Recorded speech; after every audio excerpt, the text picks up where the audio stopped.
All right, I think we are live. What's up, everybody? Yeah. Jake is here, and he's in charge of the technology, which means that more likely than not, this is going to be a kind of a bare bones experience. Big thank you to all of our sponsors: Card Conduit, TCG Player, Dragon Shield, Drip Shop, Moxfield, and MTG Stocks. We appreciate all of our sponsors. You can find links to all of our sponsors in the description of the video. We'll talk more about them later. Everybody, we're going to be going over the Secret Lair Superdrop. We have some early numbers today, so we're going to talk about that. I hope it sounds good. We have had some technical difficulties as per usual, but the stream appears to be working, at least for now. So everybody, thank you for hanging out. We do have a special guest today. We're going to be hanging out with Sp3c. Sp3c, big thank you. Sp3c put together all of these numbers, even went so far as to create a PowerPoint, because the Secret Lair has kind of changed. Things have changed with how they roll out Secret Lair. Secret Lair used to be kind of a thing where we would get some spoilers and it would kind of be released and you could just go buy it and we would then review it, but they have moved to kind of this new way of spoiling Secret Lair where someone on Instagram opens the packs early. All of it is pre-printed, ready to go, limited print, so they're able to send it to people and drive FOMO. And so a lot of these pictures are going to be you know, pictures of someone with really nice fingernails. So make sure that you're excited for that. I'm excited for it. Yeah, I do have a lot of gray hair. You don't notice it until you are looking, but yep, my hair is definitely turning gray. It was brown, but now it's brownish gray. Who knows? I don't know what's happening. Everybody, thank you for hanging out. I see Cosmic Seeds, Eric, Sandwich, Billy, Kuru is here, Grovak is here, Trent, Isaiah, BuzzFuzz is here as well, Matt, and Myth is also here, Joshua as well. Thank you all so much for hanging out. Let's go ahead and just scoot on over to screen, and Sp3c is here. What's up, Sp3c? Good to see you. Whoa. Hey, what's going on, everyone? There we go. Good to see you. Everybody, make sure that you can hear Sp3c well before we jump into this. I do think we'll probably go ahead and remove the chat background. Yeah, hey guys, what's going on? There we go. We'll just have... Ah, nice. Chat is actually working tonight, so that's very cool. Happy to see it. Actually, let's... For the sake of the presentation, nice. I'm going to move... Oh, yeah. I'm going to move chat to... We're going to move chat down. And eventually chat will catch up. So, we have the numbers. We have the Superdrop. But before we jump into this, Sp3c, I kind of want to talk to you a little bit. You know, we didn't do our Moxel today either. Sure. So everybody, no Moxel today. Sorry. It's not happening. There's no games. I'm afraid that the PC is going to fall apart if I try to do much else. So what we're going to do is we're going to talk about the Secret Lair. Isn't it interesting how wait, for anybody who doesn't know, I'm getting ahead of myself here. For anybody who doesn't know, Sp3c is a friend of the channel. Sp3c is one of our almost like an OG at this point. When did you get here? Oh, not really. Do you even remember? Like a year ago. A year? It was like a year ago. God, yeah. I feel like you've been here a long time.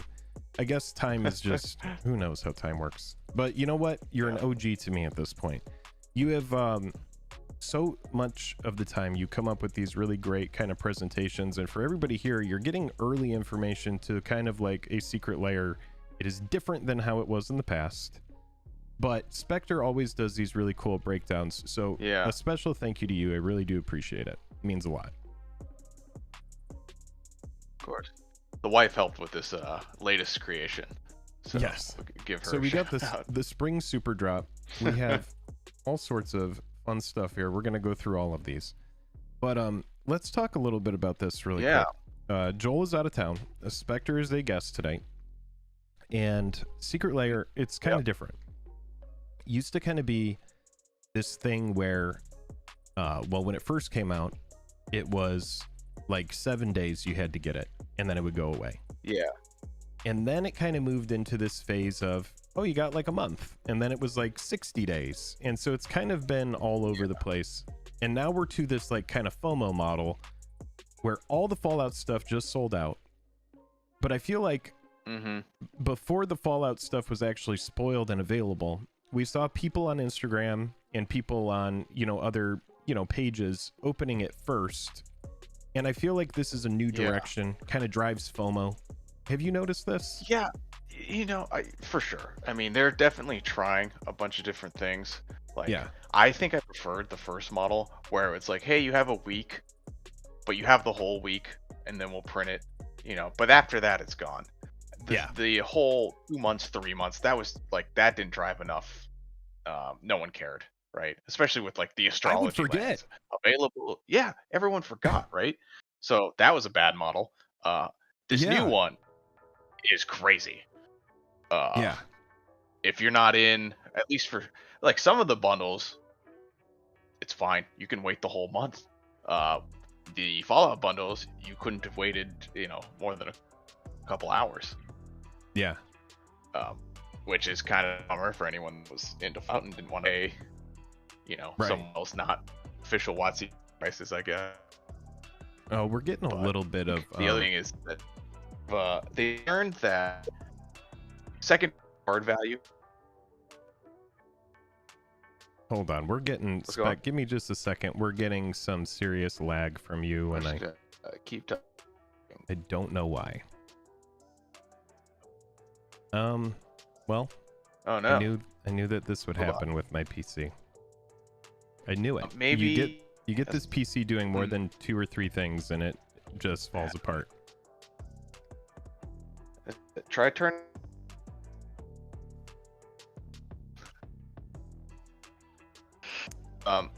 If it can try your video, that it helps. So turn off my video on Discord, I'm guessing.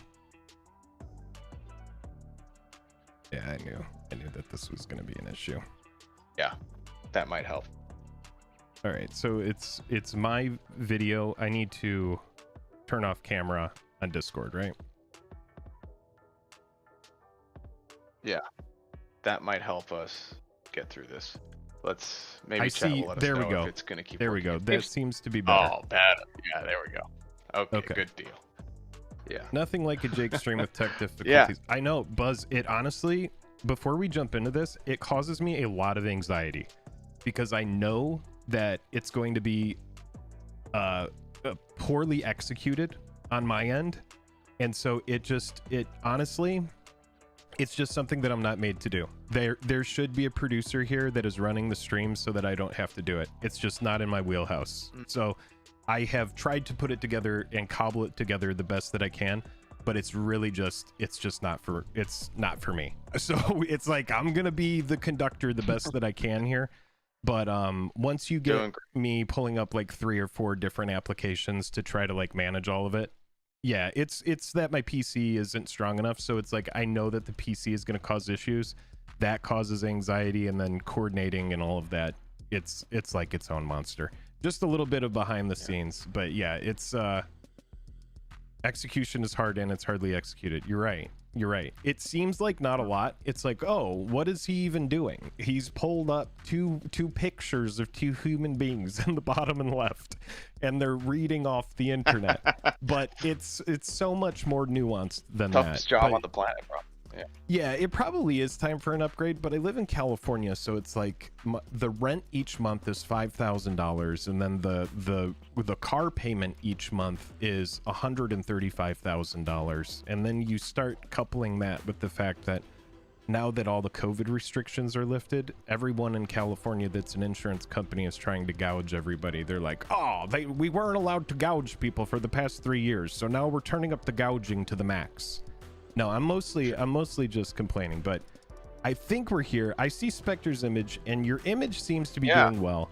I asked you a fun question.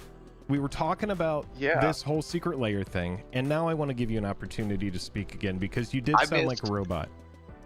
Oh, okay. Well, yeah, just real quick. I prefer the first FOMO model of secret layer where they gave you a week to FOMO out, but you had the whole week to kind of figure it out. And then they would print it based on that. Yeah.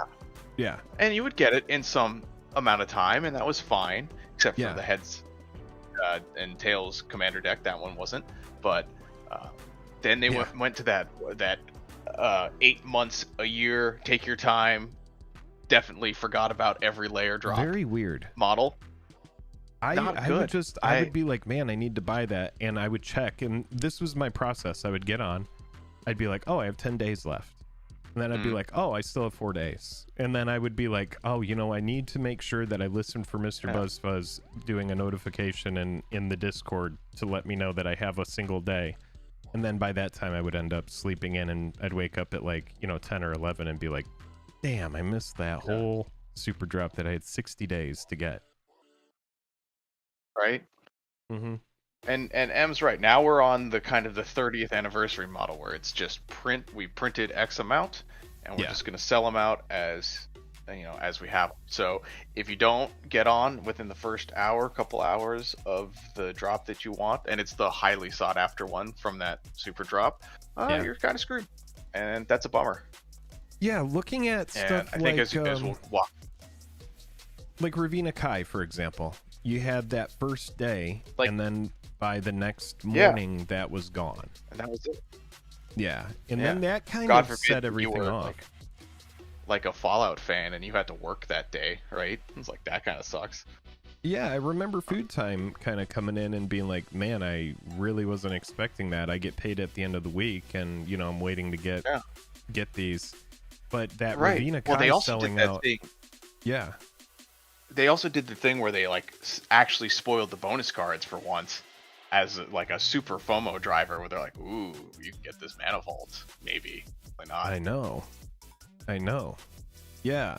So 30th, Nicholas is saying 30th was the worst. We don't like proxies, but hey, here's proxies.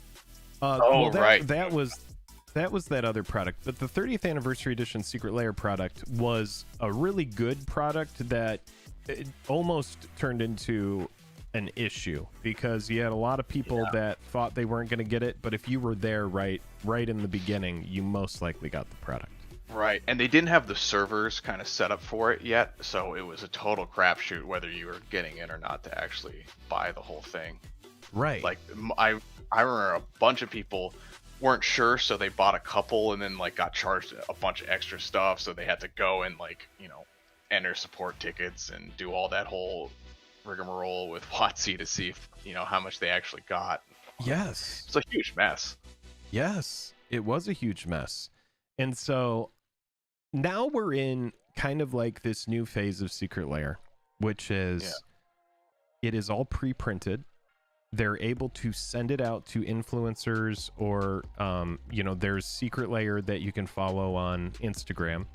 And that is where you can find these cards early. So there were people that were asking, when is this product going to go on sale? Well, the product goes on sale, I believe, May 13th. Is that correct? Correct.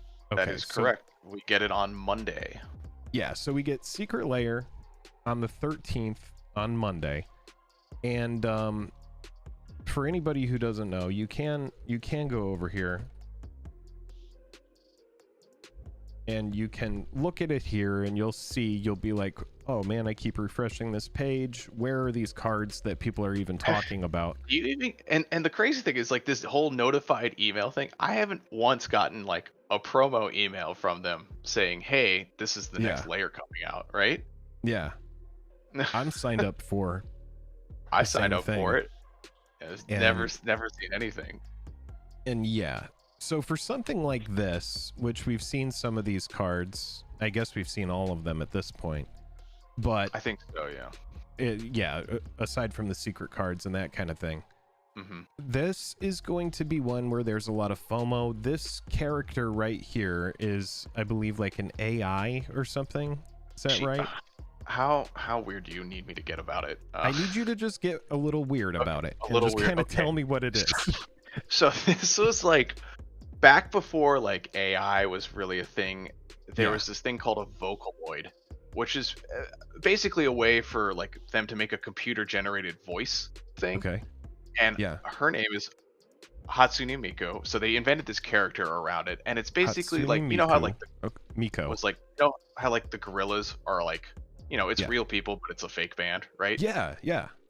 So she's essentially that. It's a guy from Blur and some other folks. Yeah. Hey, yeah, song 2, buddy. Yeah. So a company created this. Oh, Travis, good to see you, man. Travis, what's up, man? So they created this character around this Vocaloid software thing to sell the software and do all that kind of thing. And kind of any like a bunch of different people can use it to create songs for her, and it blew up. I think it was like in 2008. Okay. And now there's concerts all around the world. Like she's huge, like in, you know, at least certain niche communities, right? Like this is a big, you know, definitely sells out concerts in Japan and stuff. Less so here because not that many people know about her. But yeah, it's kind of just this, you know, every beat game, every rhythm game that comes out probably has some of her collabing in it. You know, it's a whole big thing. That's wild. Wolfsbane says Hatsune Miku is so popular that people married her. Think about that for a second. Yeah. Wow. Yeah, I mean, not normal people, but you know. Sure. That's certainly. Fine. Yeah, it's but okay. People went through the hoops to make it happen. Okay. Yeah. And so the popularity is there. Yeah, this is a big collab. The popularity is there. This is a big collab. So all of that to say, this thing probably sells out, I would guess. Right? Boy, I mean, so they're doing 4 layers collabing with Hatsune Miku, right? We're getting one in this Superdrop. I imagine because it's spring themed, and they released a song, obviously, for this one. We'll just go ahead and Joel look at it here for a nonstop. second. Yeah. Here we go. Yeah, we'll just pull it up. And shout out to Specs Partner. Big thank you. Yeah, she got real, you know, cowboy. I told her it was the Western one, so it's beautiful. There we are. I can't ask for better. I know that some people might complain that there's a boot over the shelter copy here, but people will get over it. Yeah. Travis, my wife, made this last, like, what, an hour ago? Yeah, something like that. Anyways, so yeah, they're going to be doing 4 drops. I imagine timed with, you know, the seasonal super drops, right? So we're going to get one Hatsune Miku this time, and then they'll spread them out throughout the rest of the year. Gotcha. So this is part of the spring super drop, though, as we could tell from the site. Also, Travis is a fan of PowerPoint. Travis comes up with good PowerPoints as well. So shout out to Spec's wife here, because we're going to have a pretty unique experience. Anybody who is following our channel is about to get this, again, courtesy of Spectre and Spec's wife here, a really cool pre-breakdown of this secret layer before it even really comes out, and we can kind of look at everything all together. So you know, this is going to be really fun. I used to do the numbers for everyone on the Discord, you know, like, hey, it's open today, and here is the number breakdown. You have a week to but now we've got to do it, you know, as we get the previews. We're like, you know, we've just got to do it well in advance so people actually have some time to figure it out. Everybody's mad at me for not shouting out your wife's name. What is her name? God. Her name is Mora. She's great. Thank you to Mora. She exists outside of being your wife, by the way. That's what I'm learning from chat. Yeah, I mean, she's the breadwinner of the family. She knows very well. Hell yeah. Shout out to Mora. What she's up to. All right, good. Yeah. So, yeah. All right, so where we're at here is a bunch of people have been opening these, and the FOMO is being driven. This product comes out on Monday. What are we thinking? What time? Do we have a specific time that this is coming out on Monday? It's usually 11 or noon Eastern. Okay. So about 9 a.m. Pacific, 8 a.m. Pacific. If you're just like, man, I really don't want to miss it, you might want to jump on like 7 or 8 a.m. Pacific and start refreshing, see when it shows up. If you're the kind of person that is going to FOMO out and feel like you have to get your hands on this, we're going to look at all the numbers here, but I just kind of wanted to talk a little bit about Secret Lair, a little bit about what we're getting into and how this is going to go. We're going to look at each of the drops that we've seen so far. The photos that we have are going to be from different sources. So typically we would be over here on the official site and we'd be scrolling around looking at each of the drops, but it hasn't come out yet. So that's why we are on the Hatsune Miku tweet said that it would be 9 a.m. PST, so 12. Oh, okay. Yeah. So we have Eastern, 9 a.m. Pacific. Correct. Yeah. That sounds good. All right. So we do have, since we've been talking about this one, let's go ahead and just kind of jump in. We'll kind of look at these cards. We got an Azusa, Waspet Seeking here, all skinned in the Hatsune Miku. This is good. I dig this. I think yeah. This is cool.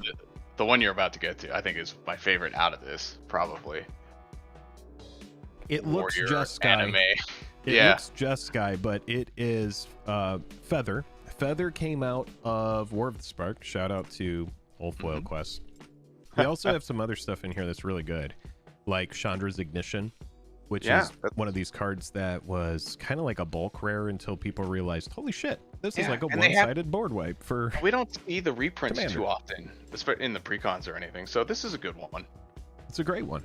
Harmonize. This card leaves a little bit to be desired, but again, it's an OG card. It's a boomer MTG card. The shout out, that is what they named the song that she put out. It is called Harmonize. If you want to look it up. Oh, okay. Well, now we're going into even more of like it's a flavor win. Okay. Oh yeah. And then we got Inspiring Vantage, which is kind of an interesting choice, right? If this came out a year ago, this would have been an amazing reprint. Yeah. But they just hit standard with Thunder Junction, so now it's like $1. Yeah. Buzzfuzz, it's not that I'm not a fan of her music, it's that I'm just ignorant to her music. I haven't heard any of it. I've been I do love music, but I just haven't got into any of her hits. I imagine she's got some really good bops going on. And then we also have Shelter, which is, it's a card. Yeah, that's a card. I mean, it's a good card in Feather. So there's that. Yeah. Shelter is also a card that I run in, for example, SRAM. Anything where your commander, you want to protect your commander. If you don't want your commander to die, and then it also cantrips as well, which is really nice. I think obviously 1 mana is king for a lot of people, but I don't think you should ever you shouldn't underestimate the power of cantripping with some of this stuff. Yeah. For sure. I run for example, in that deck, which is a mono white kind of Voltron thing that isn't like the Cheerios version. It's just like lots of swords and stuff. I run a lot of like Mother of Runes, Skrelv, Giver of Runes. Yeah. Just to protect SRAM early on. I like to lead with one of those 1-drops, and then when I play SRAM, I have something that can protect it at instant speed, ready to go. And I also run God's Willing and Shelter and effects like that to make sure that if someone does have targeted removal, I can protect. And so Shelter's a good card. Brave the elements. Yeah, exactly, something like that. But let's go ahead and take a look at the numbers. We've seen the cards here, and then it's also worth noting that there will be a secret card in here. We don't know what it is yet, and they haven't split. I have to imagine that it is a Hatsune Miku themed card. I would be very surprised if not. Right, especially with like Mana Vault in Fallout, for example. You're not going to get the random foil elf Shaman of the Pack kind of thing for this one. Sure. This is more than likely going to be a bonus, like a themed bonus card, which I always appreciate. Yeah, 100%.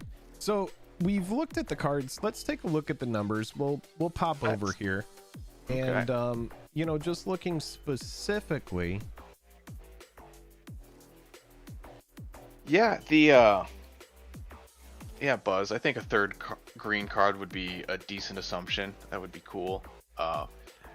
Now, I have to say, I think they have done a great job at. I'm going to move my cursor. There we go. Yeah. I have to look at that. They've done a great job, and I think the market data has showed them that reprint value is maybe the third priority to people that are buying secret layers, and it is definitely art and IP, and then financial value. Yeah because you know, when we look at this here, there's not exactly a ton to write home about as far as value goes outside of the Chandra's Ignition, which again, really cool card, sleeper card, bulk for a long time, and then kind of blew up when people in Commander realized, oh, I can wipe, you know, if you're in red-green, it's a beautiful card to just wipe the board and start cracking in. So there's a little bit of value, but really nothing massive to write home about here, except for, you know, all of the art, which we've already kind of talked about. Right. So, Hatsune Miku fan, all in. People banking on other people being Hatsune Miku fans, all in. I mean, you're not wrong about that. Let's go up to, we've talked a little bit about Hatsune Miku, but let's go ahead and, this is a spring super drop. We're going to go to this one. So these were more recently. Yeah, these got spoiled today on, I believe it was Becca Scott's channel. She did the whole, like, actual opening video, not just, like, the weird hand thing that we've seen on Twitter and Instagram. So it was nice, you know, a little more production value. I'll go ahead and hide chat just for a second so people can look at that bolus there on the side. These cards, again, potato quality because they were on a channel. But honestly, this is better than a lot of the stuff that we could be doing, which is like going over to all these different channels and poking around. So again, this is awesome. So I really do appreciate this. We got Tezzeret the Seeker. Is that right? That is correct. All right, Tezzeret the Seeker, and then what's the one right after that? I see Grenzo. It's Grizzlebrand. That is Grizzlebrand. Yeah, it's a Grizzlebrand reprint. Wow. Which, I mean, we've gotten him in Secret Layers before, which is pretty fun. I mean, it's a super high power, very flashy card, right? Yeah, it's an absolute backbreaker. It's a legacy card. It's a modern card, you know. So yeah, these are great. Yeah, banned in Commander. It is banned in Commander. Yeah, because it's absolutely massive. But wow, Grizzlebrand. Okay, so let's not dig too deep into the art here because, like we said, the quality is a little bit low. If you like some foiled, and all of these are very this one and the next one are very cowboy themed. So if you want some of these kind of older OG cards, like older characters from Magic's history, and for some reason you just need them to have a cowboy hat on or something like that, boy oh boy, this hits the mark for you. Yeah, this is also the one. Really good card. Yeah. I think one of the other ones. I think Tezzeret has a metal cowboy hat. It's tough to see, but it's pretty neat. And yeah, these also are in rainbow. These are going to come in that rainbow foil, i.e., $10 more than usual. Right. That's all that means to me. Yeah. Yeah, pretty cool set of cards here. Let's go ahead and take a little peek at what we're looking at as far as Grizzlebrand. We'll go down here. Right at the bottom, yeah. So Tezzeret is going to be the most here, probably because tutoring artifacts is pretty stinking broken. Straight onto the battlefield. So looking at these ones right now. And yeah, Tezzeret, this was a card that, you know, honestly, it gets a lot of reprints, but it maintains that value because it's really nice the way it's able to tutor up artifacts. Pretty strong. Straight to the battlefield. Yeah, that part's real.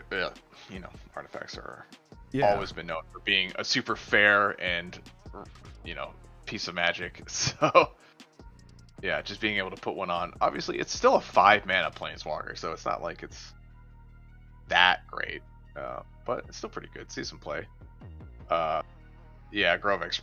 Grizzlebrand would be a lot more expensive if he wasn't too good, but he is too good. So he's banned in Commander. It just it's the Icarus effect. You can't get too close to the sun; you'll get burned. And then you got Grenzo. This is I know that Jank plays Grenzo. Yeah, I mean, he just got reprinted in the OTJ Precon too, so he's a whopping 30 cents. You know. Yeah. Definitely. Exactly. And then we got Nicol Bolas Planeswalker, which is, you know, it's another old card. Another old card. very mana hungry, so it's, you know, kind of it's not super expensive. I think Nicol Bolas, if you're playing Nicol Bolas Planeswalker in your commander deck, that's just style points. You're not trying to like 100% be 100% sweaty, right? You're just we're like, not even talking, you know, this channel is not really a CEDH channel, so it's like, while we like cards like, you know, Dockside Extortionist and all of the fast mana like Mana Crypt and, you know, LED and Mox Diamond and all of that stuff, we're not jamming that in every single deck, so everything doesn't need to be insanely optimized. So like when a new set comes out, we can be excited about more than 1 or 2 cards, like the 2 white 1 other flash that came out of Thunder Junction. We could be excited about more cards. All the spree cards I've been real pumped playing. The spree cards, anything with flash on it that's, you know, super cheap is typically good. But for big battle cruiser kind of commander, I agree with you. You know, the Nicol Bolas Planeswalker, great card. It takes me back to when I first started playing because, you know, that card was out at that time. And yeah, so cool treatments on these cards, an interesting set of cards. I'm interested to see what the secret card will be in there as well. Yeah. Right? Yeah. Interesting. I hope they don't skimp on these, because that would be a real shame. I could see them doing it just because they're not like, I don't know, like the super good hits. Wait, hold on. Oh, I think because right. Oh no. How do I zoom in on this? You could enter the presentation mode, here we go. or yeah, where's the presentation mode?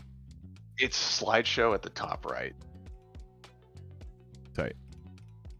See the slideshow button? Oh yeah. Let's go.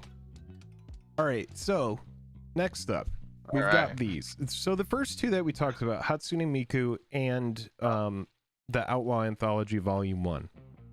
Now we got Volume 2. Yeah, these are going to be, you know, $30 for the non-foil, most likely $40 for the foil. Probably 50 for these, because they're the these 2 specifically, because they're the rainbow foil, which they did market it as that, which I do believe they typically will tack up to 10, an extra $10. Like the Galaxy foils, they also tack up another $10 for whatever reason. You're right. Yeah.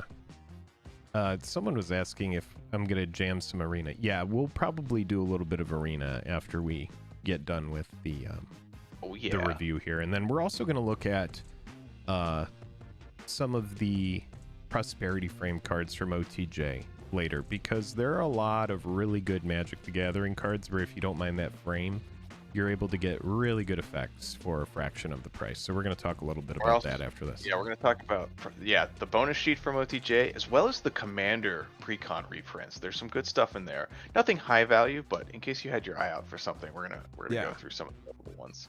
Absolutely.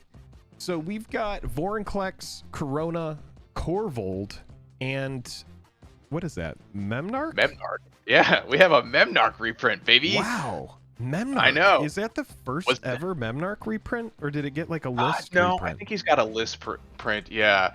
But honestly, Memnarch in the Western theme was not on the bingo card for this secret layer drop. Yeah, I would not think so. Yeah, that's pretty wild. So, oops. Oh no. Uh-oh. There we go. We're back. I'm going to hit escape here so that we can look at the prices on these and then talk a little bit more deeply about them. Now, I've seen some people already on Twitter talking about whole baby, and even in chat, the whole Corona, check out this foil price. Don't check out this foil price. This is insane. This is a Scourge foil, okay? Right. They printed 7 boxes of Scourge. You know, right, exactly. Yes. If you buy this secret layer for $50, thinking you're gonna get a $55 foil out of it, you're not. Or if it ends up being 40, if it is 50, exactly, same thing. Yeah. There are not free tendies like that. People actually value those old border foils, and we say this all the time. We've said it so many times on this channel. Is You know, buy these secret layer products if they speak to you. If there's something about it that really stands out and you're like, man, you know, I love that card. That is, or holy cow, I've had Memnarch forever and I've been looking for one of these new hot variants that they've come out with.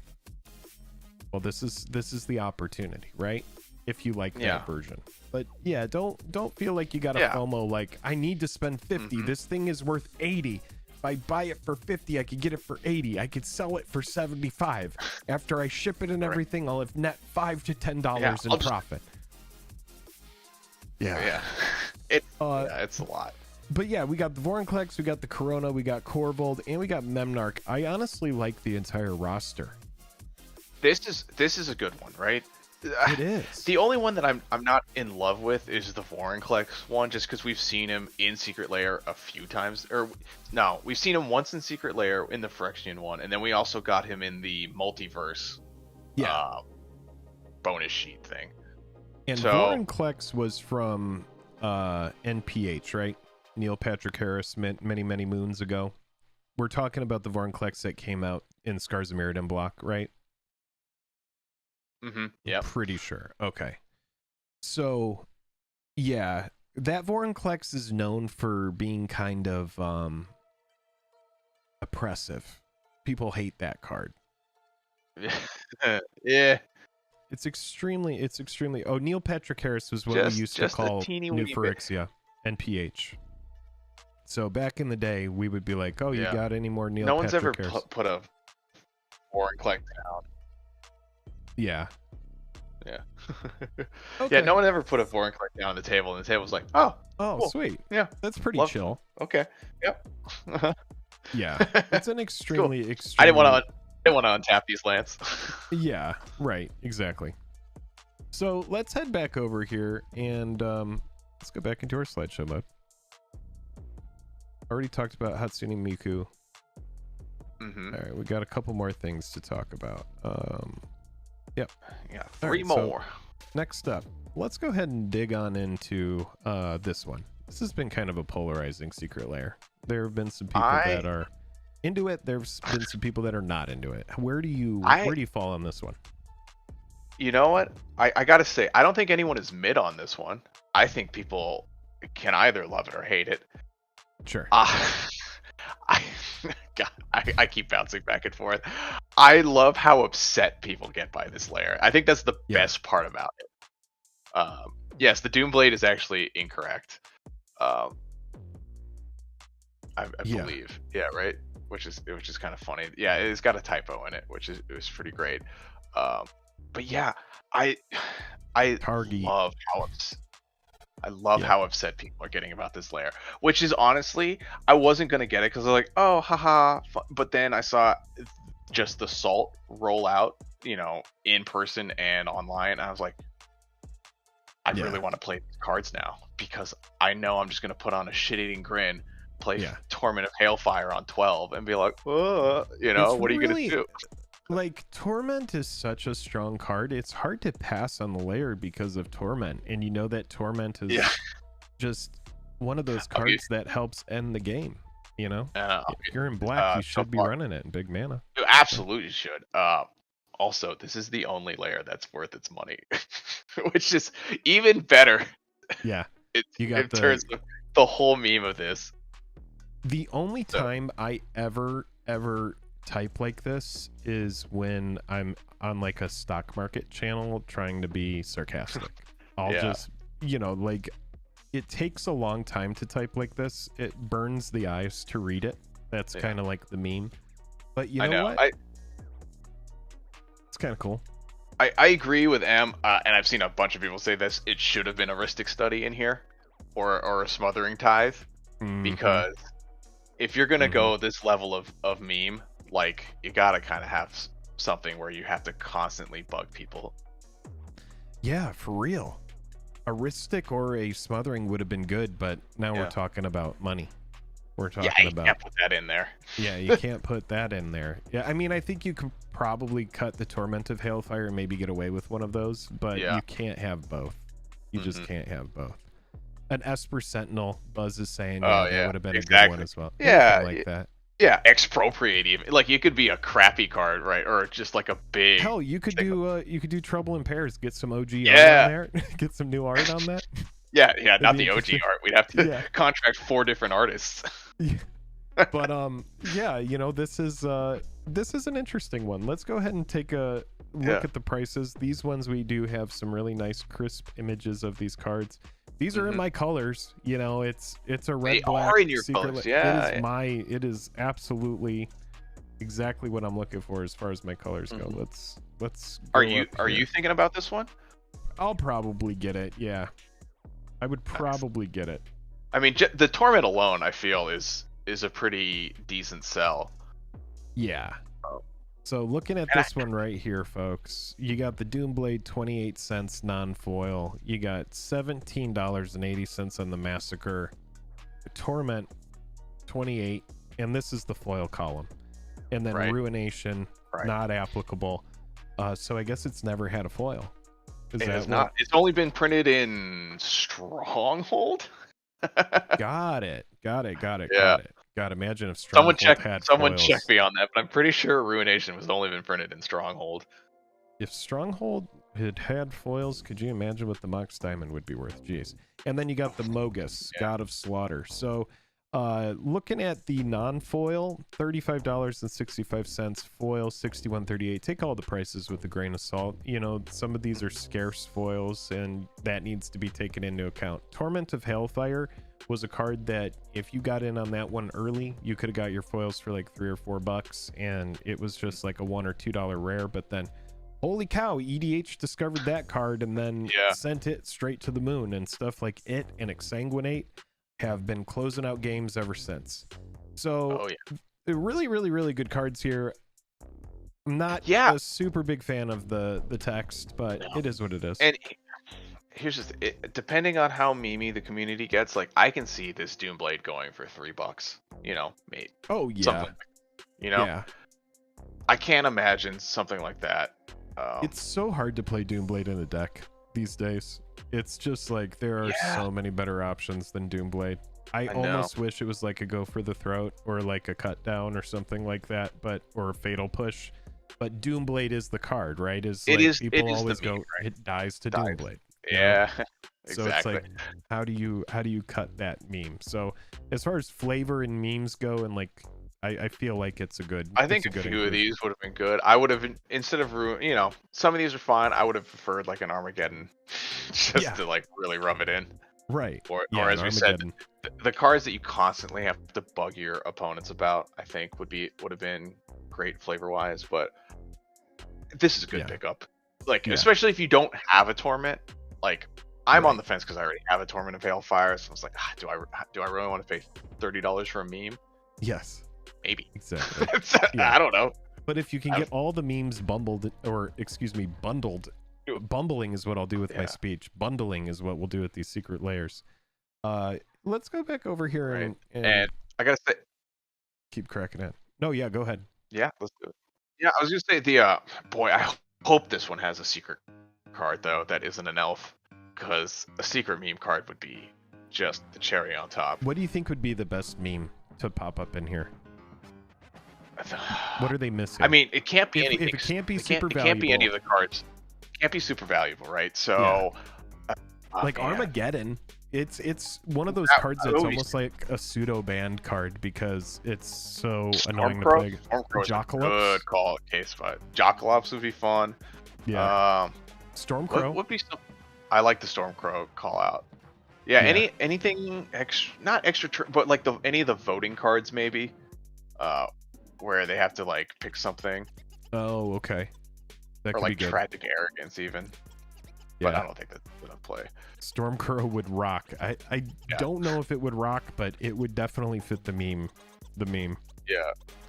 Jack Polifka jumping in with the $5 super chat says, really enjoying the secret layer breakdown. Thanks for this and all the other years of great content, Jack. We appreciate you. I'm gonna get a little hard on that, and let's head over here to the Discord really quick. I am going to update the Stream Monarch. The Stream Monarch, Jack. You are now the Stream Monarch, buddy. Blood Moon. Yes, Cactus. Blood Moon would be a great ad card. They've reprinted it enough that it's not super valuable, and people don't like Blood Moon. All right. Jack.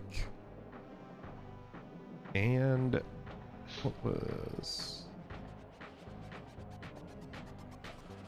Give me just a moment. Yeah, good call outs in chat. I like some of these. Jack, Polifka. Jack Polifka with the $5. Thank you so much. Oh, you know it would be good, but too expensive. What's that? A ridiculous Teferi's protection. Oh, imagine phasing out in Comic Sans. Now I saw this one. Yeah, dude. Yeah. The phasing. God. Oh, yeah, that would suck.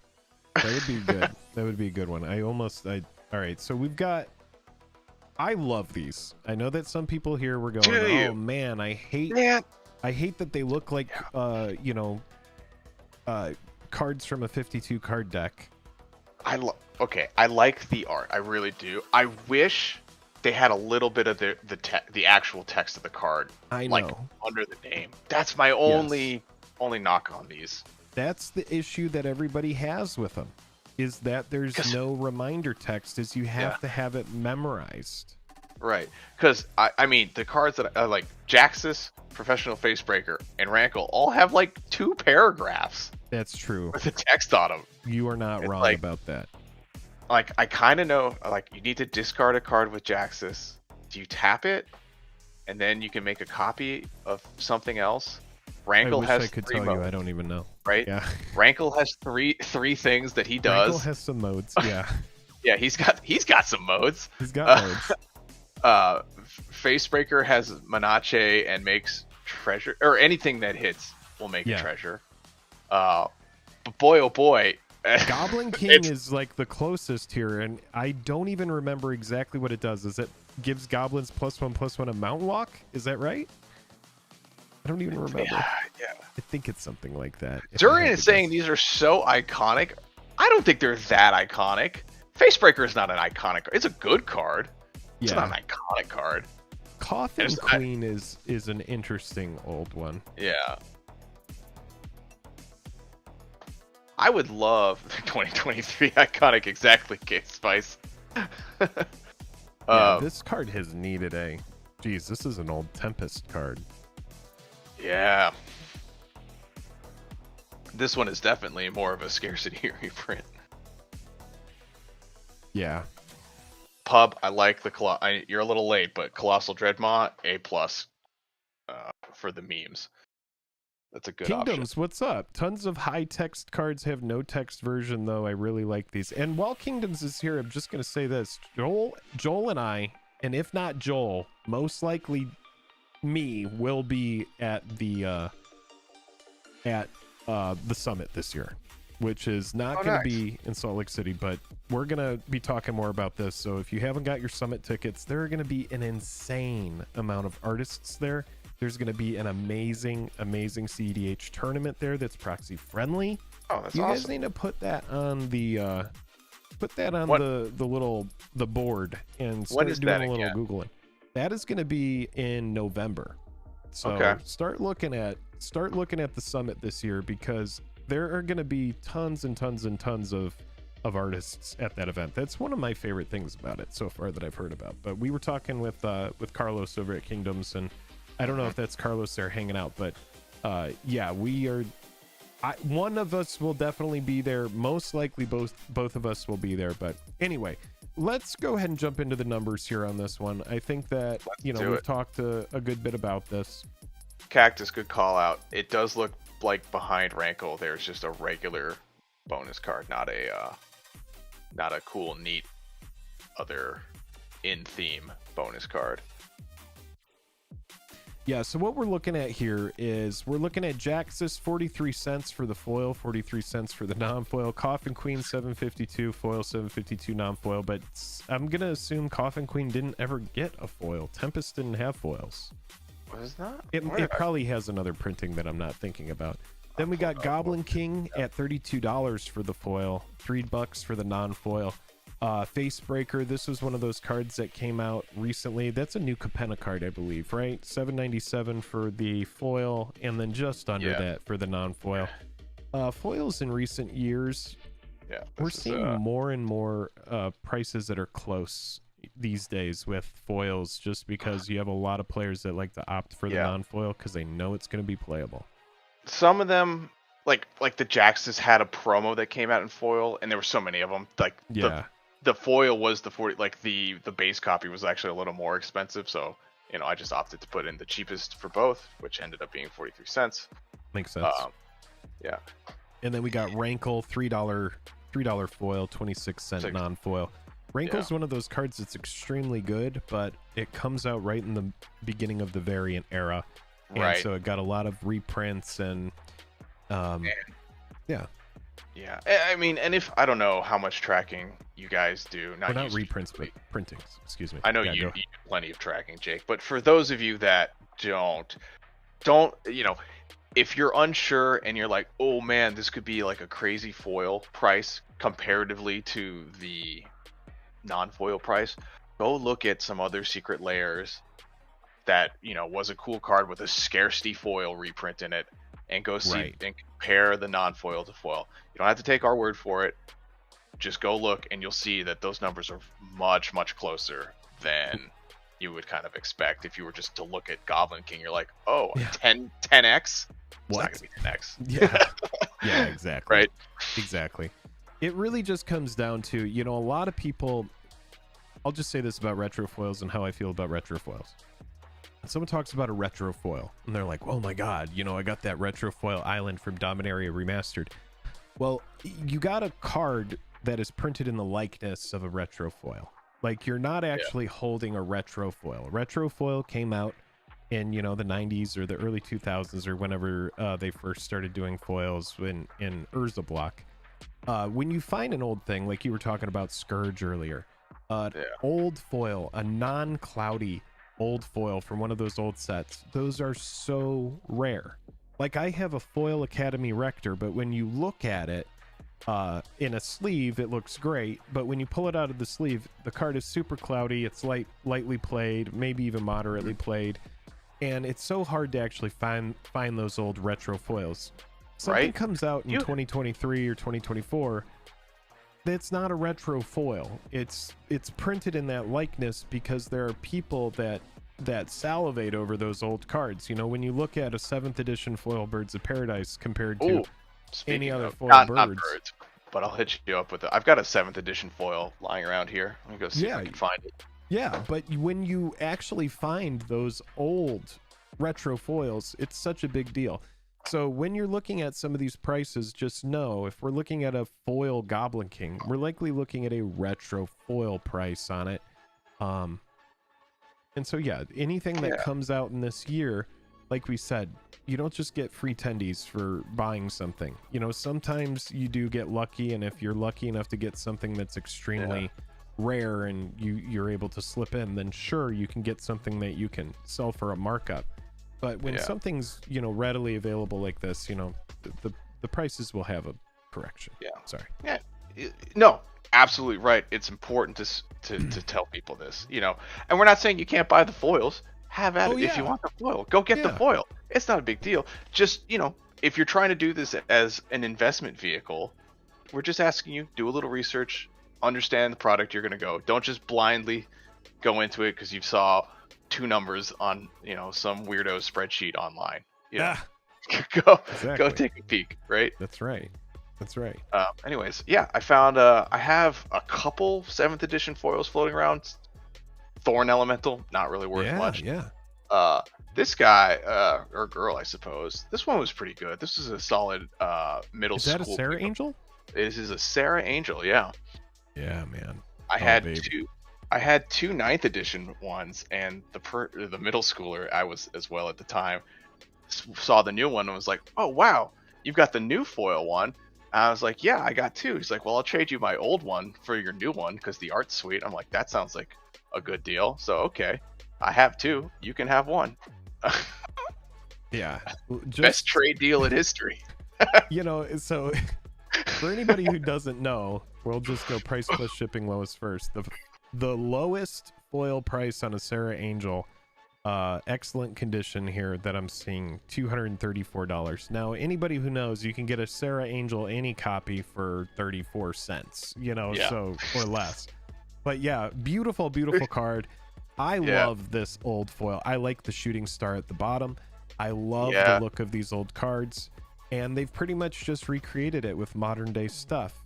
But the stuff that's from 7th edition, I don't know when that set came out, but it's actually old, it's actually rare, and the chance that you do have one that isn't cloudy, that's in a nice condition, is much less, which is why we have a premium.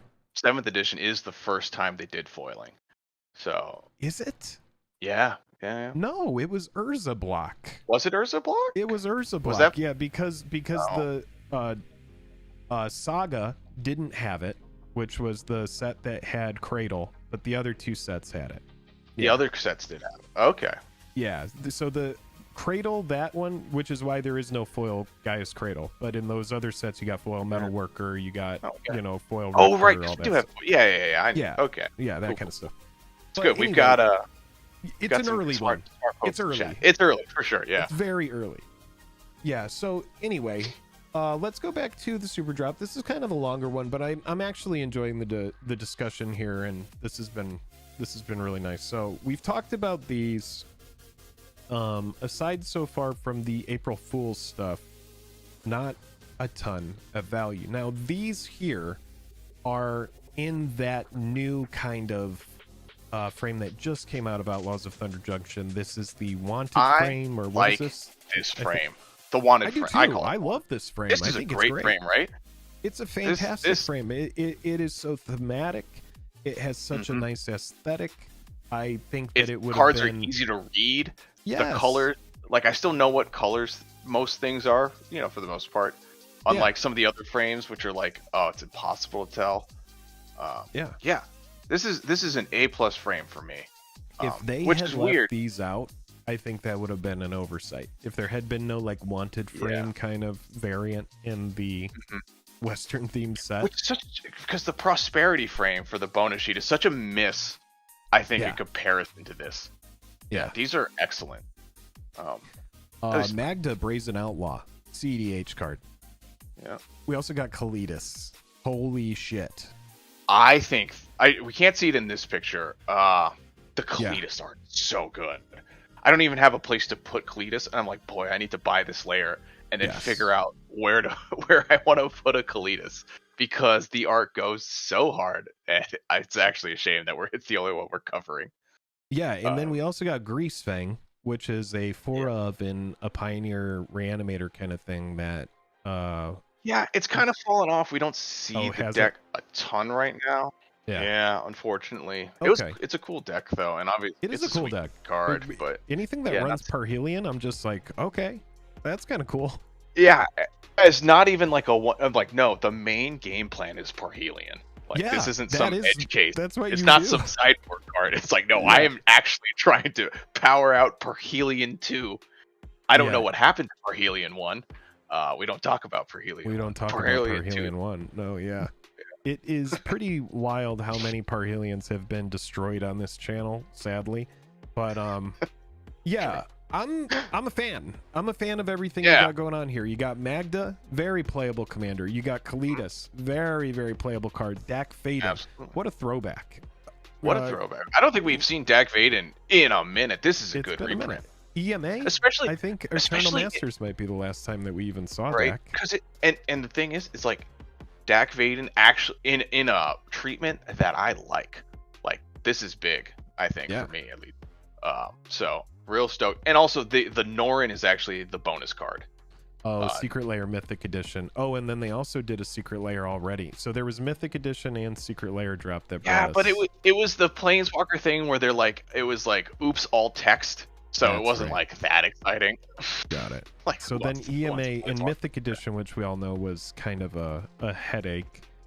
I don't remember exactly which one Dak came out of, whether it was GRN, RNE, or War, but Who knows? It came out of those Mythic editions, which were all a pain in the ass to get, aside from Ravnica Allegiance, which was I think widely available. This may be one of the best arts we got from him too. This is great. This is a great layer. I like it quite a lot.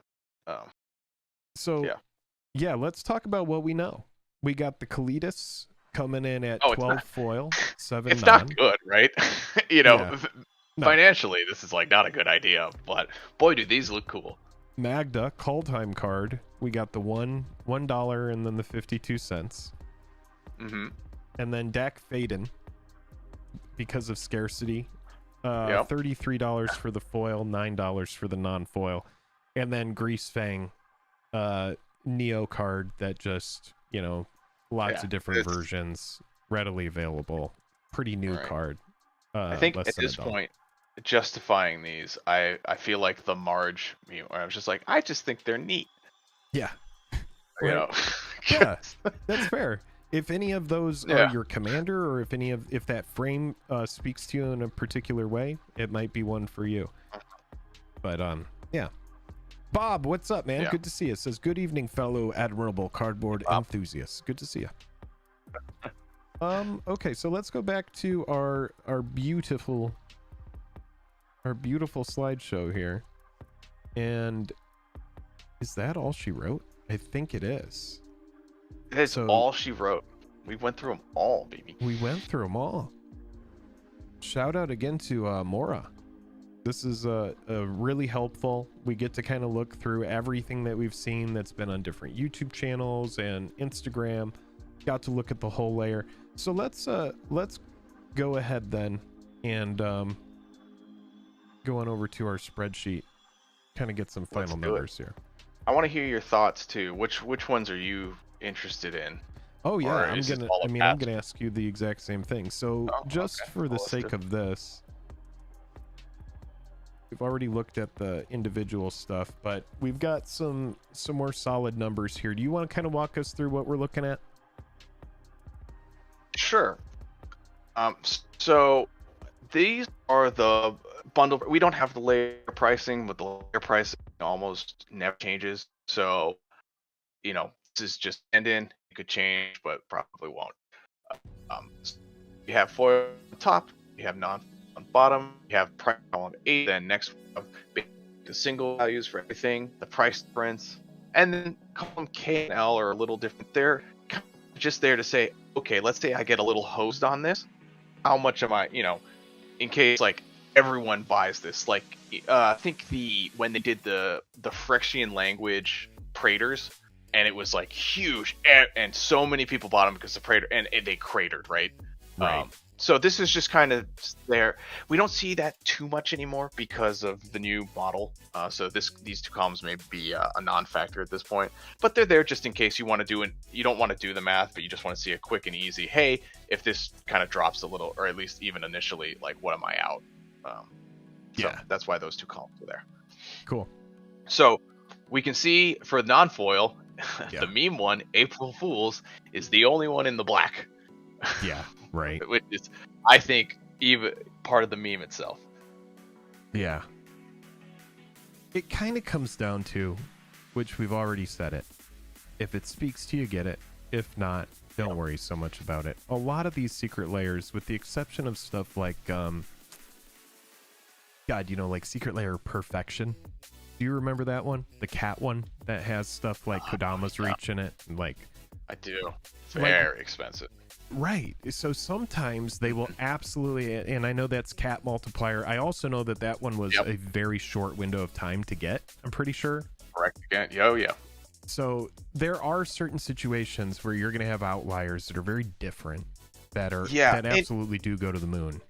Right. There's definitely the cute multiplier. It doesn't have to be cute, right? But like as you said, cats, dogs, cat and dog angel multiplier.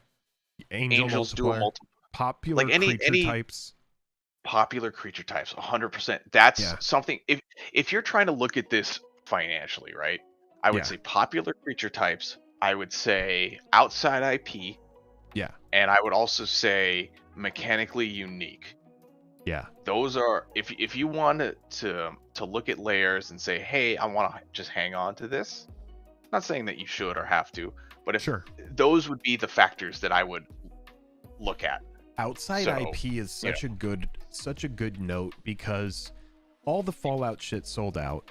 One of my biggest regrets is not getting the Dungeons and Dragons layer. I'm just like, how did I miss that one? The D&D layer, right? with Crazy. all the actors in it. I just bought. And here's the kicker for the D&D layer. Hold on, Spec. Oh. We're getting some. Did we lose you? Yeah, give me just a second. Did we lose me? It's coming. Okay. Yeah, I think it's coming back. I don't know what causes my PC to get so upset with me. All we're doing is streaming, but it is what it is. Chat. We can work through it. Through it. So, it's good that you called out the D&D one, right? Because it was outside IP and it was also mechanically unique. Huge bunch of multipliers. Like, look up. Do you even remember this one? The Doctor Who regeneration layer. Let's see. No, right? It just came out maybe Is that with the December-ish? meep in it, or that little mouse-looking thing? I don't even remember. But look up like Doctor Who regeneration. Let's see if this pops up, or not on eBay. Do it. I'd go on TCG Player. It'll find it a little better, because I don't know the actual name. Sure. Shout out to our sponsor, TCG Player. Yeah, shout out TCG Player. We've got Buy your cards TCG using the Player. affiliate link. Okay, I see. Yeah. So this layer, I think, came out. Oh wow. Non-foil is 86. Right. Okay. Yeah. Right. What in the world? Like, do you even remember this one coming out? This was a $30 layer, but it was an outside IP and it was mechanically unique. Oh, and yeah. no one heard or cared about it. Yeah. Yeah. I was like, I remember seeing this briefly. Look at that. Right. Look at that drop off in the last 3 months. Out of sight, out of mind. Wow. Mm-hmm. Yeah. So obviously on April is when everyone got it in hand. But still, selling for $82 for what is essentially just a nothing layer. But so if this is something that you're curious about, just look for outside IP, mechanically unique stuff. Yeah. Card types, creature types that people really, really like. That kind of stuff. Right? Isn't that nuts? This layer came out. Oh yeah, the perfect one. This is. I mean, Perfection came out when? Yeah, look at this. Honor Among Thieves. Like, I'm so pleased I picked this one up. Yeah, and it's so funny because I'm like ordering stuff like, who's the black card, the sacrifice card? He's played by Hugh Grant. That card. Ford. Yeah, I just picked that up because I was like, this card is so good. I have to have it. I picked them up because I saw the movie and I'm like, this was legitimately funny and a good movie. So I snagged the layer to open it. Like I didn't get I should have gotten a second one just to kind of hang on to it. But I was just like, oh, I just want to play with these. But it was crazy. Yeah, Grovehead brings up the Tomb Raider secret layer. That's another one. It's not as like here's the thing. Even if they don't like go to the moon, it's very rare that you'll lose money on them. Right. I don't remember what that card is called, but yeah, these are. I completely agree with you. Let's just say that. So heading back over here, I mean, it really is just like pick up the outside IP stuff. I have all my I think even the Fortnite lands are doing okay. They're not great. It's not like $100, but they're not Fallout. They're not. So it's like just yeah. I bought extra bundles because I was like, I just know how this is gonna go. Mm-hmm. Even though, absolutely. I'm like, and you know, I am getting more and more into Fallout. Yes, Street Fighter, for example, that's one that maybe didn't do as hot, right? But there's tons of cards in it. I don't think it did as hot, and that one also they finally got the in-universe cards came out last year, 2 years ago. we have them now, the in-universe cards, so it's not as big as a deal or big of a deal if you had missed out on those, since you can kind of get the in-universe ones. That's true. What that layers. Yeah, but this is honestly very reasonable. Like if you missed this one, you're kind of in a nice situation, right? You're like, oh, I could just come over here and get it for. Right, and the thing is like you're still kind of in the like flat is still kind of okay. It's not great, but you haven't lost money on this yet. Even this is kind of surprising, right? This is like kind of the one that set everybody off in the beginning. Oh yeah.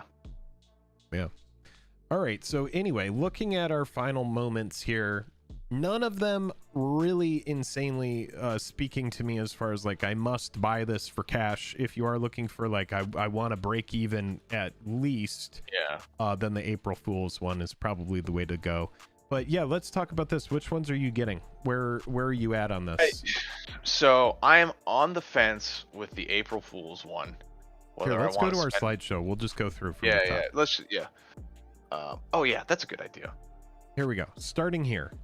Are we getting the Tezzeret, Grenzo, Nicol Bolas, and Grizzlebrand? Man, I am on the fence. Because I'm probably gonna pass on these. The only card I would ever play out of this is the Tezzeret, and I'll just spend $17 and get a Tezzeret, right? That's kind of where I'm at with this one too. Is like the Tez is good, but I have like the Mythic Edition Tezzeret, so it's like, it's hard to be like, man, I gotta have it. How about Volume 2? Volume 2 is definitely more enticing, I think. Yeah, the Memnarch, Corvold is a really good commander. Vorinclex we've already talked about, extremely powerful. Extremely powerful green card, but also top of the salt list. It's resource denial kind of stuff, and it just gets blown way out of proportion. If I was gonna get a Corona, I would get the OG Corona. I love the old Scourge art. Yeah, and I don't play Jund at all. I don't play any of these colors really. So this is an easy colors. Blue. You play blue. You scumbag. Blue asterisk. Wrap the stream up right now. God. Yeah. I know. Yeah. So I really like the Corona, the OG Corona art. Again, like I'm not a huge Western guy, so none of this really speaks to me. Sure. That's okay. Yeah. What about you? This one I will probably pick up because I do like that Memnarch, and the only copy I have of Memnarch is an old beat to shit copy from when I had a Sharoom the Hegemon deck back in the day. If anything was going to convince me to buy this layer, it's definitely the Memnarch. The Memnarch is pretty tight. I love the big font. Like these cards are good art wise.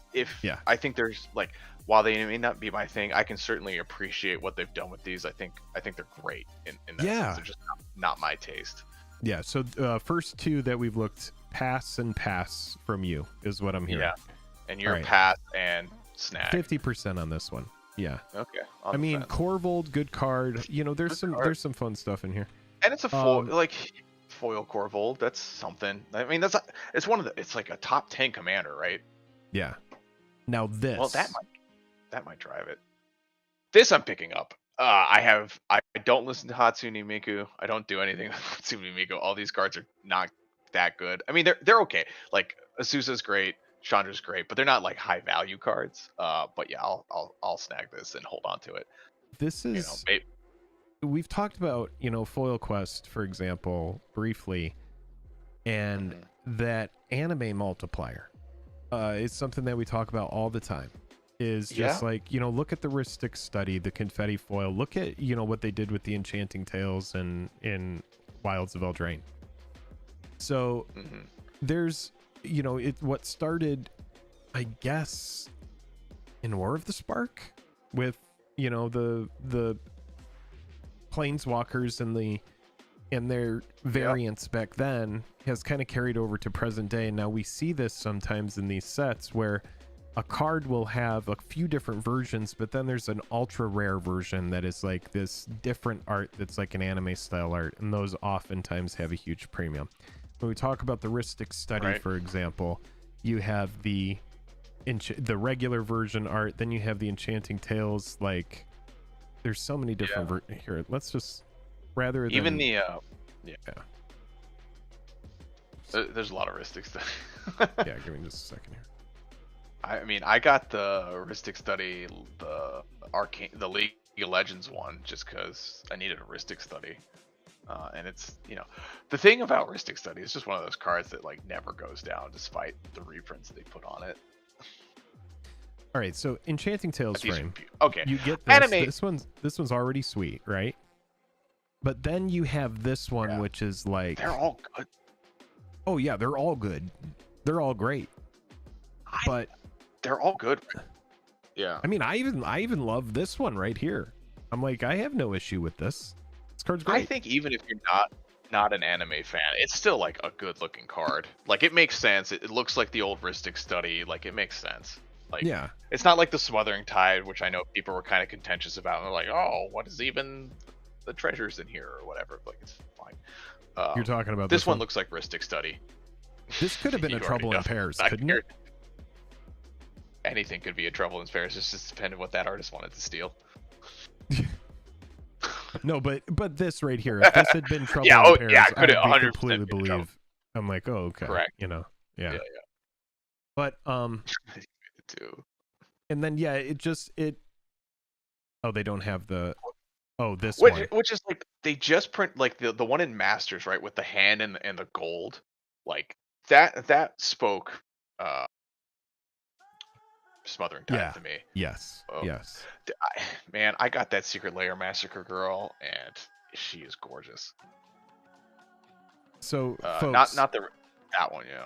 This one, for example, you know, this is kind of like goes back to where it all started, really, which was, you know, you could get this version, but exclusively in the Japanese product, you could get this one. And so I see this, but I like this. Oh man, I just love chasing after that card. Very fun card. That's how I first found the channel, was just watching that. Side note. What, Foil Quest? Really? Yeah, Jason Amano? Hell yeah. That's so funny. All right, well that helps kind of inform when you got here. So this for me is also a buy. It's hard for me to not recognize exactly what's going to happen with this. And I know that there's people watching right now that are like, oh, you scumbag, you're not even into this, but you're going to buy it anyway. Yeah, I'll probably buy like 2 or 3 of them. This is me. Put it over my head. Scumbag guy. Yeah. I'm going to buy yeah, like, I'm going to buy it. I'm going to get a couple of them because I'm like, you know what? Yep. I know how this goes. I know how this song and dance goes. So, okay, this one for me, definitely a buy. How about this guy? Yeah? Which guy? This one, the April Fools. Are you in on this? Oh, I'm so on the fence with this one. It depends how I feel, and every morning I'm like, nah, pass, and then like an hour later I'm like, you know what? Maybe. I think I want this. You got the Torment, you got the Massacre.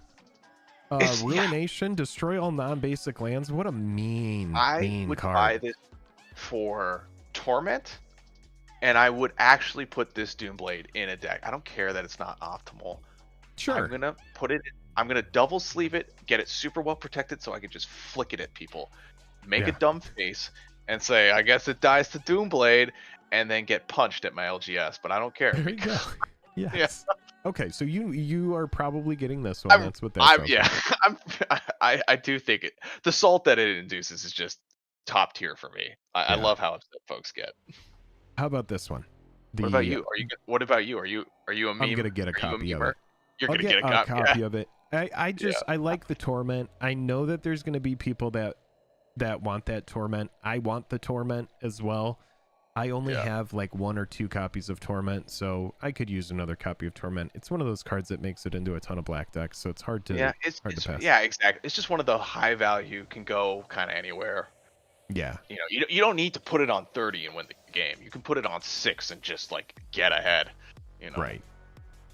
And then we do have poker faces. So in the style of a 52 card deck of playing cards, we have Rankle, Facebreaker, Goblin King, Jaxus, and Coffin Queen. So I play 2 of these cards. I think Jaxus is pretty decent. I think professional Facebreaker, if you're not playing Facebreaker and you have red decks, take a seriously hard look at that card. It's very good. Yeah. That being said, I can't remember all the text on these cards, and my friends definitely don't know what any cards do. So these are going to be a tough. They're like, oh, that looks great. What's it do? And then I have to pull out the Oracle text and read a thesis statement to all of them. Well, what would be great about these is if they took a note from the Secret Lair cereal box, and you have this version on the front, and then the back is like, say, the top side of the card with text on the bottom, right? Exactly. That would be great. That'd be pretty great. Cool. Thank you, T. Wolf, for the Goblin King text. I don't play Goblin, so it is irrelevant to me. I only play 1 card out of these. Jaxus I've taken out of decks, unfortunately. I think she's cool, but just keeps getting cut. So this is a pass for me. Although I will say it sucks because I want to see more of this. I just want to see it maybe done a little differently. Well, imagine if it had been text on the back would make this. Yeah, if it had been Llanowar Elf, for example, if it had been stuff that is iconic, I know exactly where you have it memorized, then I think it works. Honestly, this could have been. This could have even been basic.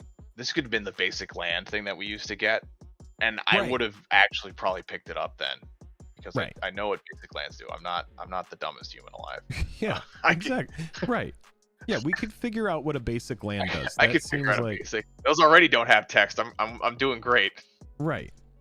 Okay. So moving past that one, this is probably a pickup for me just because I like the aesthetic of it, though I do understand people's qualms with it. And now last one on the list, we've got definitely below on value, but cool frame, came out of OTJ. Cool frame. You got Norin, Greasefang, Dak, Magda, and Kalitas. Man, I think this may be a pickup for me. This frame is just awesome. Mm-hmm. I think the Dak is sweet. I don't have a Dak, so, and I love the way this one looks, so I think that's a snag for me.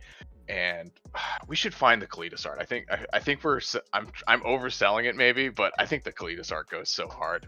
Yeah. We would have to track down that Instagram, I believe, or wherever this showed up. I'm gonna see if they have it somewhere. I'm gonna try and find it. I didn't see anything on. I haven't seen anything on Scryfall yet as far as these being updated, but we're gonna have it all on I know we have someone in the Discord that was an awesome person and posted a picture of this. Oh, really? Sure. Okay, cool. Oh yeah, and I'm gonna find them and I'm gonna shout them out. And it's Sparks. Sparks did us good. Oh yeah, it sounds like Sparks. Sparks is always sharing stuff like that. Everybody, if you do want to support the channel on a deeper level, if you do enjoy the videos that we put out over here, definitely consider supporting us on Patreon. Come hang out in the Discord. There's always people sharing new spoilers. There's always people trying to jam games. We have the Discord is free. Come at minimum. Come hang out at the Discord. Free. Yeah, that's like, true. If you don't like it, you can leave. But just come hang out. Like you can find. You can find link to the Discord in the description of the video. You can just come in there and lurk. You don't even have to say anything. I sent you the picture, by the way. Oh, you did? Okay, great. Yeah.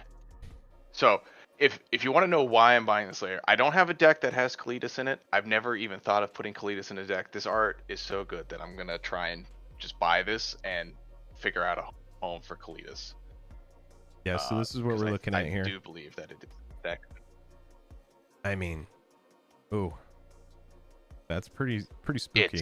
It's like the right amount of menacing, spooky. The frame I think goes great with it. Yeah, I love everything that is happening about this card. Yeah, pretty sweet little card there. Yeah. Okay, so we've talked a lot about this secret lair. I think we can kind of wrap up this. I want to talk a little bit about our sponsors really quick. Let's shout out to Sp3c one more time. Big thank you again for putting this presentation together. We're able to look at this early, get kind of an idea of, you know, what we can expect. And yeah, we've talked about what we're going to get. We've talked about, you know, what we're going to pass on. If you guys want to go ahead and take a look at it, give us your thoughts, you can leave it in the description of the video, or if you're watching this later, you can leave it in the comments. I said description of the video, I meant chat. You could just chat it now and let us know. We're gonna let you guys change all the descriptions. Yeah, we are gonna have you submit to the description of the video, and we'll review all comments and eventually add them to the, the description. Jeez. K-Spice is saying thank you, Spectre.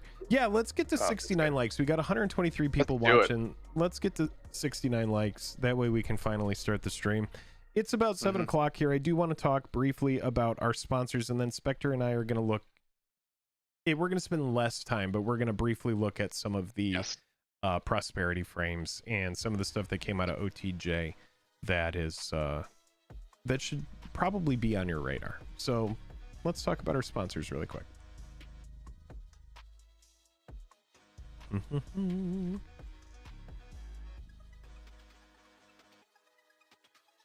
First one, we've already talked about them, but TCG Player. You should go over to TCG Player if you are buying Magic the Gathering singles. You can find our code in the description. It is an affiliate link, and it does nothing but just support the channel a little bit. So if you want to support the channel, then go on over to TCG Player, pick up your singles there, make sure to use our code. Lots of different sellers over there, very nice competitive marketplace, and a really good spot if you are looking to pick up Magic cards. And then Card Conduit. Card Conduit is a great spot where you can sell your cards. If you have a bunch of cards that are piling up and you're just like, man, these cards are worth like $1 or more. Well, holy cow, they have a whole bunch of different services that you can use. You pack up your cards, you send them over. They have a really nice price check tool you can use. You could type in the card name. It gives you everything that you need to know about the card. What were we talking about? Smothering Tithe. Yeah. A bunch of patrons have used this. Everyone, like several people in the Discord, have nothing but good things to say about how easy, quick, and transparent the Card Conduit service was.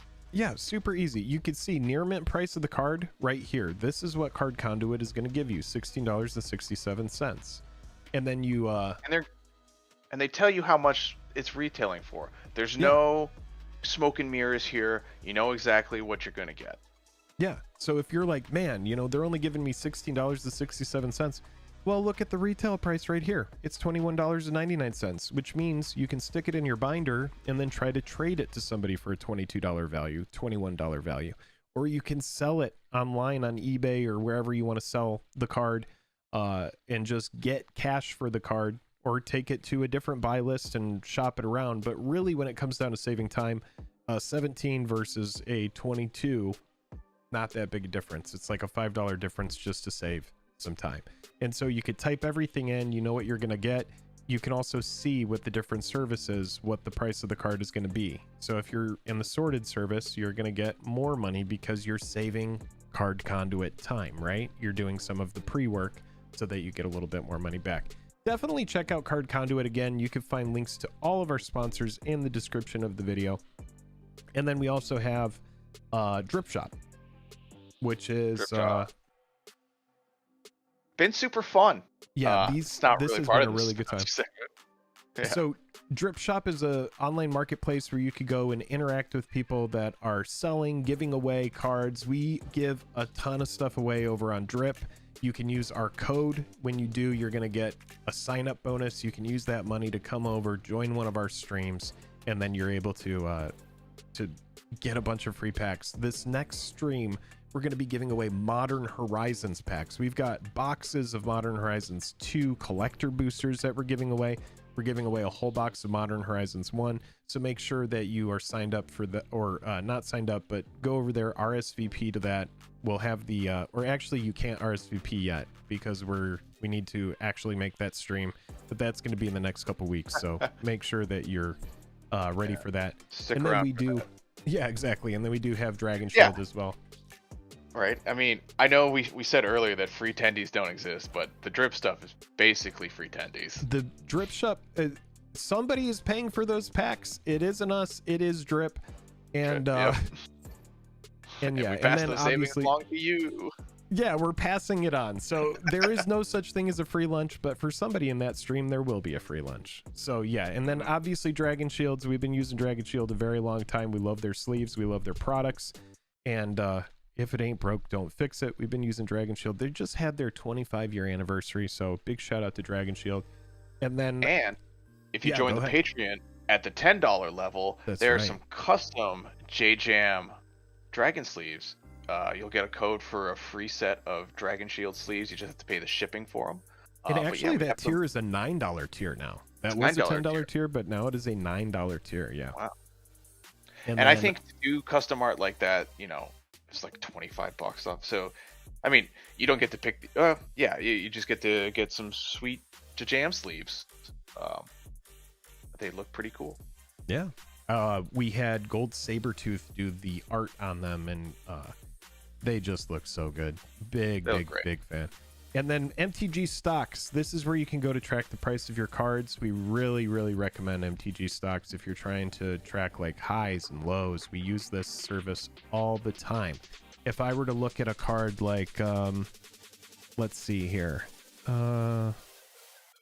What is a good card? Propaganda. Yeah, sure. We're going to talk about it a bit, so.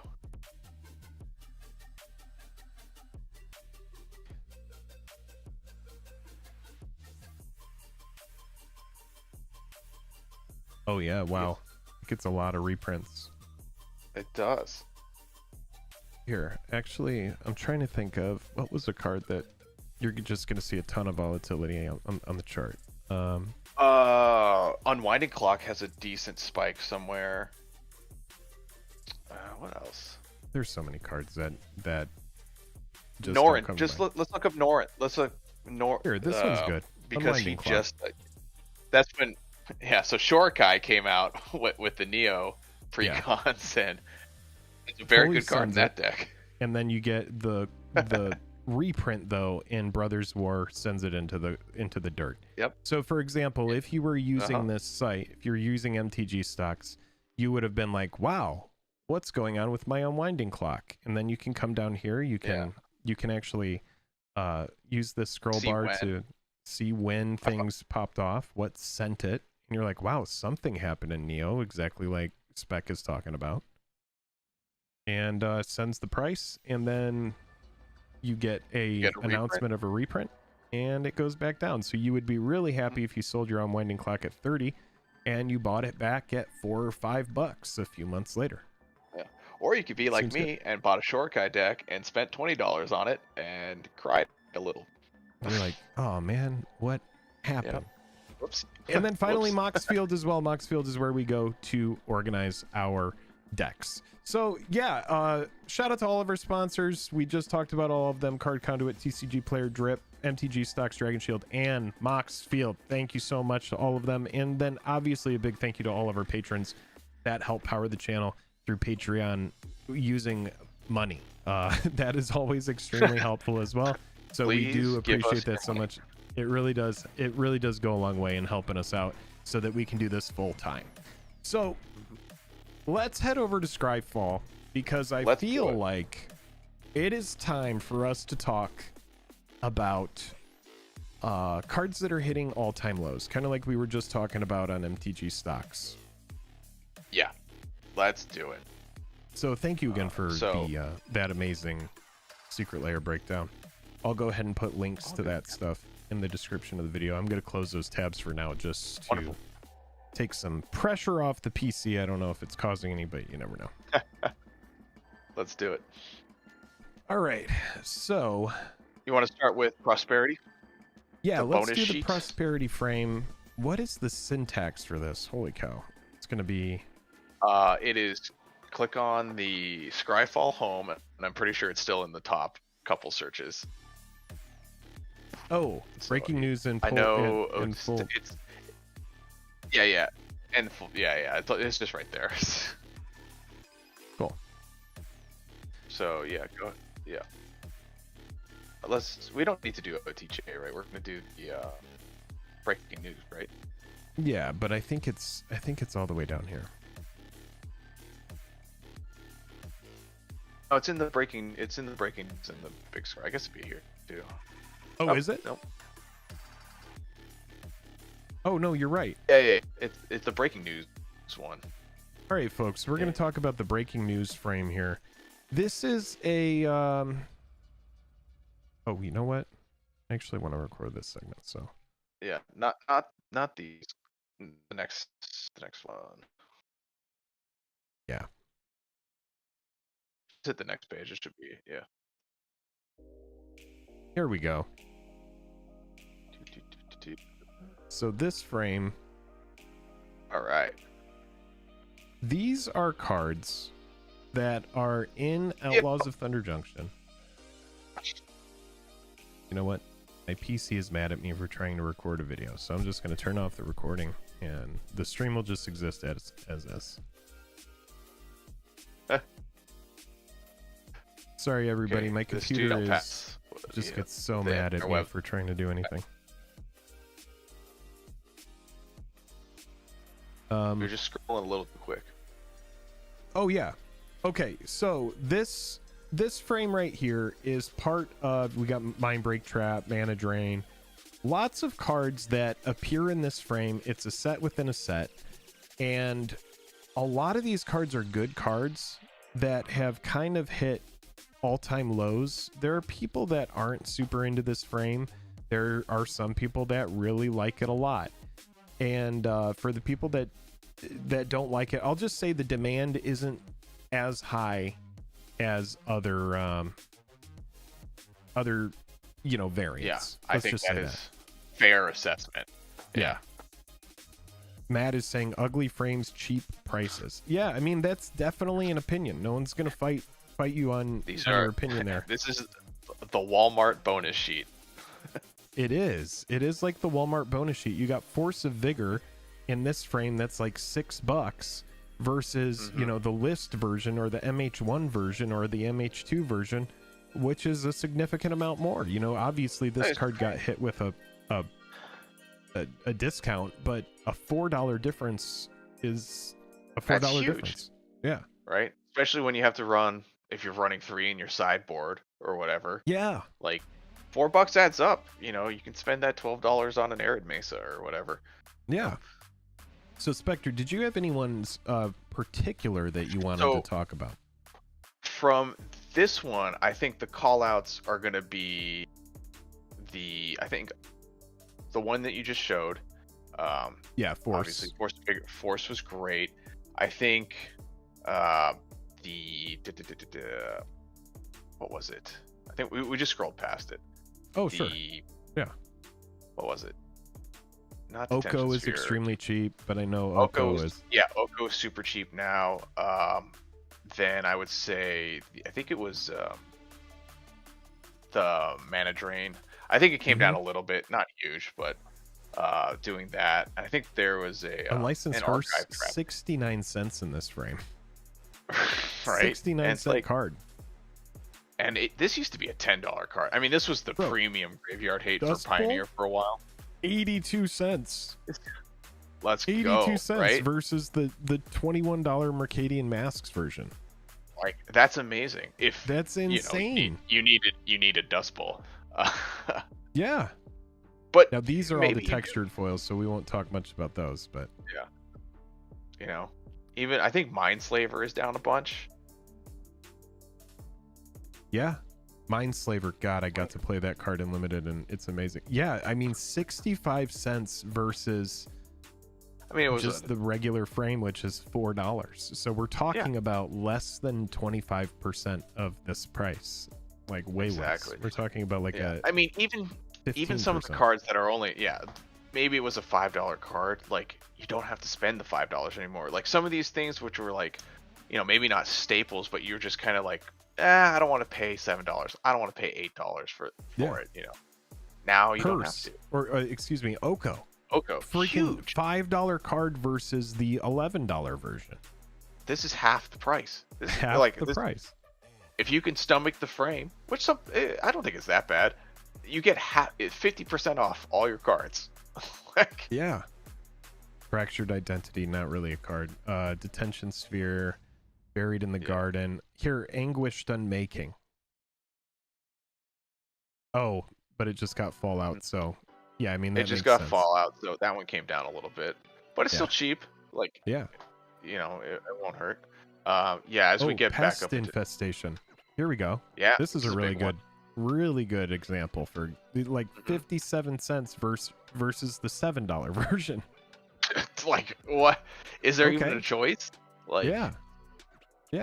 Let's go to page 1 and talk a little bit about a couple of these other big ones. Yeah, because I think we got like Thoughtseas on that side and some of, you know. Yeah, so anything that's like an uncommon, we're not even gonna worry about looking at. Yeah. Leyline Binding. You got the $3 version versus you know, a little bit of a discount, like 75% of the normal price there. Yeah. This is a really good example. Holy shit. Archive Trap for $1, or you can pay $15. Yeah, Food it's Time. a tough What's up? choice. Good to see you. Like, look at that difference in price. Archive Trap is amazing. Like, if you need this card, you should absolutely be paying $4 for a playset rather than 50 or 60. 100%. If you want to try this card out, if you've been like, man, I've been waiting, you know? Yeah, even if you're like, hey, I want to pick up a crappy tier 2 deck like Mill, do you want to pay $60 or do you want to pay $4? Sorry. That's right. No, you're right, though. You're absolutely right. And what this is another thing that kind of happens that's worth mentioning is, say we're going to pick up a crappy tier 2 deck like Mill.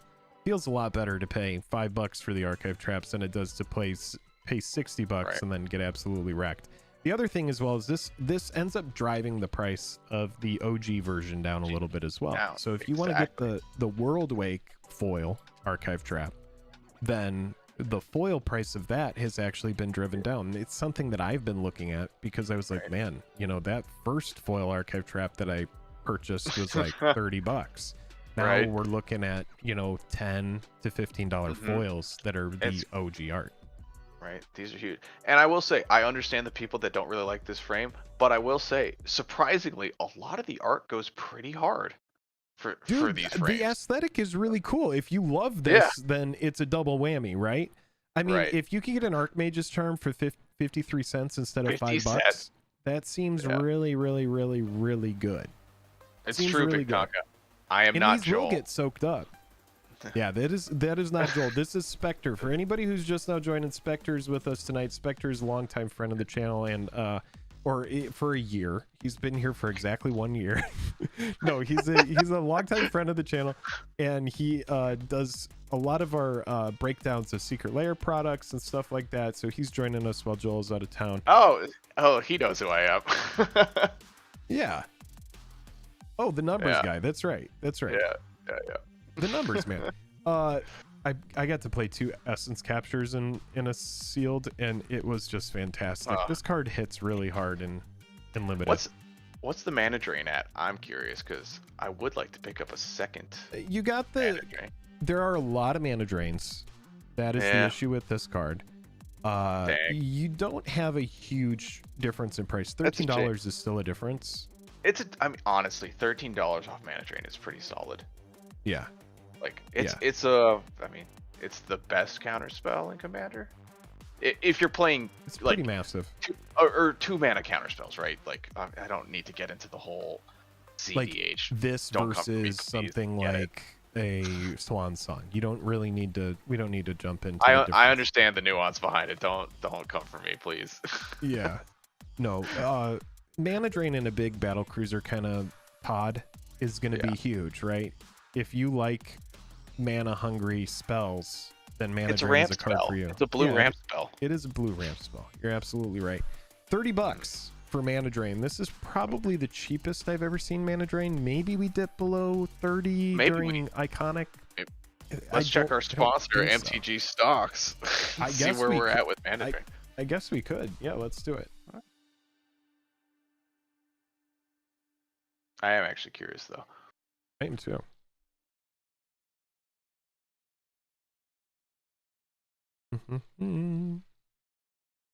That is not a mana drain.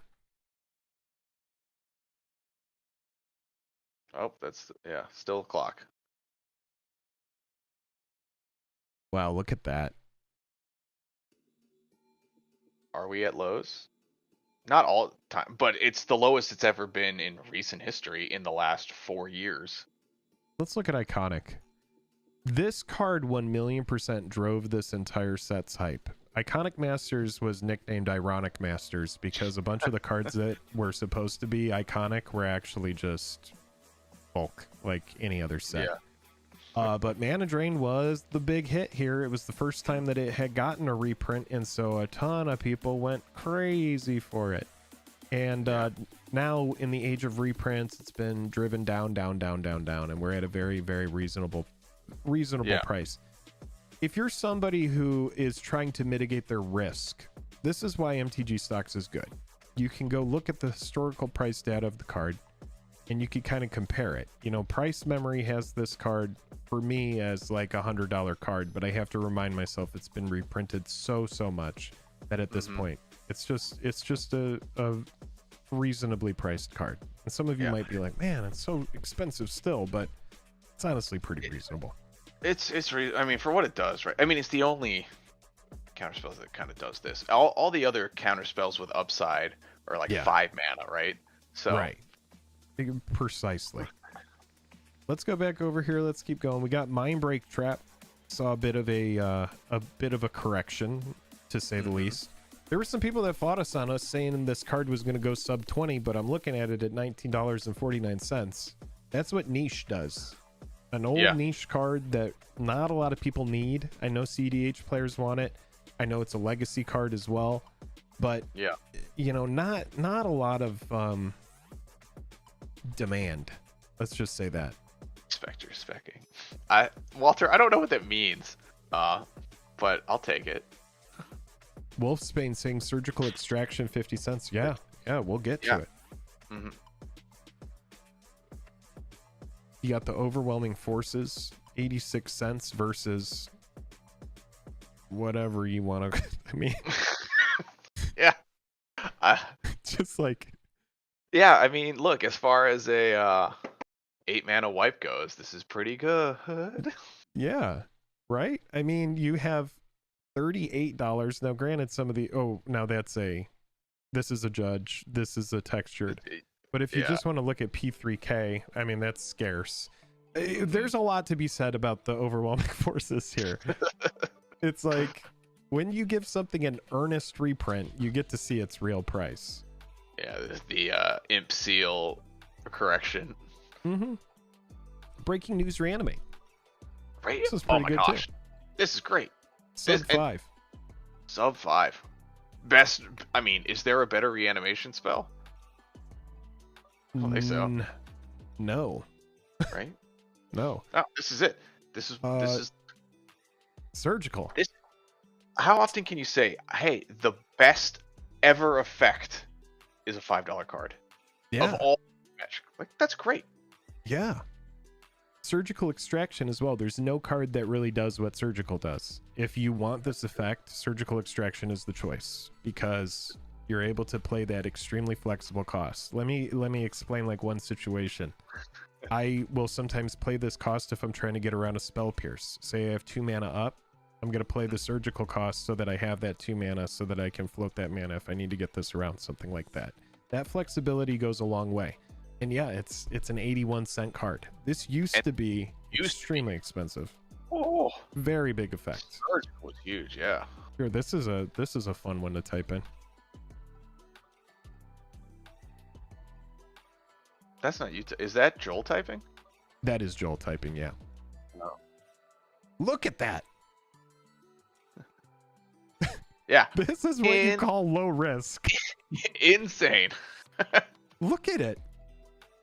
Oh, it's crazy. Goodness. What sent this? I'm trying to remember. I think it started seeing a lot of modern? Just it's red black. There was modern. probably some reanimate deck or some graveyard deck in modern. Hogak is a good guess. Basically something was abusing the graveyard and this was a good card to stop it.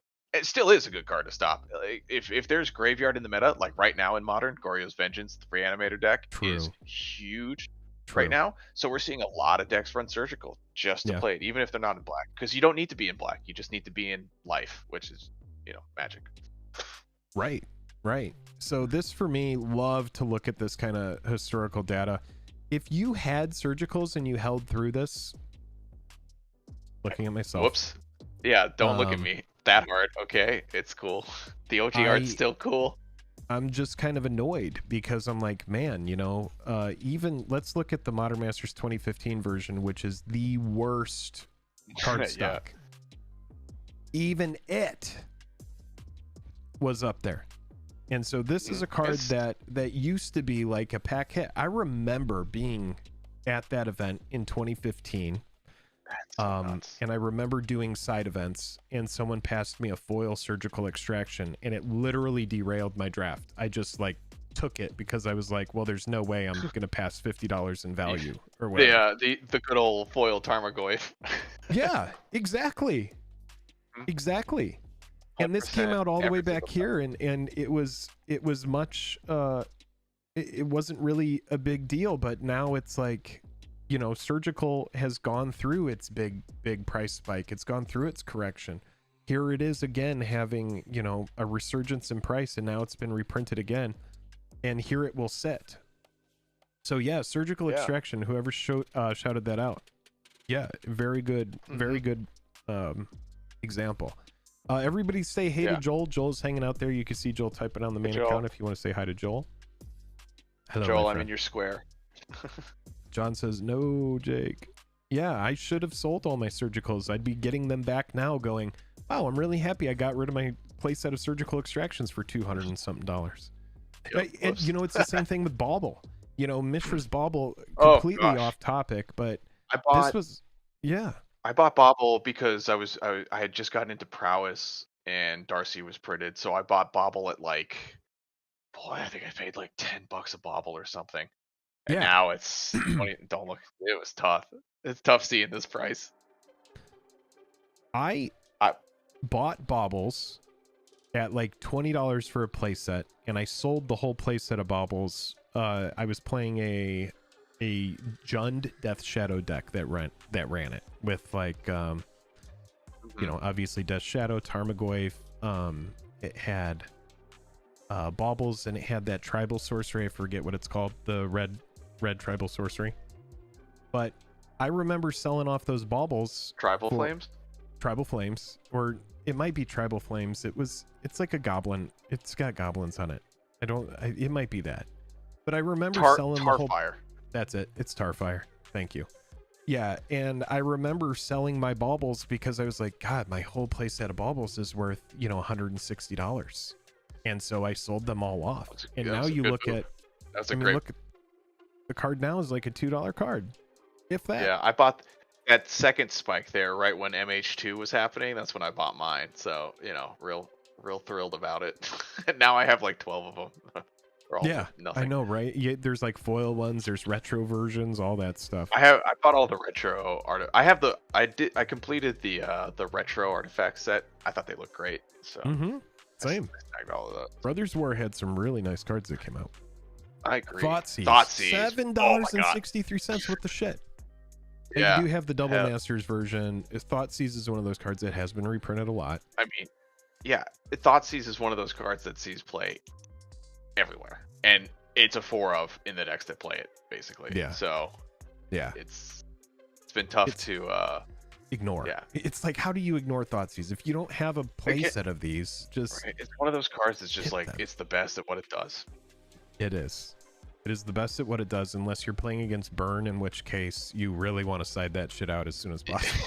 That's true. Yeah. Like, they're like, oh, you Thoughtseize me? Cool. Fuck. That was as much damage as that card you took was going to do anyway. Wait a minute. Did you just play a fetch land into a shock land into a Thoughtseize? You're at 15? Thank you so much. You've done a quarter of my work for me. Yeah. Yeah. But yes, it is one of those cards that, you side it in, you side it out, and I was running a Teamer super heavy, hard, painful mana base. So I was fetch shocking twice Yeah. And this RC, I had 3 burn opponents in this RCQ. Yeah. I got slaughtered. Oh yeah. Yeah. I paid for my greed for sure. Sometimes that your pairings just don't agree with the deck that you brought, and that's just how it goes. For sure. This is one that I wish I had grabbed. Damn. Oh, tell me about it. I kick myself multiple times a week about it's a good this freaking layer. It's so good. Like, not only is the art great, but like it's skyrocketed. Mm-hmm. Collective Defiance. I like this card. I actually think it's a good card. I think so too. The world doesn't agree with you, but I agree. I think all of these modal things are better than people give them credit for. Here's Crackle with Power. This is a card I don't ever really think about, but you can get it for 1/6 the price. Oh, fuck. I would like to spend $1, please. Yeah.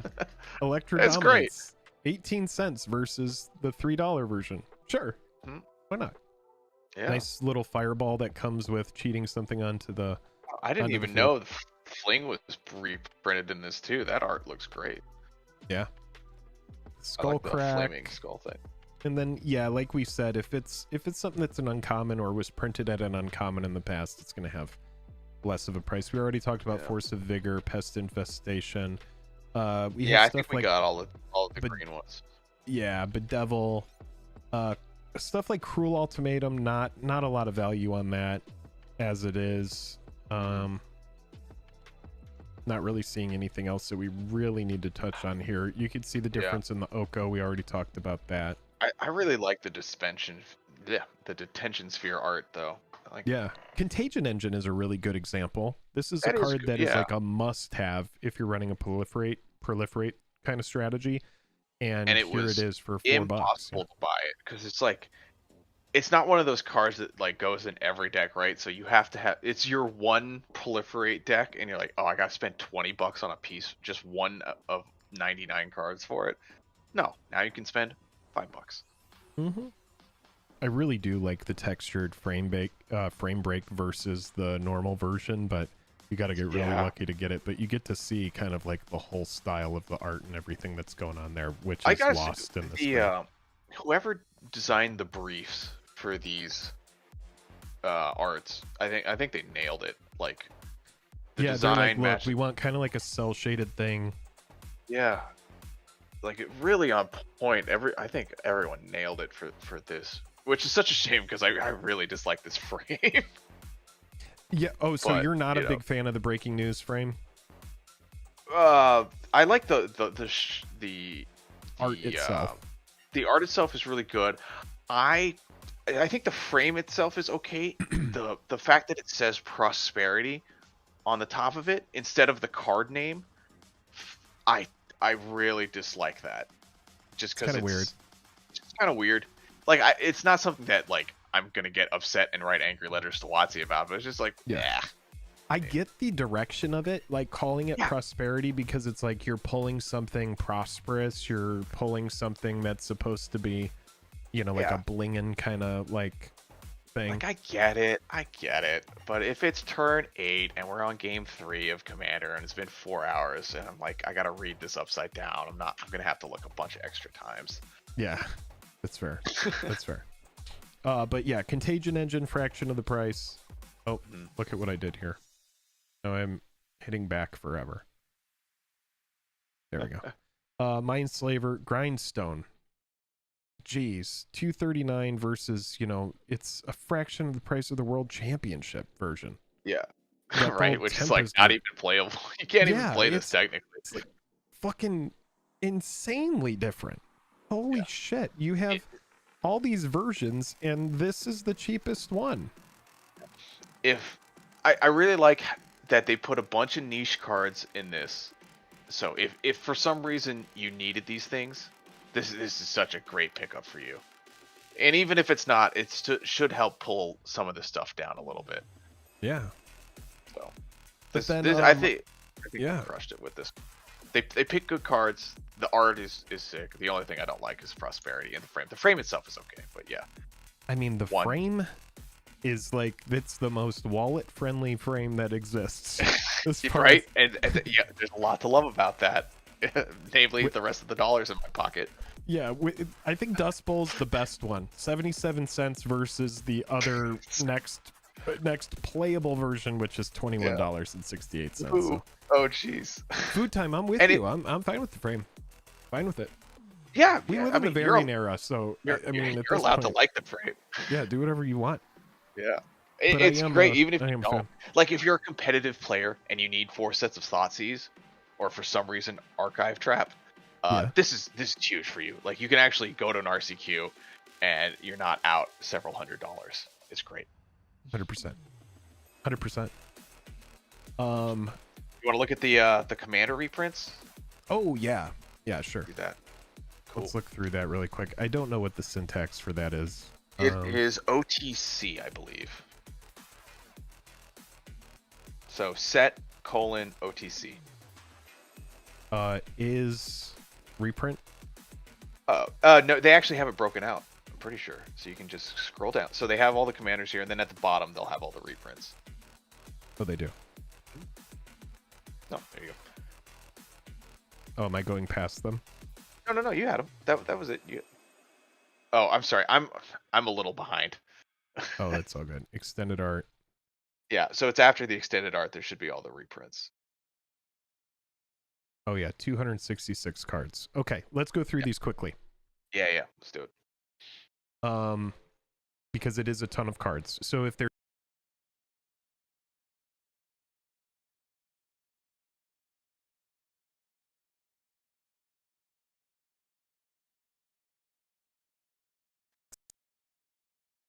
Do I still have you? I see you. Is the stream still going?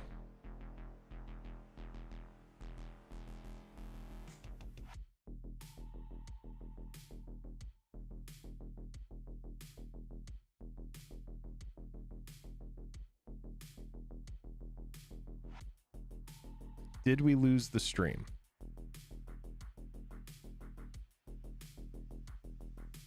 Hello?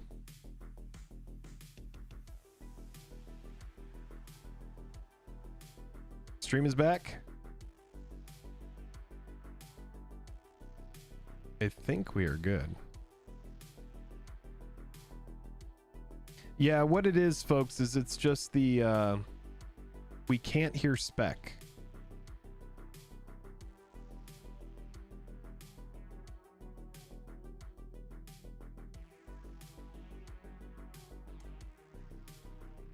Let's see, spec. Can we get a... For some reason, I'm not hearing you, bud.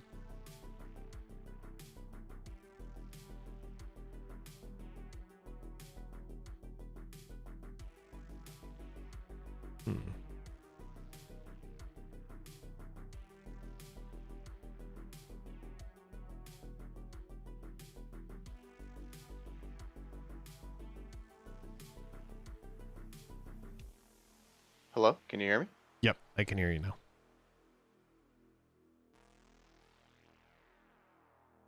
There we go. We should be good. PC just got overwhelmed there. I loaded a new page and it was like, oh, what are you doing? Right, you can see me, but I don't know if you can hear me. No, I can hear you. And I can you hear me? My mic is coming through. Yeah, I mean, my mic is showing that it's coming through. But you can hear me? So... Yeah, we're good. Are we good? Can you guys hear me? I can hear you, but can you hear me? Okay. I'm going to be on I'll be on a bit of a tape delay. I cannot hear you on the call, but I can hear you. Oh. Well, no, we don't want that. We don't want that.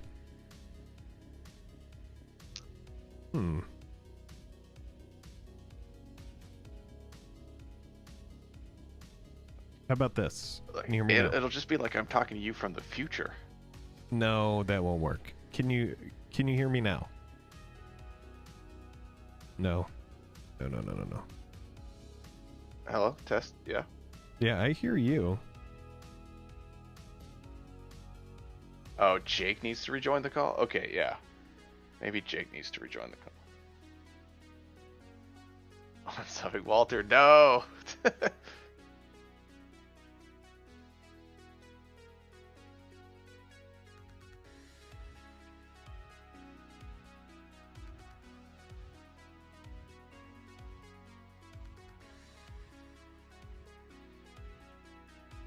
Spec.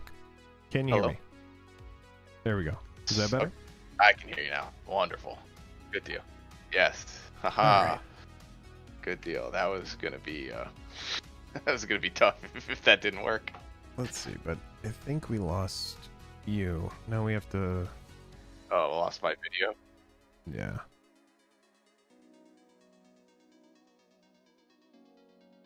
So close. Oh, but can you still see me though, or can you still hear me, Buzz? I can hear you, but can stream hear me? Maybe my video is just somewhere else. I missed this. Oh, I probably need to pop you back out. That's what it is. Yeah, you gotta pop me back out. That's all it is. I should pop out. I should auto join as soon as you do that. There we go. I see you. Okay. All right. Good deal. Okay. Back in it. Like I was saying, lots and lots of cards. Are there any that you want to highlight without us going through 266 cards? Yes, I already pulled them up, so I can tell you about them. Okay, cool. Yeah. Even better. Let's start. Where did I don't think any of the white cards were worth note, so we can skip all the white cards. Poor white. You got Path to Exile. Okay. So let's go ahead, and I think the first one we see is Propaganda. I know it's an uncommon, but I don't know. They don't print Propaganda a ton. It's the cheapest. I've seen it in a minute. I think it's like under $3. Oh, okay. Yeah.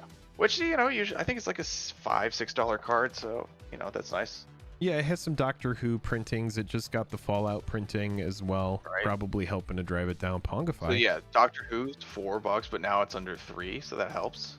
Pongify under $3. Yes. Pongify is big. Yeah, that's really nice. Yeah, that's great, and that's a staple if you need removal in blue, right? You got to play some Pongify probably. So that's a great couple bucks off. Scroll up a little bit because Mind's Dilation got a reprint. Oh, and that's a big one. Oh, that's a really good one. Yeah, a 95-cent card versus $7. That's a big hit. $8. Yeah. So if you need a Mind's Dilation, which you don't, but it's a super fun card to play. Yeah, you can get it for $1 now. That is pretty sweet. That is pretty sweet. Let's see what. And I think there's 2 other blue cards of note, and one of them is Shark Typhoon, which is a super fun card. Oh yeah. Wow, you're not kidding. Shark Typhoon at under $3. Right. And I feel like the pre-con reprints just blazed by everyone. Like no one was looking at these. So if you needed Shark Typhoon, you can get it for $3. You know, it's come down a good bit. Like the regular Ikoria is $4, but this helped pull that down too. So yeah, that's kind of why. So that's good. And then the last one out of blue was Winged Boots, which saw a bunch pop up when kind of people figured out that, hey, it's actually pretty good. Whoa, John. So it shot up to like... John with 20 gifted memberships. Are you kidding me? Oh, thanks, John. Joshua, that's awesome. Wolfsbane, K-Spice, Def Jama, Dirt Sleep, Matt B, Jesse Beholder, Kirknall, John, Colton. Oh my God, this is great. Eli. Man. Please, if you got a membership, please say thank you to John. Yeah. That was awesome. Wow, Scott. Ramen, MTG 420 is also here. You're in the right place. Stormtrooper, Alex Rouse, Billy, Bob, a fancy chef is here. Holy shit, there's a fancy chef. Joshua Sly. Wow, John, let's go. I do need to. Awesome. I'm gonna risk breaking the stream just to update this. Here we go. It's worth it. It's worth it. I'm doing it, dude. That's awesome. All right, Monarch. All hail John Reed. I don't have the voice thingy, but you know, you guys know what it is. This is crazy. That's awesome. Oh wait. All hail, John Thank Reed. you. New All Stream hail. Monarch getting in there.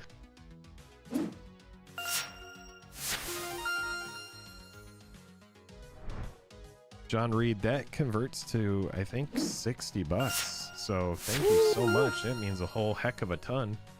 That's great. Thanks, man. We really, really do appreciate that. Jeez. It's a bunch of memberships. Okay. All right, Spec. Anyways, those winged boots, right? Much. Yeah, it's like a Wait, $5 did Wing card, Boots but make it in this as well? oh, it did, baby. Check it out.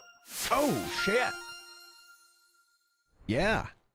OTJ Wing Boots. All right, so this is kind of like, the way I feel about this card is if they just printed it and they're already printing it into a precon, that tells me that's like they're just going to kill the reprint equity of There's this no card. reprint value to it, but hey, it's a $2 card. Like, you didn't want to pay Very good. $5 for this, Ward right? 4 is unfucking This text believable. it gives your creature flying and hexproof. You just have to be in a blue deck. Yeah, for 2 if and any- 1. If anyone wants to pay 5 mana to swords, whatever you put under boots, you're pretty okay with it. Yes. You know, this is completely unrelated, and we're going to go right back. But I just want to talk about this card. Okay. Do you want to talk about the sock collab? The what? The sock collab? That's what that media inserts print is. Oh. Oh, you want to? Oh, No. Key to the Vault. Oh, okay. Dude, this card is so fucking good. A lot of people will run it. It is, dude. A lot of people will run an effect that's just like, oh, on combat damage, I draw a card. This is on combat damage. You're just playing something off the top of your library, which in Commander can be extremely good, unless you're in like counter and instant and sorcery speed stuff. But if you have a lot of permanents, I don't see the downside. I have such an aversion to anything that says equip that's more than 1. I know.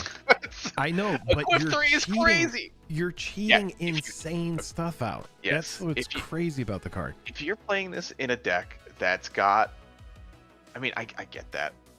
Yes, in limited on a flyer, John, it is next level. If you have this, if you are able to draft this in limited, it will 1,000,000% just win you the game. If they can't answer the creature that keeps dealing damage, you are just playing stuff. But I do know it was in a bundle, so not a lot of value. No value. I definitely have the bundle version of it, so maybe I'll come around to it. You should just try it out, because I was just finding it to be really interesting how much stuff, how quickly it like loads up the board. I mean, here's the thing though. I play terrible cards in my deck, so I don't know how flipping into them is going to help me. Yeah. Yeah. For me, like, I would just absolutely run it in a commander deck, like a big mana commander deck, just because it's like, you know, if I'm running this in, I don't know, I was talking about Shroom earlier, but that is like a deck where I can easily get it back. If I can do combat damage and then all of a sudden play my Darksteel Forge off the top, you know, and now I cheat in a 9 cost or whatever. So you need inherent evasion, because this gives you nothing, right? You do. So you need evasion, and I would like, I don't think it's necessary, but I would like a way to cheat the equip cost in the deck. I think if you have those two things, then this isn't like, close your eyes, easy add, right? Yeah. Like, you want the creature to have some sort of power on it, because it's like you don't want to just throw it on an invisible stalker, because then you're looking at 1 card each time. 1 card, yeah. So it's like so you need a way to give evasion and it not to be just the worst creature known to man. I do have creatures that deal combat damage. Yeah, it's true. No, interesting card though. I like the design of it for sure. I think it's pretty balanced. Windfall, a little bit of a dip. Yeah, which is nice. It took a little dip in the Karlov Precon or Ixalan, sorry, which was nice, because this card was getting up there to like 5-6. So that's nice. All right, into the black cards. Some of these got good Baleful Mastery list reprint, but you know, much cheaper. Like Deadly Dispute. This is a card that's a nice reprint. Yeah. Oh, it also got Fallout. It got Fallout. I think Witch of the Moors, Mari, cards I don't play at all. Feed the Swarm is a nice one, but that's already a cheap card. Sock promo shoutouts. Yeah, Mari, that assassin, vampire assassin. This is a nice reprint for her. She's down under $1, even though she was like $4 or $5. The Witch of the Moors again. Oh, good looking out. Yeah, Witch of the Moors is one of these cards I play against all the time. It's in my buddy's $4, $5 card. This one's under $1. So like, that's crazy easy pick. Like, that's easy pickup. Easy pickup, right? Like, if this is a thing you want, this is the time. That's one of those cards where if you are in like a life gain kind of strategy and you're not running Witch of the Moors, you're probably doing it wrong. It's like, just I totally forgot about it, and I just realized I built a combo deck, and I should put this card in there because I gain life 8 times. That's a very and then good Vane Witch Coven, that one right next to it, which I did not know what this card is at all, but it is also under $1, and it was a $4 card. Oh, okay. Yeah, just some value for 1 black. You get something back from the yard. Yeah, it's really good. Like when I see cards like this, it's hard for me not to like think just like a Loro, just like run it in something where you get passive life gains so that you can always get that effect going. Seems good. Yeah. So we've got so that's it for the black. Now in the red, we've got Arcane Bombardment. Yep. Super fun card. Was getting up there a little bit, but not anymore because it's again under $1. Like, to have reprints put neat cards under $1 is great. Yeah. Like, this wasn't breaking anyone's bank, but it's like, hey, you know, or especially if you're like trying to do like cool budget deck stuff and you have like a restriction, like now you can add this crazy bomb for no reason, you know, and have a good time. Right. Yeah. Bloodthirsty Adversary was getting up to like $4. Now it's like under $1, so that's neat. Reign of Riches, there we go. That's a good one. That was a card that needed to see a reprint. That was creeping up $6 to $9. Oh, Finale of Promise. Yeah. Oh. Wasn't. Well. Yeah. Was it? I checked. I saw it too, and I was like, oh. Yeah. Magmatic Insight. Shiny Impetus. Yeah. Reign of Riches. Reign of Riches. That was a solid reprint. Yeah. That's a solid reprint. When it enters the battlefield, create 2 treasure tokens. Not even surprised, dude. This card is just so. If the first spell you cast each turn, that mana from a treasure was spent to cast has Cascade. It's just like the treasure mechanic just continues and continues and continues to barrel out of control. Like I just can't see it only gets better, right? And it does. And it's not like they've reined it in at all. Yeah. Like I haven't seen. This is going to be a good one too. Even though Vandal Blast has had a lot of reprints, I mean, getting it at essentially like $1, that's really good for an insane card like this. Absolutely. Even Seize the Spoils was kind of getting up there, but now it's Stormkill at 50 cents. That's pretty sweet. Happy to see that. I mean, I guess maybe not that happy to see it, but you know, it's a good card if you're spell slinging, like you want this guy for sure. Like, so it's great to see him stay cheap. God, Avenger Zendikar at $1. Dude. Avenger and Ancient Green Warden is at $3. It is crazy. $1.70. Green Warden. Wow. These are like crazy green cards to see at these prices. I think. Ancient Green Warden is like one of the cards that came out of Zendikar Rising. Yeah. It's great. That's an insane price drop. $3. Yeah. Awesome. And here's what's going to happen with all of these is they will get soaked up and you will have them creep up to 3s and 4s and back to 5s, a lot of them. So because the thing is, they printed this in a land. They don't always, like, when was the last time we had a land matters pre-con, right? Right. So, you know, we don't see it all that often. And so we got some solid reprints for this.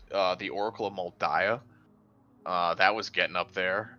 Its price got cut in half, even though we just saw it in Double Master. Oh, I guess 2022 is 2 years ago. Oracle's one of those old cards that it's very hard for people in green to ignore because it's just going to let you have perfect info and it's going to allow you to ramp. I know that there's other cards that do it more efficiently, but it's a card that people aren't going to just move and away it's half from. off because of this pre-con. So, yeah. Wow, Ramanop Excavator. This is a really good one, too. this is great, right? $1.60 now instead of it was getting up to past $5. Yeah. I mean, that's a really good price. Yeah, absolutely. I mean, there are only so many cards with this effect. It's Ramanov Excavator, Ancient Greed Warden. There's one other creature, I think, and then like Conduit of Worlds. Yeah, Scoot Swarm. Scoot Swarm. Yep, Scoot Swarm also came in getting a little cheaper there, which is great to see. 3 visits. This is nice too. I know there's lots of copies of 3 visits, but you know, sub 3, not bad. Sub 3, yeah, it's nice to keep. This card needs more reprints just to keep it down because it's just really good.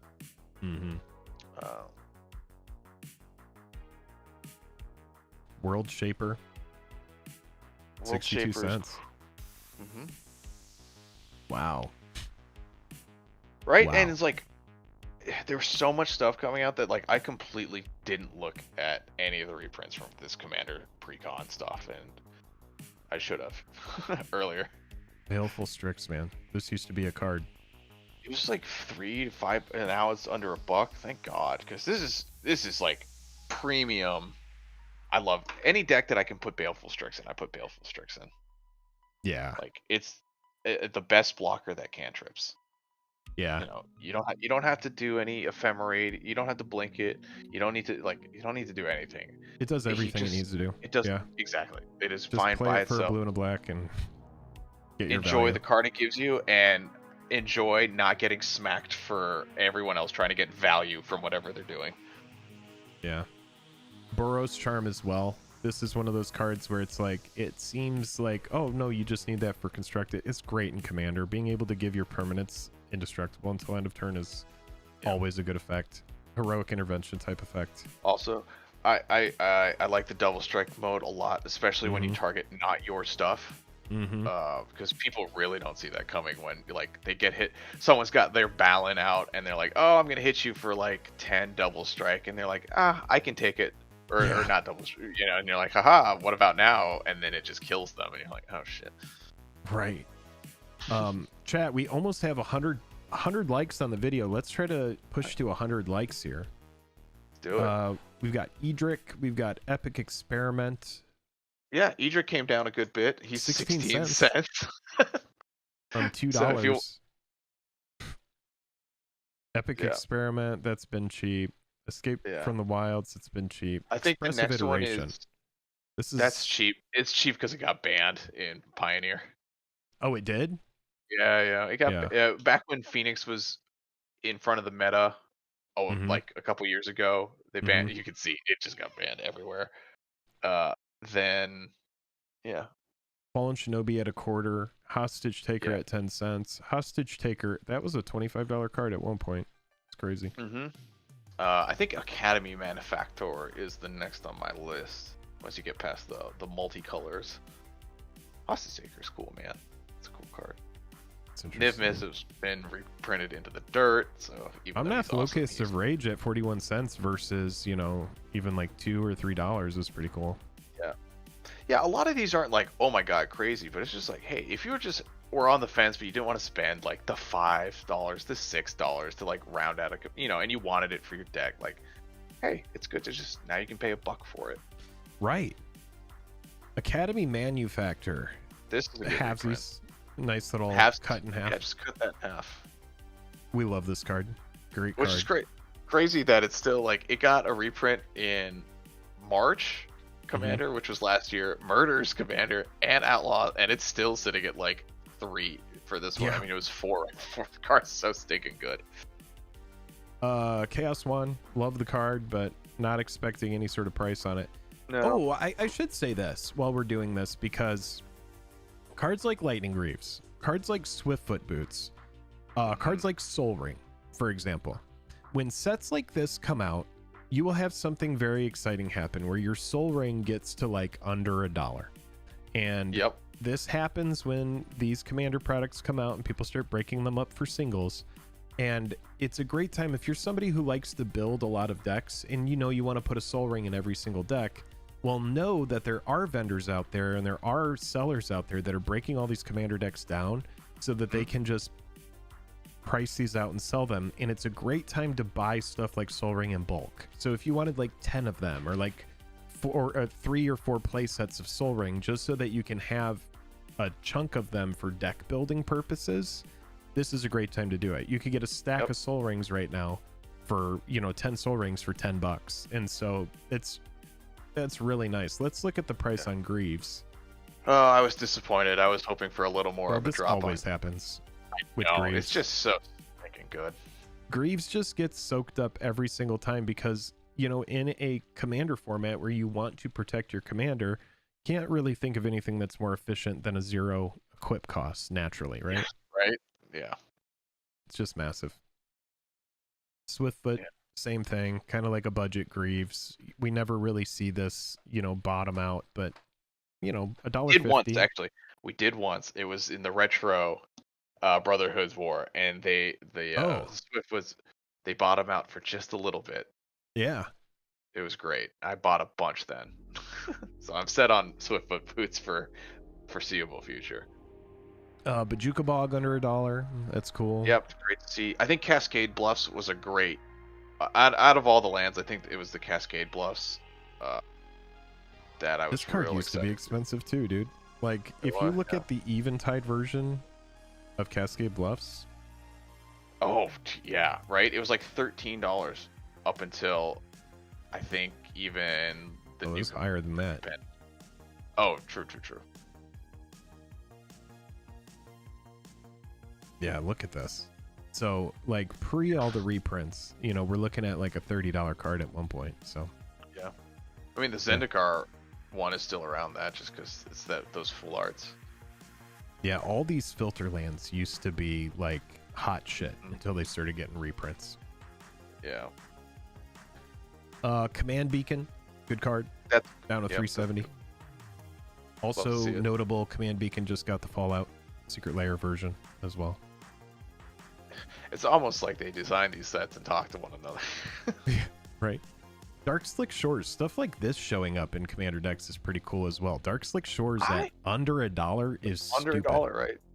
That's stupid. Very good card at under $1. Yeah. And then obviously, you know, your check lands. These are always great.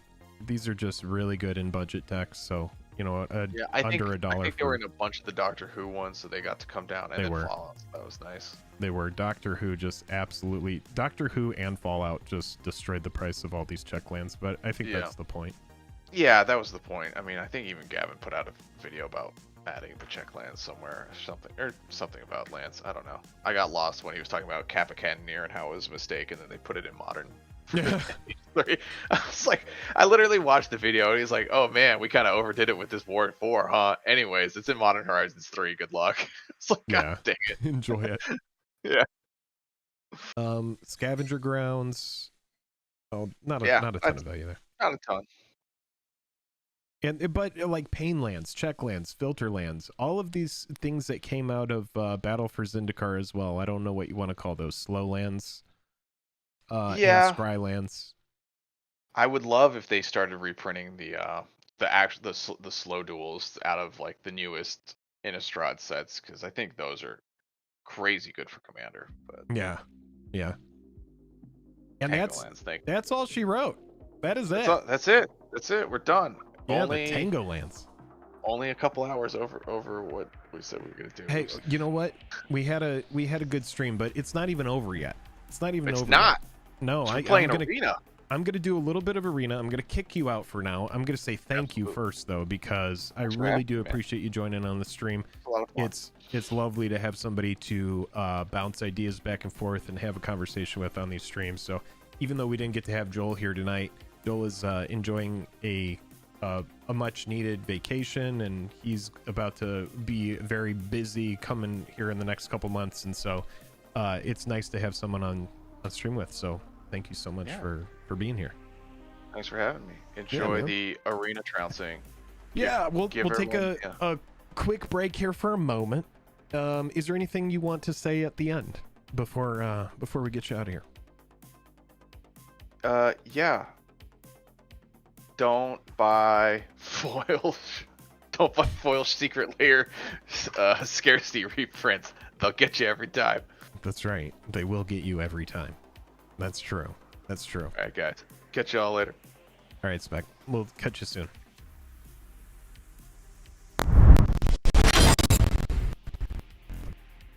Oh, hey, friends. We're going to take a very brief break, and then I'm going to be back. I'm going to do a little bit of Arena. Let me go ahead and clear up some of this stuff that we've been talking about. I'm actually going to close Discord as well, because I know that if I keep Discord up, what will happen is the computer will start to huff and puff and cry, and we don't want that at all.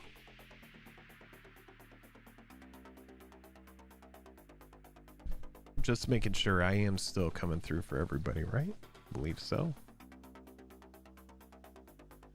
Right, I think we're looking good. All right, just because this deck is near and dear to me and I've been playing it a lot, we are going to go ahead and jam a little bit of Arena. This is a fun one that I've just recently been playing with. Let me do a quick BRB here. La la la la.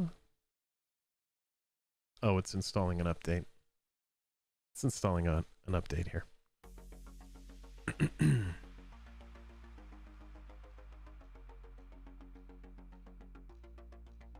Yeah, but this was a fun one. We talked about secret layer products. We talked about the prosperity frame. I'm honestly like astounded by the prosperity frame and how cheap some of those cards are. It's pretty wild.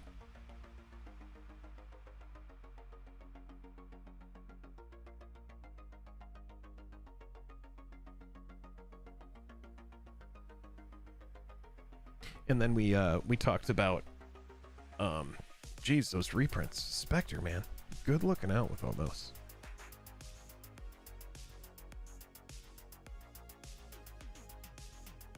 There we go. Arena is chugging right along.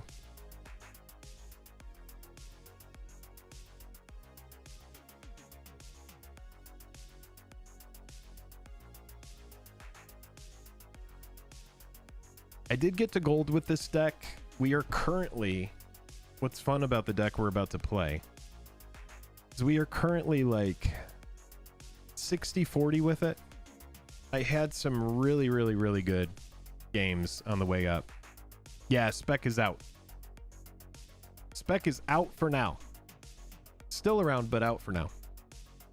Spectre here for 2.5 hours on this stream. That was pretty sweet.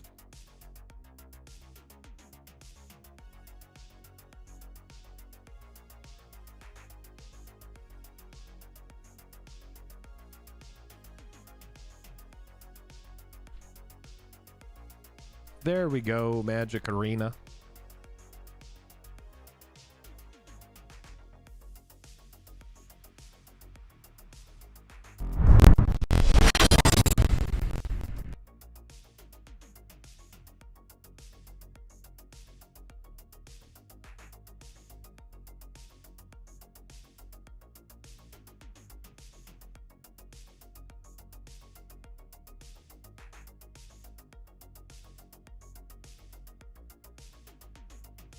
I'm moving myself back over here.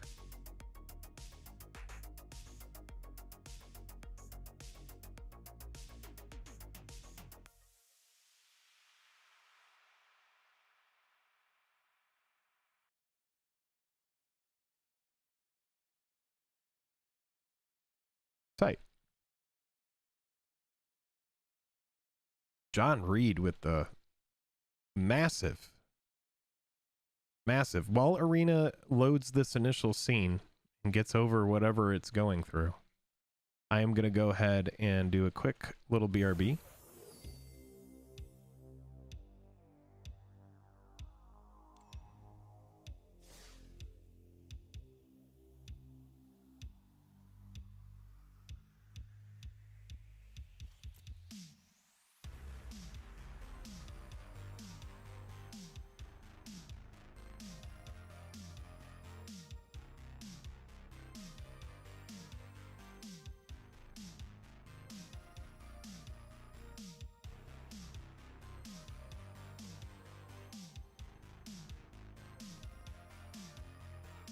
Wow.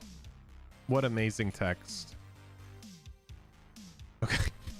Here, let's go to here, before we do that, let's go to the wow, I'm so good at streaming. It's freaking amazing. Oh man. People have got to just be so impressed. Jeez. Okay. This is what we've been on.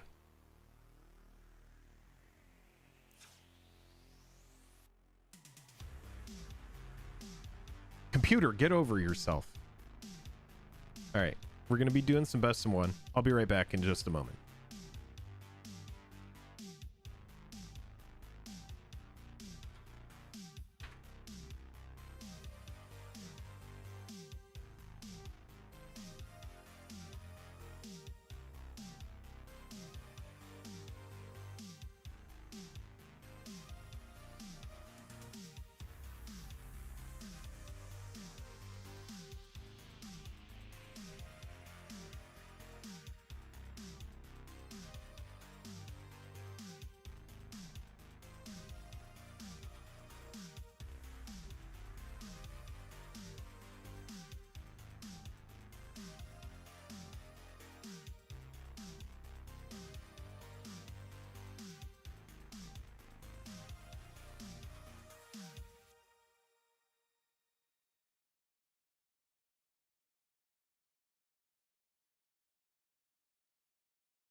All right. You know what? It's kind of cold. I need a hoodie.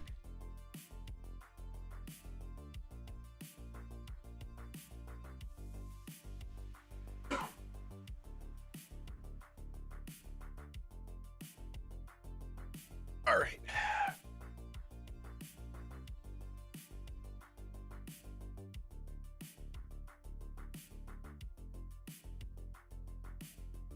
All right. So this deck is an extremely fun deck, but very much a Johnny kind of deck. Issue with this one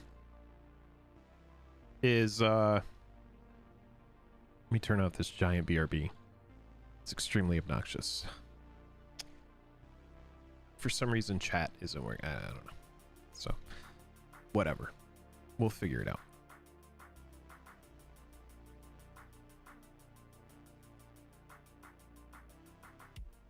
Okay. Where's the warm P? LOL. Well, we do have the Deep Muck Desperado, which is a mercenary. So we do have one outlaw in this deck with a nice cowboy hat. I couldn't get away with having a mill deck without excuse me, a cowboy hat in it.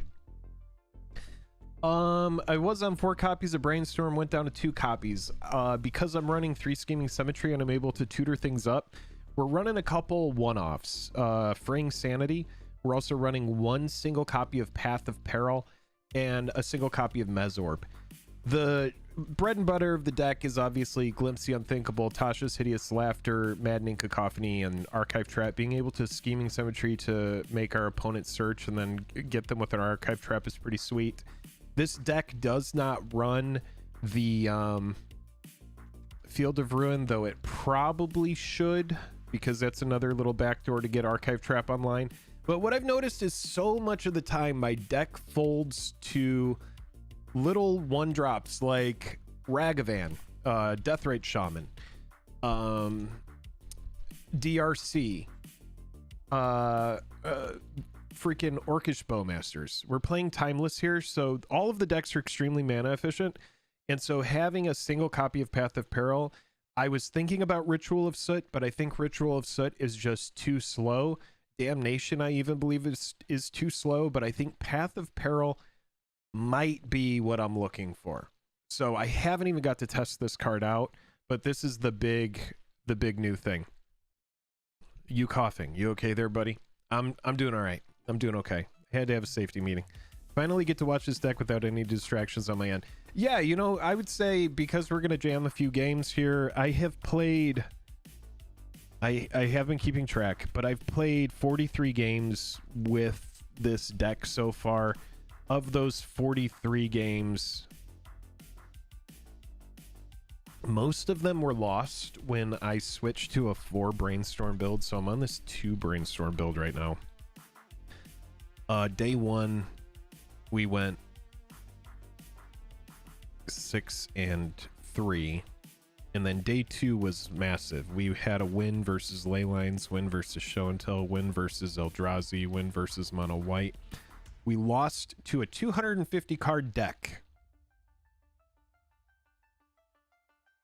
My surprise. Then we had a win versus Red Black Good Stuff. We had a win versus Red Black Good Stuff. We had a loss versus Guy's Blessing. Imagine my surprise. And then we won versus Primetime, won versus Mill. Lots of Mill. Once you start to get into gold, we're going to see a lot of mirror matches. There are other people that are running similar builds to mine. Some of them are running Jace Perfected Mind. Some of them are different. I've even seen some like Saltai Mill variants that are running stuff like Uro, Titan of Nature's Wrath. We won versus Affinity. We won versus Blue-Black Control, 1 versus Phoenix. Turns out when you Surgical Extraction the Phoenix player quits. Surgical Extraction is such a house. So we had insane wins on game 2, and then once we started getting into gold, we were experiencing more losses. We had a loss versus Jun, loss versus Simic, win versus Red-Green, loss versus Mill. Mill running the One Ring, of all things. I should probably just unlock some copies of the One Ring. Maybe that should be a one of in here. That seems kind of good. Win versus Affinity, loss versus Green-White, loss versus Kavu. Territorial Kavu, man. Jeez, that card is a fucking house. But anyway, let's just run it. Let's just run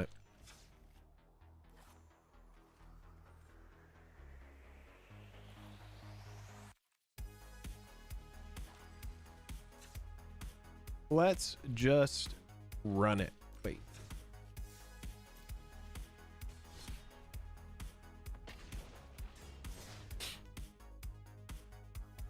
Fogbank could be cool. Is Fogbank in this? Make a note about Fogbank. Fogbank forces the burn player to burn removal on it, which is what the burn player typically does, but Fogbank is a must answer, so I do like that idea. Seems good versus Atraxa. Grizzlebrand. Oh man. Yeah, this is a keep. Show me a fetch land. That is not a fetch land. At least we can start with this and then go for a brainstorm on their EOT. Come on, fetch. Don't just be mono white, please. Ugh. Alright, fine. Alright, there's a crab. So we're definitely going to Polluted Delta. So let's put the Polluted Delta on top. And we will put the Mystic on top as well. I really don't want to get rid of much in my hand. So let's just do this. We can operate on 3 mana just fine. We do need to find a Scheming Symmetry.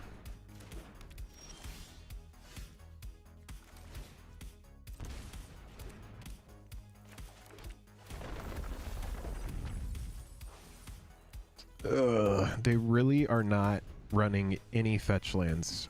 It's going to be really hard to get those traps off without a scheming. But I think we got this. I don't feel super nervous.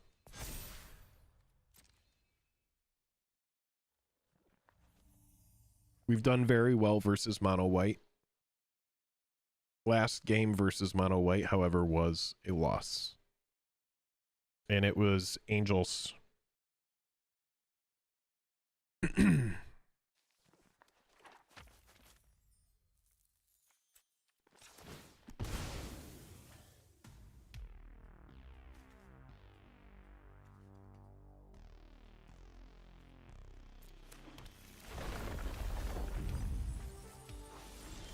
We are going to have to do this the hard way. However, this is extremely good for us.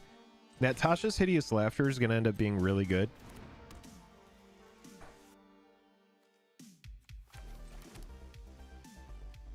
I think we're just going to grab a Swamp. But we'll do it in response. No, actually, we're doing it now because we want a Glimpse to stay on curve. So this is just a turn where we're going to send it back. Yeah, we can just do this with a Swamp. This is fine. Yeah, if we had the 2 traps, the game would be pretty much over here. But we did not get to cast the traps for free. Tasha's will do an insane amount of work. Yeah, we got that second crab is really good.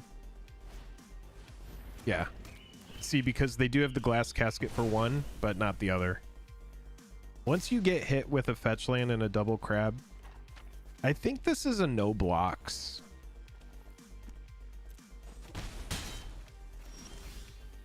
All right, so we are pretty close to being able to hardcast an archive trap.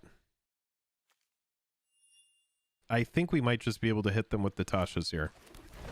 It should be enough. We'll sack this to just go get an island.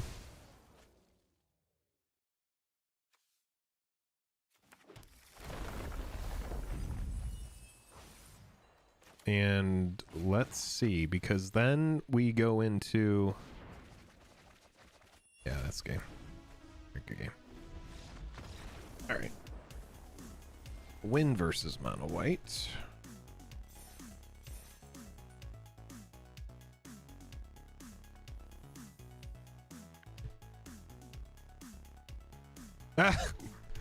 Yeah, I'm a Johnny. That's for sure, Bob. Game 43.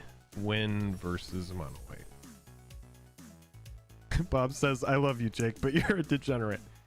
I wish that I could tell you with a straight face that you're wrong.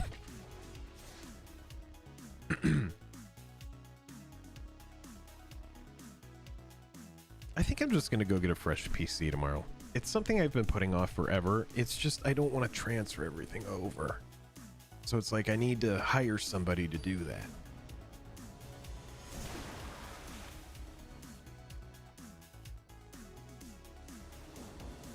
I need to like put everything on a hard drive. Okay. This hand is fine. Not ideal. This is why we need Hedron Crab. I don't want Deep Muck Desperado right now, but it's what I got. I do have a Pacifico and 3 limes right now. I just keep the old limes in there. I've actually really cut back on my drinking though. It's pretty wild. I was like, you know, I'll allow myself to have a couple beers when I do like a stream, but I've pretty much cut like weekly just like, you know, oh man, I'm playing a couple games of Rocket League with the friends. I'll have a couple beers. We'll keep this. This is probably going to be a loss just based on what I'm looking at here, but I can't in my right mind send this hand back just to like fish for crabs. But red green, if they start with like a territorial Kavu, you know, having that Deep Muck Desperado to block, it is territorial Kavu. I fucking knew it. Ugh. Ugh. All right, hopefully we just draw the we'll just draw the Fatal Push.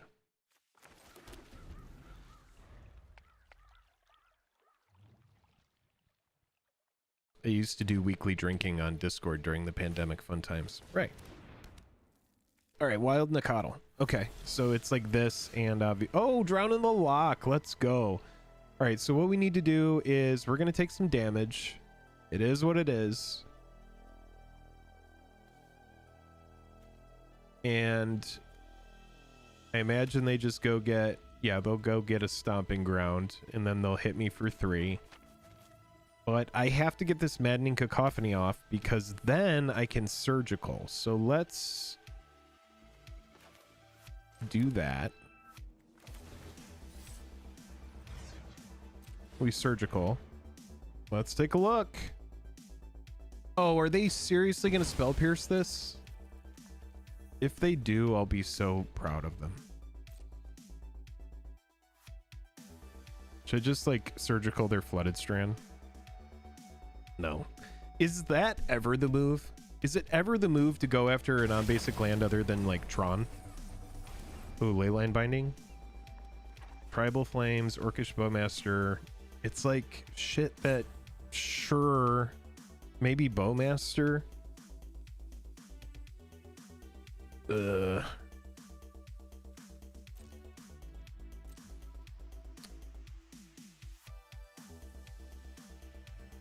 Maybe Bowmaster.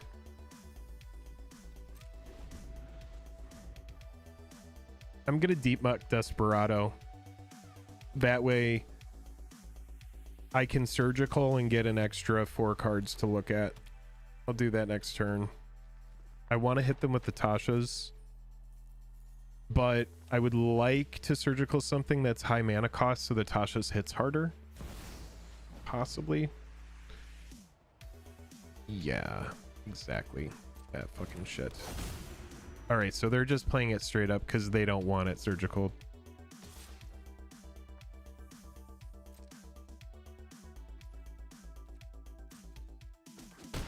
Yep, okay. Hit me for 3.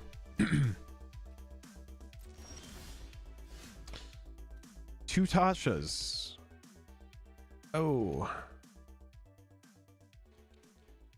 I am thinking if we're going 2 Tashas, we kind of want to just get those out. However, Bowmasters does seem good. The Deep Muck Desperado blocks nicely. Maybe I go for Lightning Bolt, and then this is an amazing blocker. I'm going to go for that. That's what my gut is telling me to do.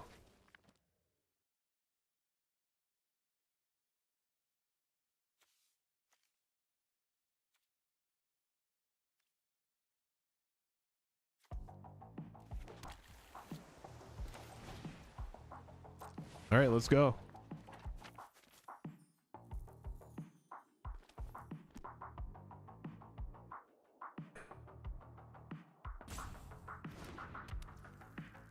Oh, playing some Pokemon Go, Walter? All right, here we go. I think, chat, it's either Tribal Flames or Lightning Bolt. And I'm thinking, I mean, honestly, the removal here is so fucking annoying. I think it's... Tribal Flames is less mana efficient. Maybe Leyline Binding. Honestly, it's damned if you do, damned if you don't. Whatever. I don't want them to Leyline Binding me. Maybe it's in their hand, we'll see. Excuse me.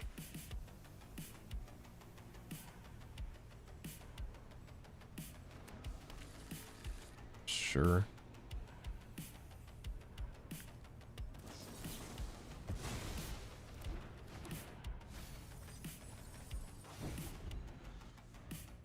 Wait, what?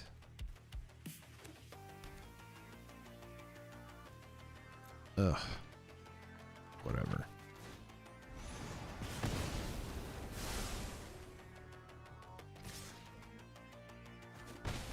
And this is what happens sometimes with this deck.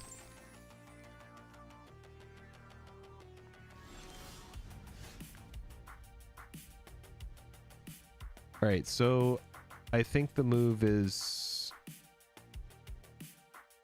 Maddening Cacophony. Oh my god, these Tasha's Hideous Laughters need to get cast, and I can't do it. I take 5, I go to 4. I likely just die next turn unless I play the Polluted. See, this is why people are playing that version with Uro.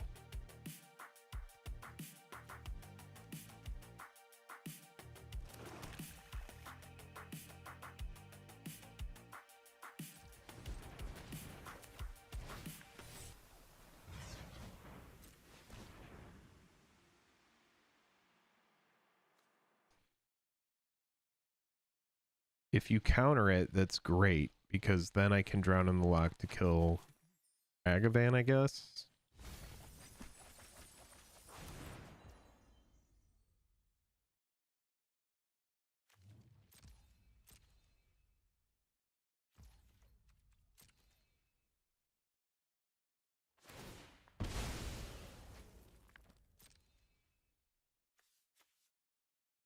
Damn, we need this Tasha's to hit super hard. I think there's a world where we can win, but I have to let Ragavan go. Because nothing in my deck is going to kill me that they draw. So it's like, I think I have to let Ragavan just like smack me a lot. They take Gigantha into hand.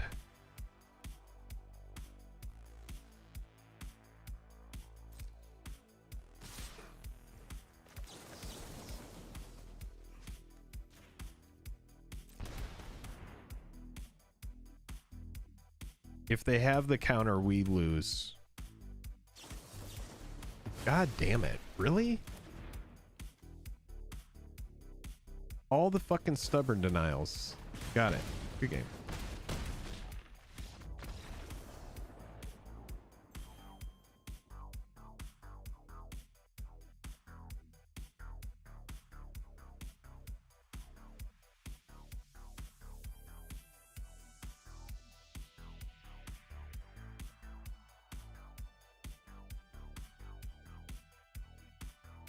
What would you classify that deck as? Domain Zoo, maybe? This is a format called Timeless. Do you have a deck of this in paper by chance? My deck is extremely similar to this. I have a mill deck that has Hedron Crab, and it's not running like main deck Fatal Push. It's just like a very streamlined, straight up, I do mill. That is what we're doing. Ooh, we get to test Path of Peril. That's cool. They mill to 6. Part of me thinks I lead with Watery Grave tapped and then play Ruin Crab on turn 2. No, that's never the move. That is never the move.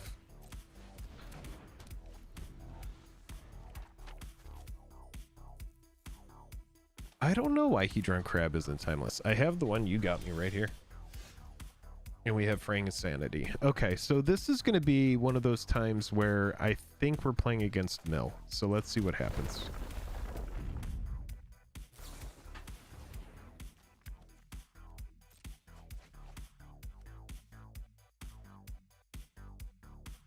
So we can get our opponent super hard here with the surgical. We got double surgical extraction, so if we don't win this game, I'm gonna be miffed.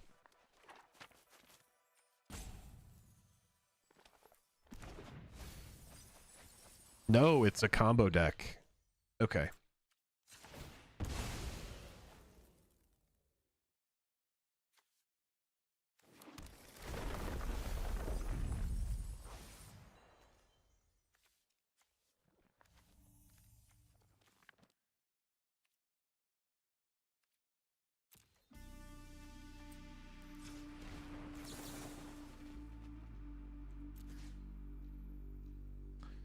Thoughtseize seems kind of mid.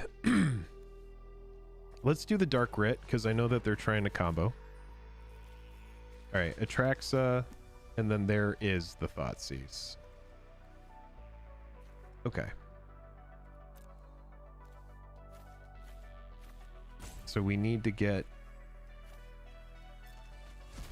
Dono Streak lives on. Walter, thank you for the $2.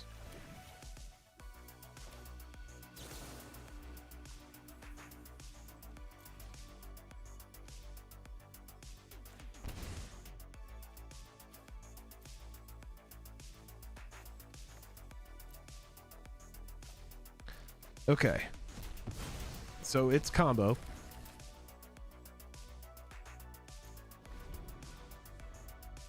Path of Peril means absolutely nothing in this game. We just don't want them to get a show and tell. I really wish show and tell had hit the yard. If they drew show and tell off the top... Oh, I was about to say. Okay. Rough.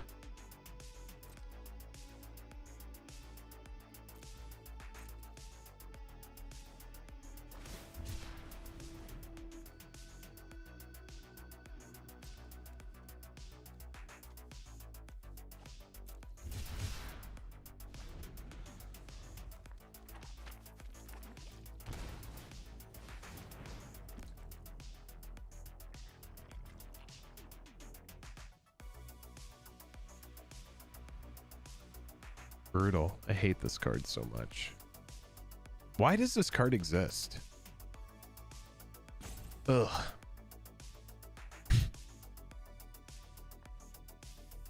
Four more likes to 100. I hate this card assembled the team. Yeah, I know.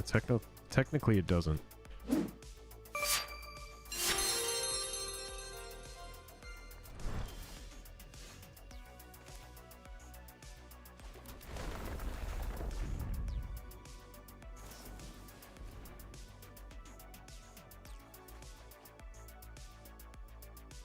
We need to find the show and tell. 100%, we must find it. We need to hit a show and tell here.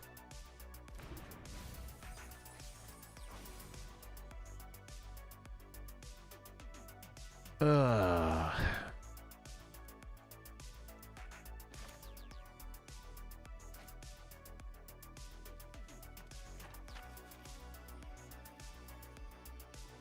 Frank's Sanity and Tasha's Hideous Laughter is absolutely a nombo.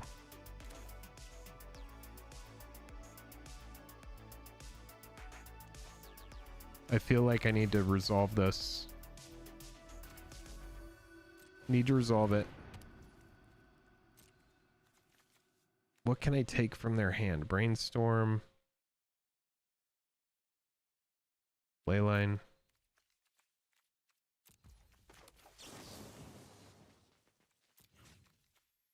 I think Leyline. Leyline seems like such a weird choice. Oh, the move was absolutely the island cycling card. Okay. We just have to hope they don't draw into the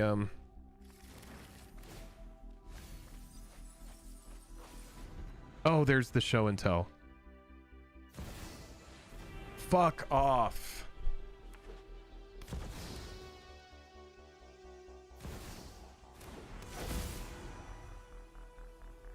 All right, we have to hope that we can get him with the Tashas. I don't think we'll be able to. It depends on if they're gonna play like Lorien Revealed and stuff.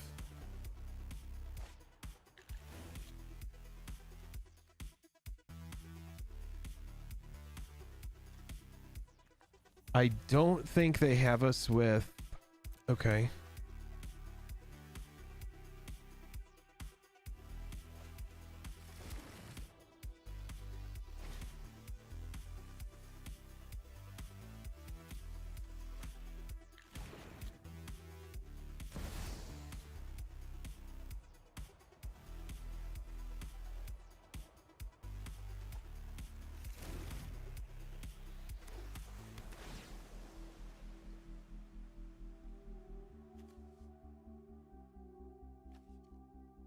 This is so stupid.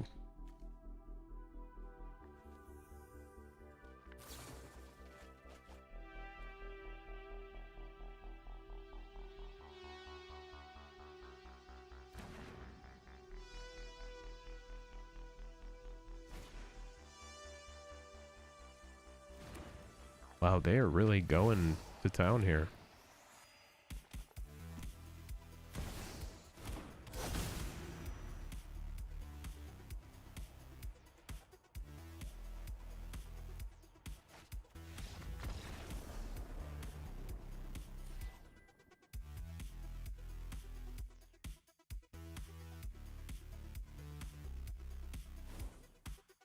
Brutal.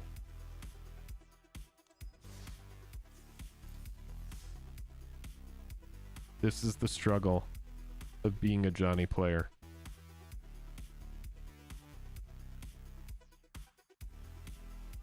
But the thing is I've had games versus show and tell where I just mill their show and tell and then surgically extract it and they just scoop. So it is what it is.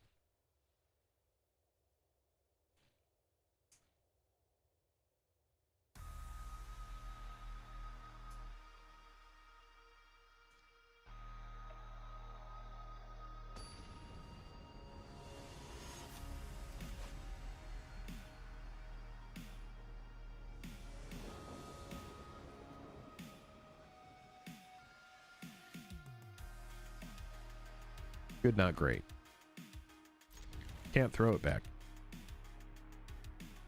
Yeah, the issue is that with Timeless, they allow you to put alchemy cards in your deck that aren't even cards. It's just like this kind of like format where you can finger paint all over it, whatever you want to do. It's all up for interpretation. Alchemy is a thing where they make incredible cards that would be awesome in Hearthstone, and they put them into Magic. It's kind of like the vibe that I get from it.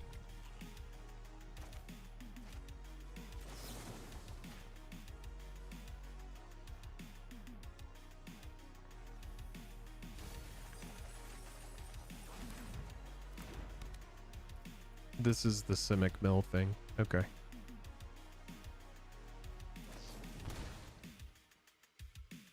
Sure.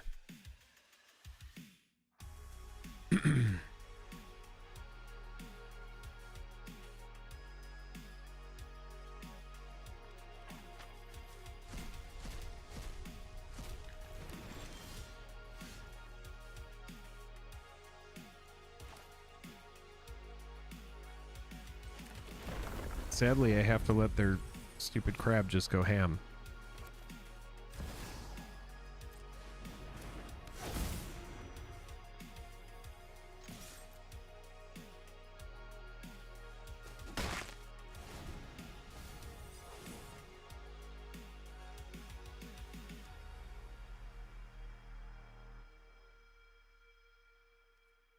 Deep Muck Desperado, not exactly what we need right now. And the Fatal Push, I would like to get rid of. We need to get that Fraying Sanity online. Oh, yuck. There go all my lands.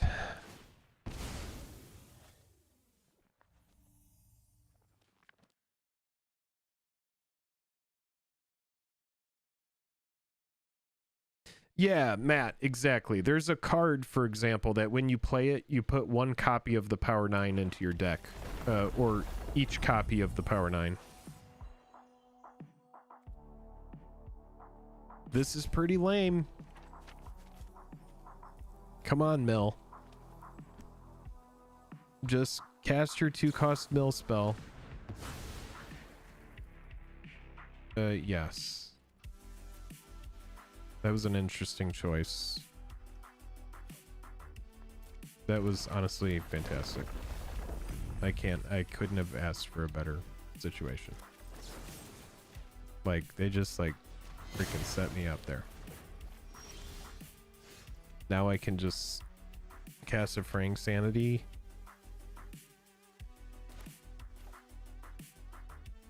Force them to do it again. Seems fine. Sorting bulk right now. Nice. Getting rid of it. Nice.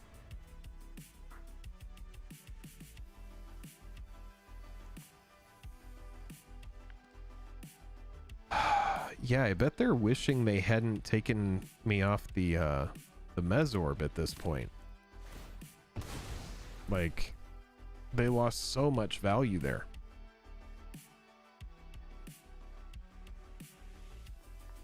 So far, 1 win and 2 losses.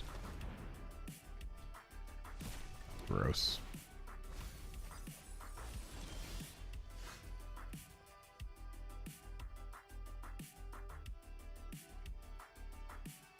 I think I need to stay up with a Drown in the Lock.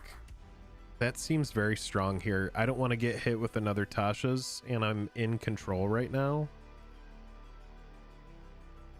Or at least I feel like I'm in control. However, Tasha's could just hit them massively.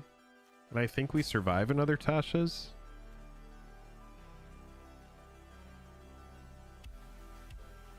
However, getting them to waste their next spell would be great. But I can't just sit here and not do anything. So let's just do this. Maybe it'll hit for a lot. We'll see. Not too much. The Archive Trap really screwed us in the Uro. Oh, okay. I think that was a little preemptive.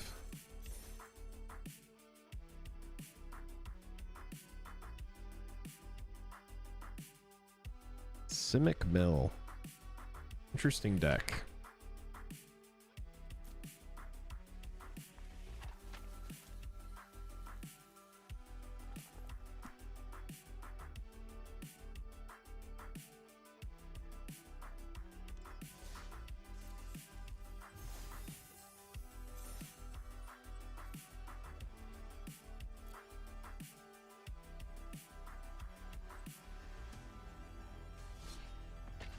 All right, currently 2-2. Waffles or pancakes? I like waffles. I like pancakes as well. Annie from the side goes, good answer, babe. I sorted a bunch of bulk yesterday. I have a 4-row box that's just filled with tokens. And it's like, I have maybe 100 zombie tokens. I'm like, we gotta pare this down, dude. It's just so much. It's the one thing about a digital collection that's attractive. Opponent goes first. We have a fine hand. It's a little bit slow. I don't think I send it back.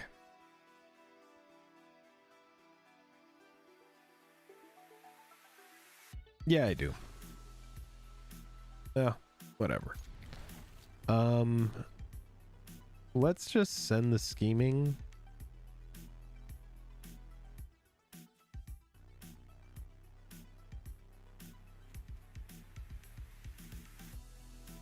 Yeah, we'll send the scheming. We'll work with this. Crab. Crabby boy.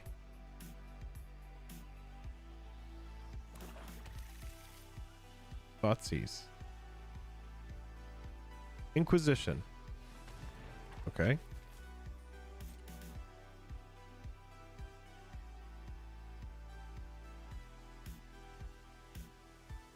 They're gonna take me off the glimpse if they're smart. Or the surgical.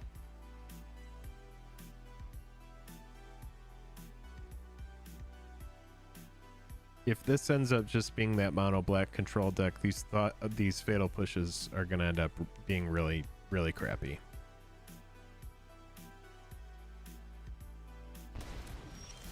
Yeah, it's a combo deck. All right.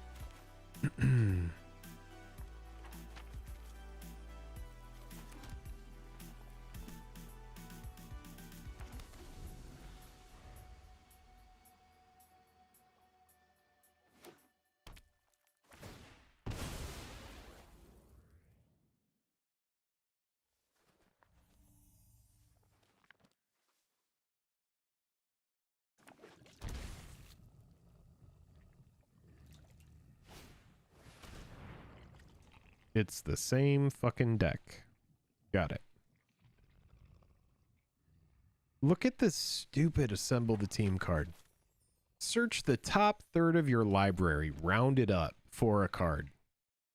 Have you ever seen anything so uninspired and stupid? Ever. In the history of Magic. I've never seen a card so stupid as assemble the team.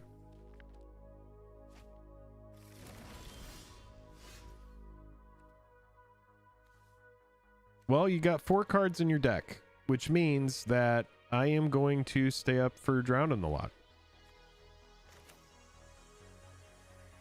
Yeah. I mean, I guess you're right. It's no worse than Demonic Tutor.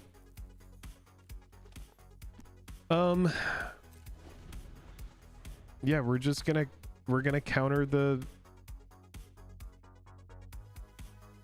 They're gonna go for it. Sure. Go find your combo piece, bro. I'm just going to be here to counter it with Drown in the Lock.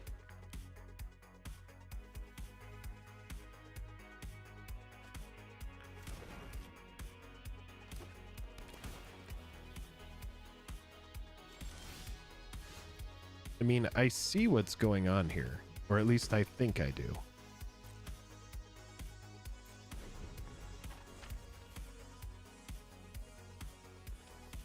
I think they're getting 2 copies of it. That way they can for sure get through. Oh, yeah.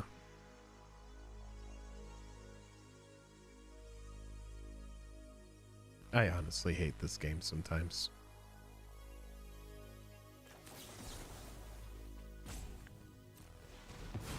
Good game. Good job playing your show and tell card.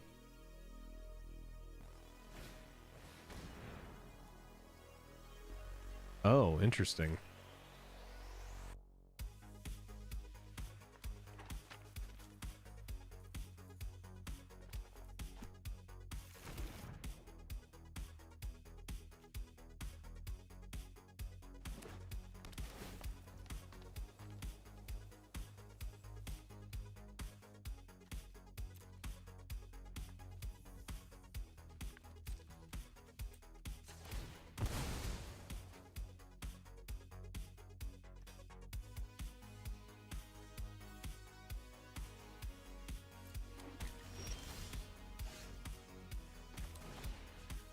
Well, it's over.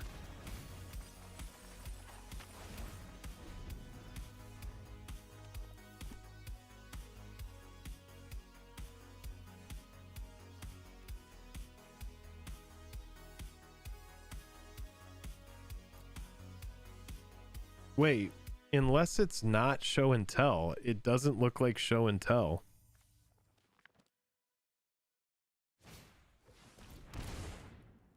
Wait, it isn't show and tell.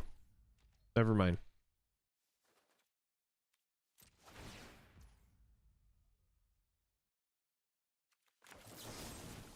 Oops.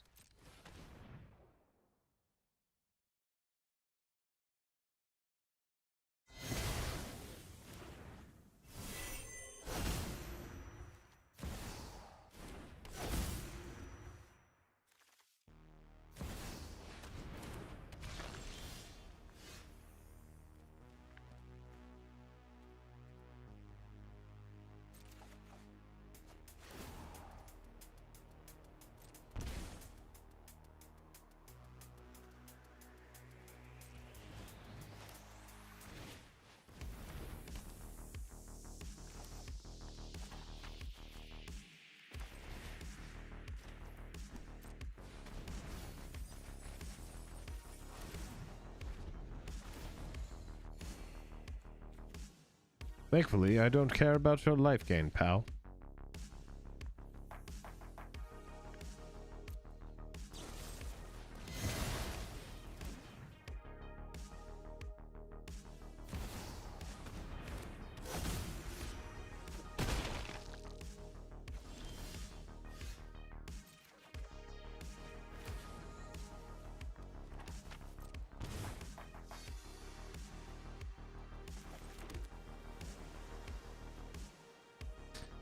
Oh, yuck.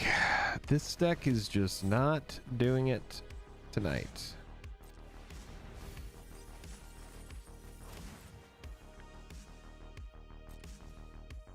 If we can clutch Atasha's, we can do it. Hey, what's up? We did it. 100 likes.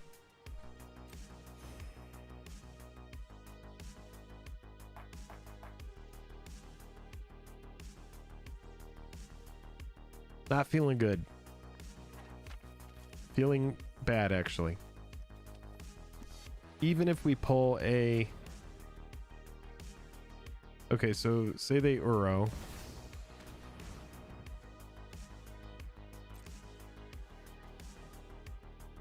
Oh, okay. All right. So we would need a Atasha's. Atasha's could possibly get us out of it.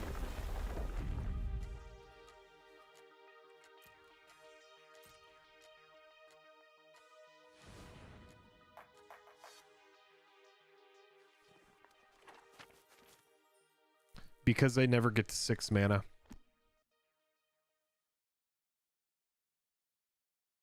Snowed for 16 hours straight and didn't get out of the 30s in Montana today. Holy cow.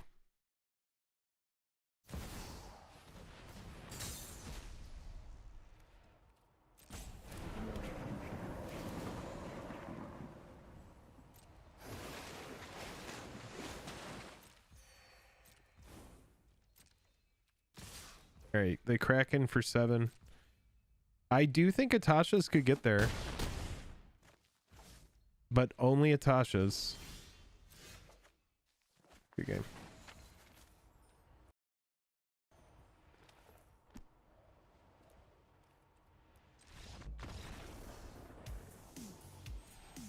Yikes. Currently 3-2 now.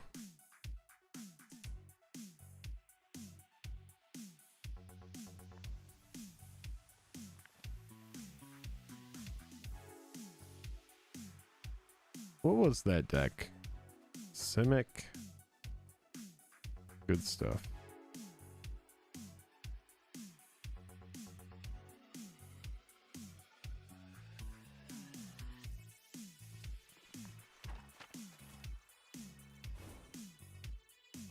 We need to get out of gold tier 4.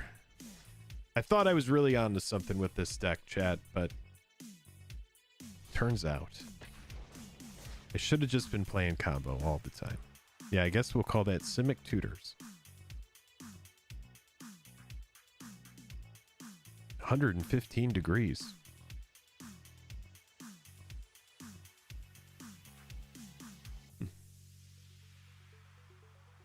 Saltai Tutors.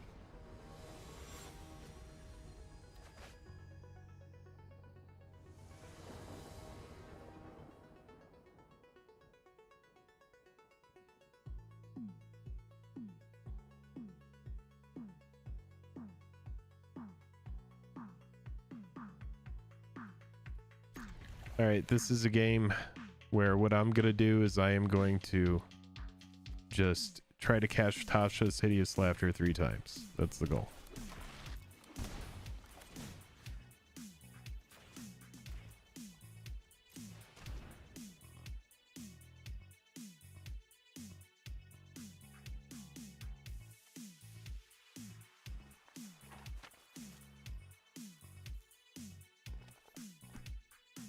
We're going to see if we can do it.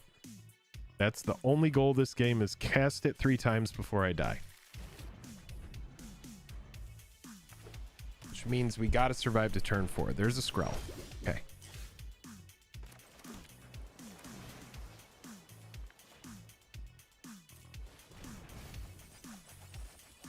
There's one.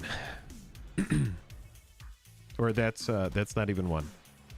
Oh god.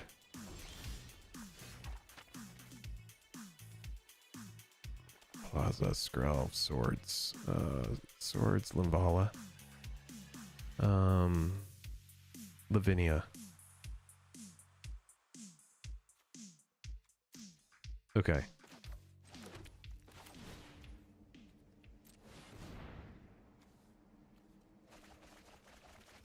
There's one.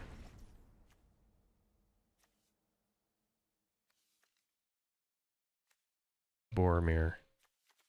Oh, yeah.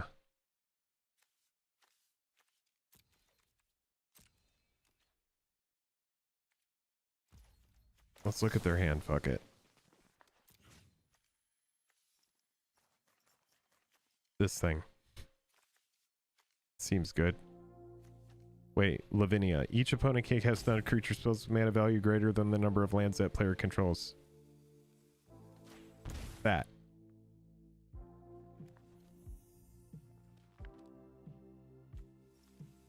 Boromir, Flower on the White Tree. Okay.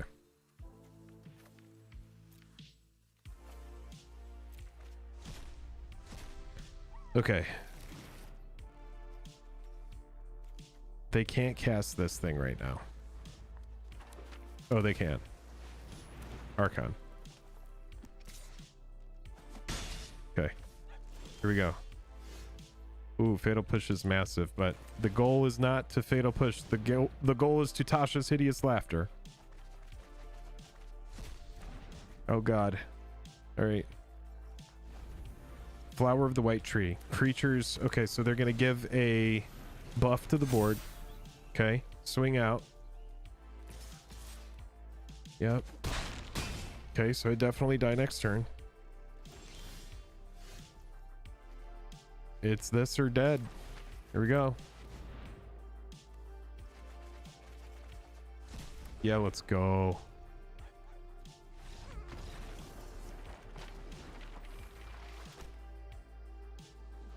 All right. Win versus mono white.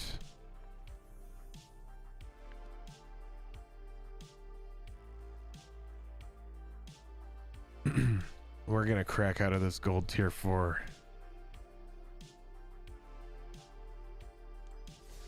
It's just a different version of burn that is less optimal. Suboptimal burn deck. That's what we're playing, chat. Never didn't have it. Oh, exactly. That's why I saw the 3 Tashas and I was like, okay, this is a no crab line. That is, if we luck out and we're not playing against like Show and Tell that has big clunky Atraxa hanging out in the main deck, we might be able to just burn their library.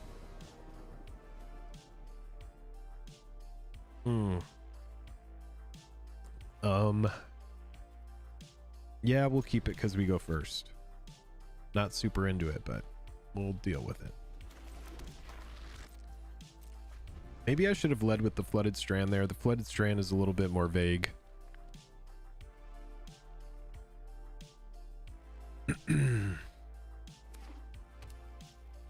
Haunted Fengraph. Okay.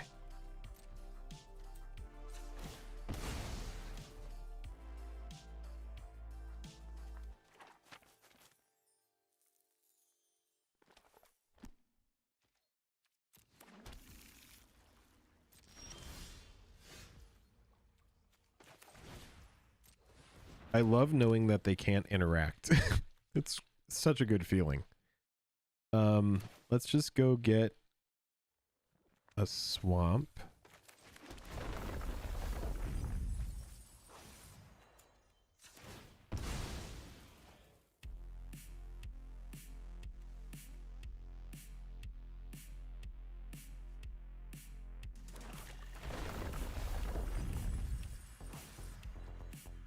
Hero's Downfall, Disfigure. Well, Disfigure seems good enough for me. Let's just go for that. It's not amazing.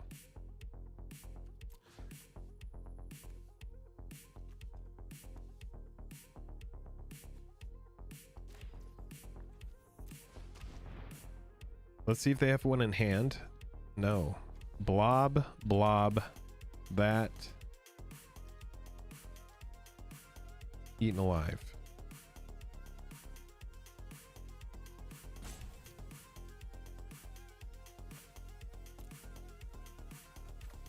Two copies of Disfigure. Okay.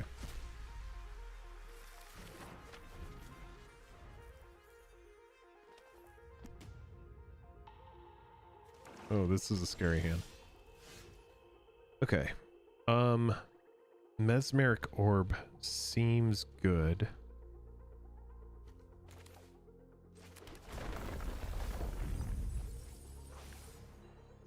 Wait, a 91? Why? Why? Why is this person? Why am I playing against this person?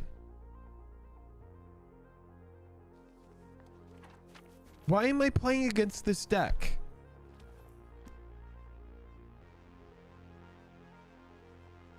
Like, what? First of all, muted, because I am gonna bitch about this, and I don't want you to say your go. But what the fuck? Which is exactly why they don't have any lands, because they have no idea what they're doing.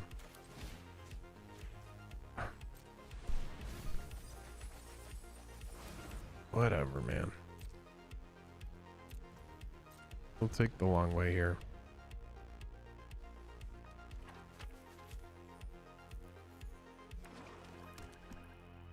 Yeah, exactly. Like...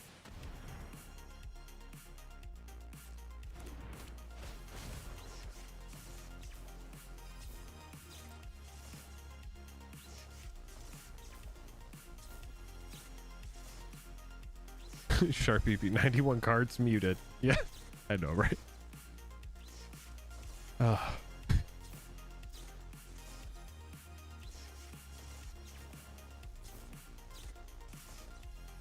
I mean, this is gonna be, yeah, Buzz is probably right. I mean, this is so silly.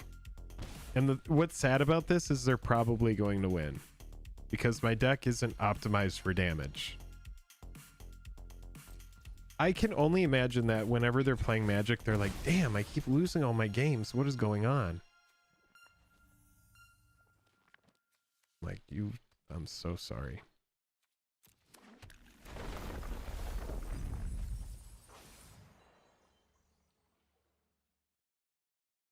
What do you have to do?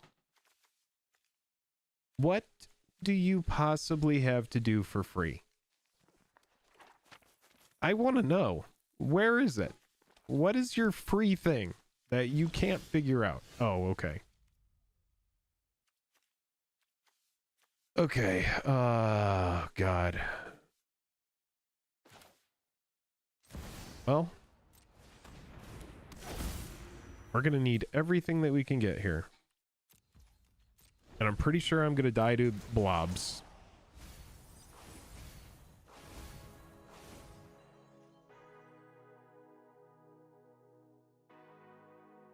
Yeah, I did get tilted by black, green, whatever the shit I'm playing against. I'm gonna have to save up. God, these blobs.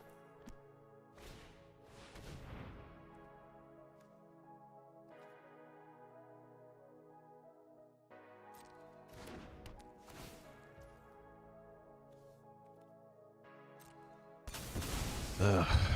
I'm just gonna lose to just absolute train wreck garbage.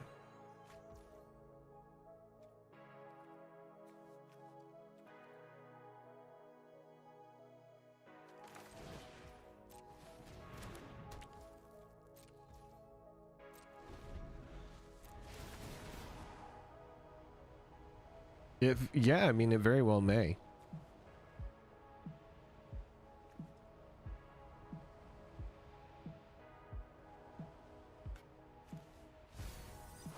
I mean, good for them. They're just living their best life. They're like, yeah, dude, in Magic, your deck is 100 cards. That's what I did at the game store. I remember it. I remember I was at the game store and we played 100 card decks. That's what Magic is. It's always a 100 card deck. I need to stop. I need to stop. It's just someone who legitimately doesn't know how to play, and sadly my deck interacts with them in such a poor way. It is what it is.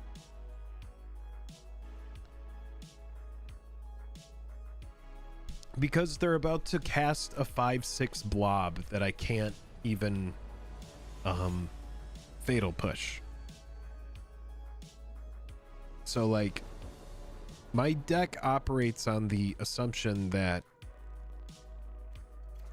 the opponent is playing a proper sized deck.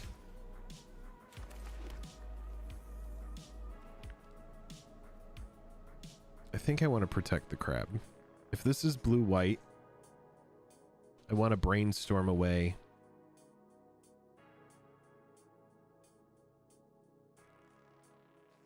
Yeah, I need to brainstorm EOT. I can't miss a land drop.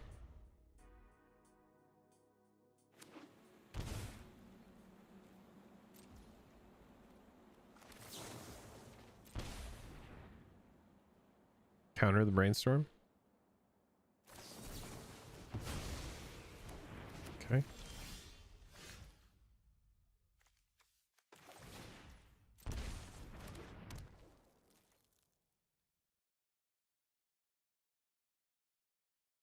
Swords? Really? Ah. Okay. Play a fetch land. Play a fetch land. All right. Show me the counter spell for this. They're like, yeah, dude, fucking counter. It's counter time. They're like, it's fucking counter time, dude. I've been getting fucking countered so much, I built a counter deck. And I play every counter spell imaginable. It's counter time, baby.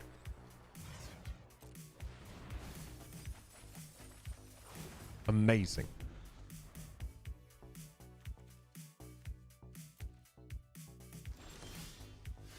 It's counter time.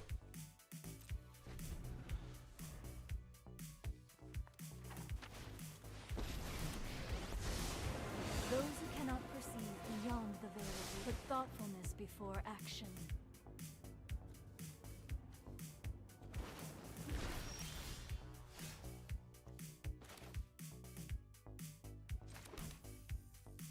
Okay. This is good for us.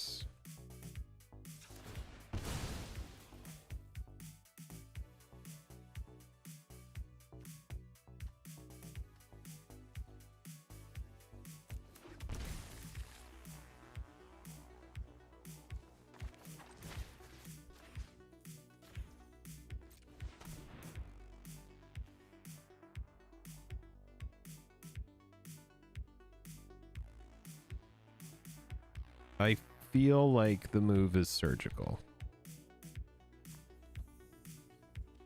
I don't want to lose to like a 5-cost to fairy.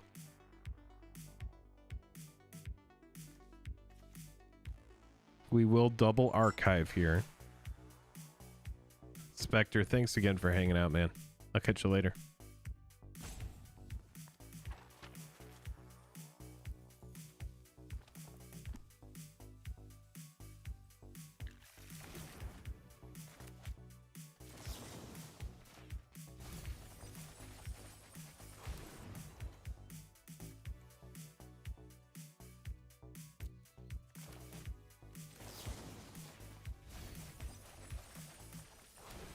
All right.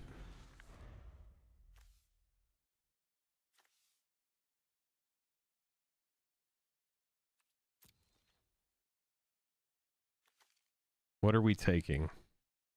That. Dun, dun, dun. It's always that. And probably Shark Typhoon. So if I can surgical and then keep up Drown on the Lock, I think we can get there.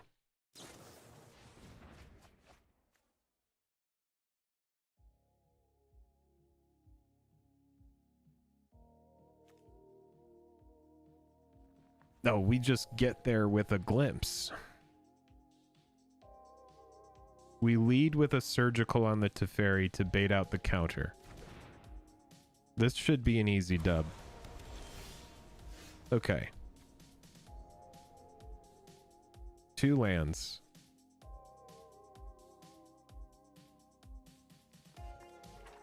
We go surgical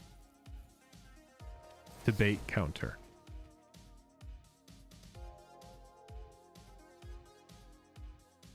Oh, it's nice. Okay.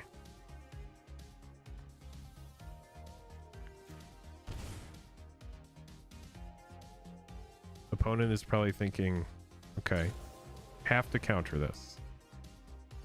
This resolves. Now, unless they have a Force of Negation, which I don't think is in this format, we just win. All right, good game. All right.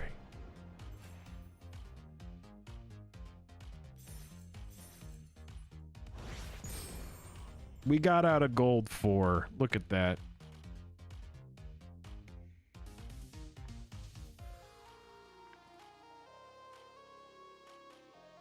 All right. We are literally on game 50 of this deck. So.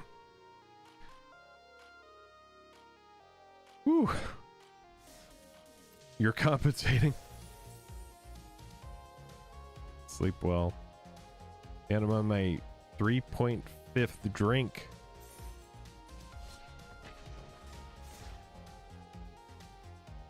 Stats currently. Let me count. Out of 49 games. Let me do some counting.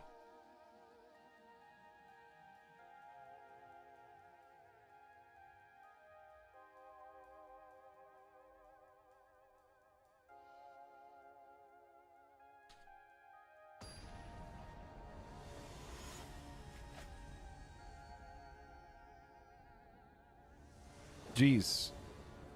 28 wins out of 49. So just over half.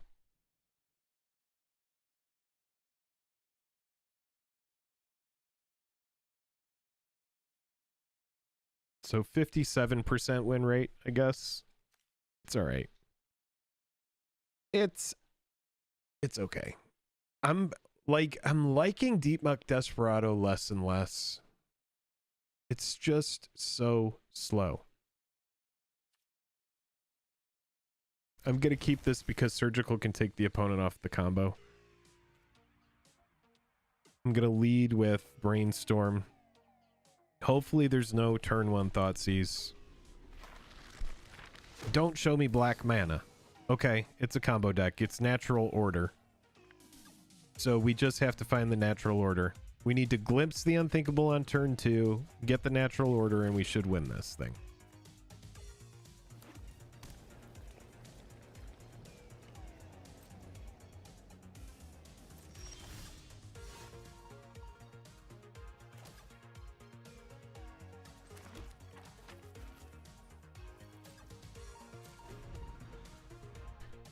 We have to, like, clutch get the natural order with the glimpse, though. or else we're gonna be in trouble.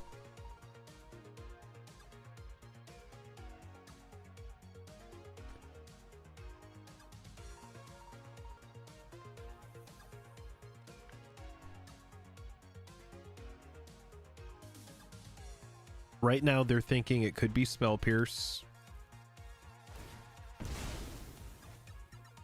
Yep. Wish I had an Archive Trap right now. But it is what it is. Wait! I will possibly draw into an Archive Trap, so we'll see. Okay. See exactly what's going on.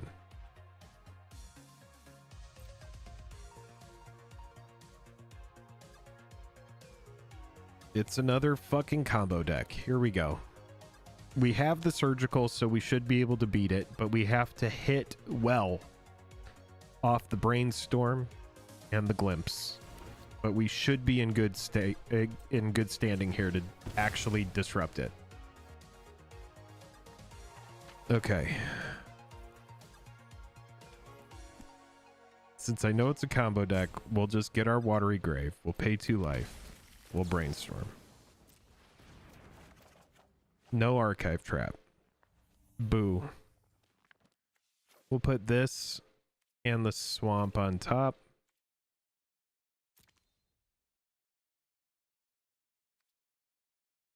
Restless Reef is pretty slow.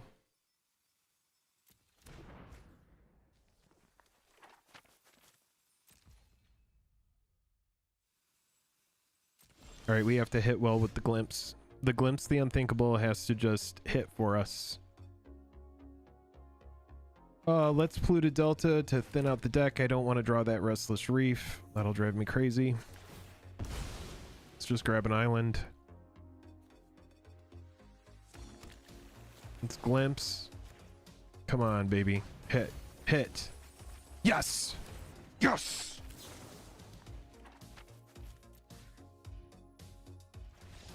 Yes! Fucking knew it.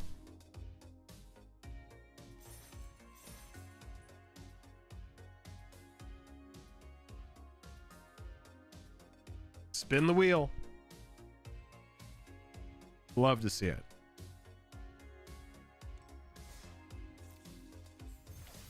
And that is the game of Magic, ladies and gentlemen.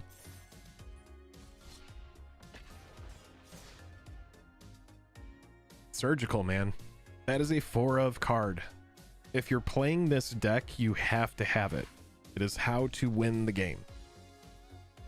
It's almost like the deck I should be like mulling for surgical, which is a weird thing to say. But after getting to, like, honestly, I've been waiting so long for a good mill deck. I bet this deck would exist in Historic. Oh my god. They just have to, oh my god, they just have to have a fetch land.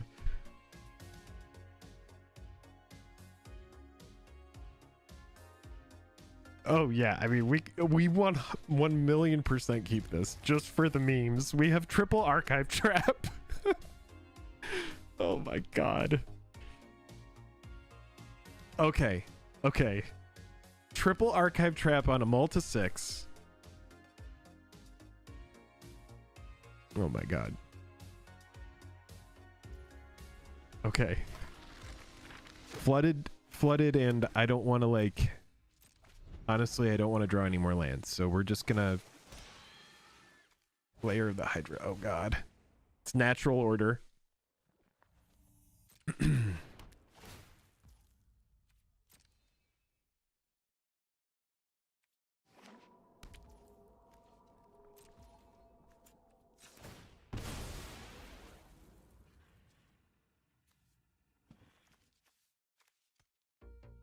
Scheming Symmetry, please. Please, please, dear God, I've never wanted Scheming Symmetry more. Do it. Do it. Do it. Mez Orb isn't bad. Mez Orb is not Bad. Okay, we do this. We activate.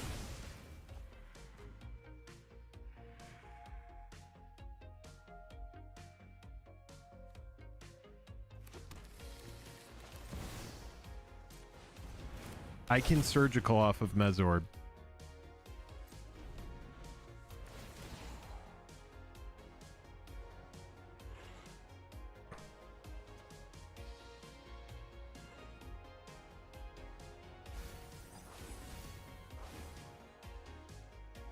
This could just be... No, not yet. Not yet. Okay. No freaking... Okay. Where's the fetch lands? Well, that's it. The natural order is online if they have it in hand. It's just a matter of can they draw into it.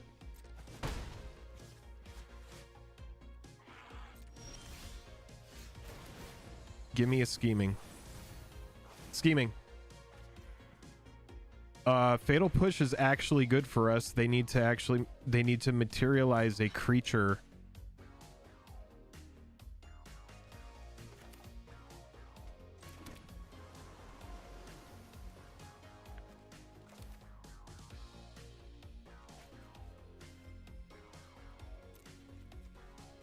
Does Natural Order read as an additional cost to cast this spell?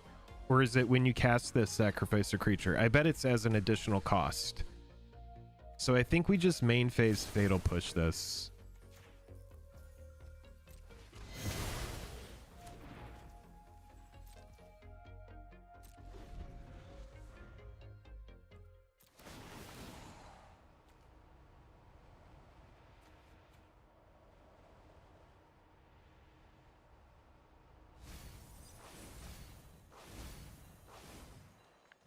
Karn.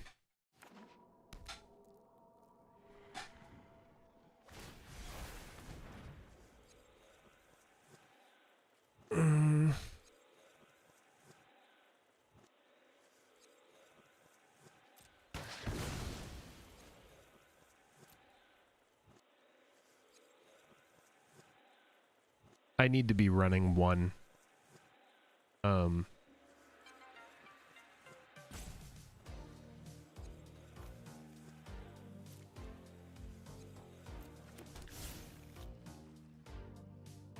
I need to be running one Field of Ruin. A single copy.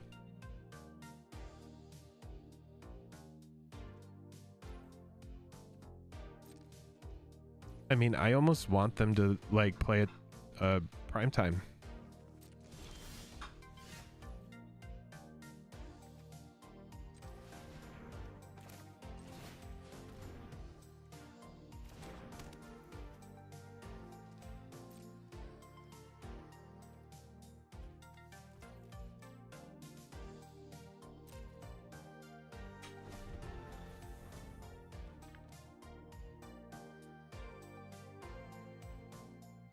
If they natural order, we honestly... Oh my god. Is that not a search? I battle for the forces of good. My allies are counting on me.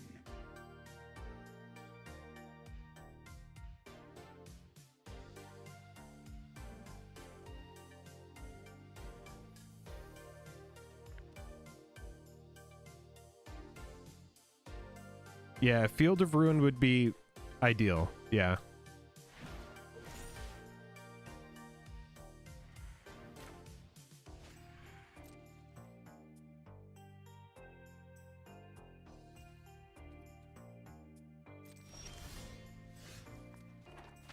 Unbelievable.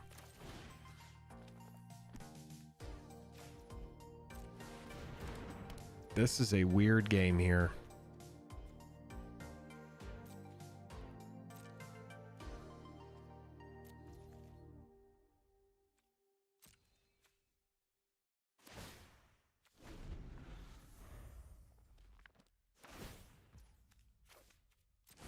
My grief fuels my mission.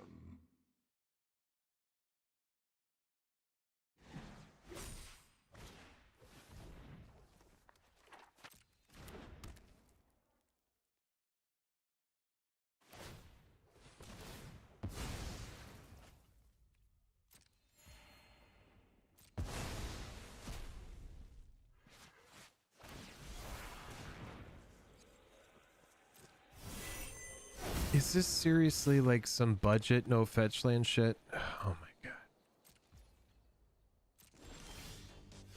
Alright, it's time to hard cast fucking archive traps.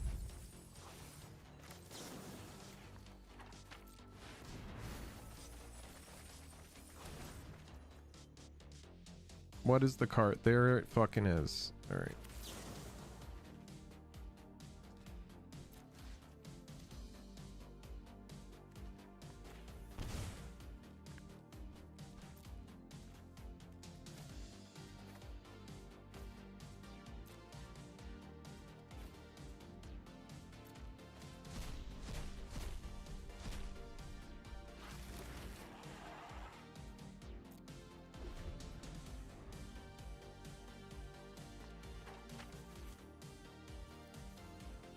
I do not think that we're going to survive, but we're going for it.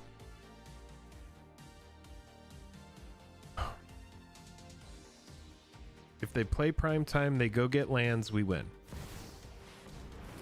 Do they search? That's the question. Do they do it? Yeah, exactly. You're trying to figure it out. Oh, there we go. There we go.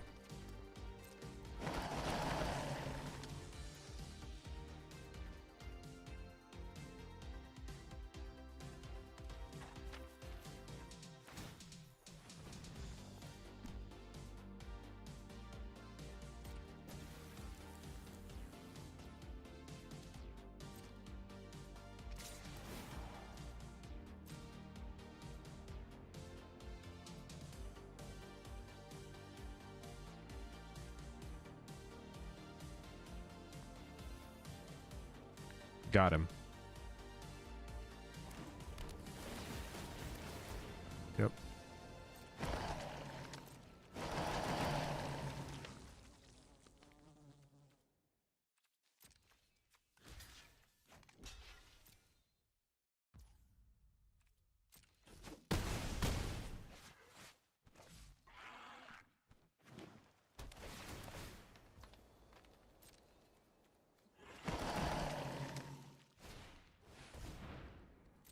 Yes, cast it all, friend. Do every single thing you've ever done.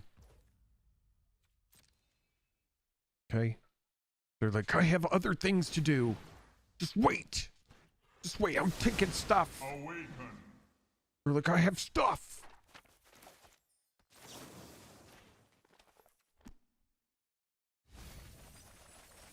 Oh, but wait. You're gonna be even more depressed, friend. Because I had the nuts. Yes. All right. Good, good, good, good, good, good.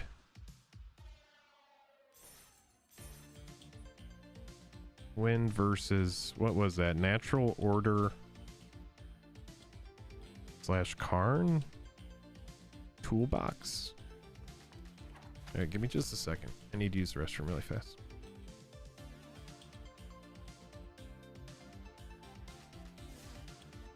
I want to run a couple more. We're on a little win streak here, and I can't end on that. Have to win on a loss.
Oh, you know what?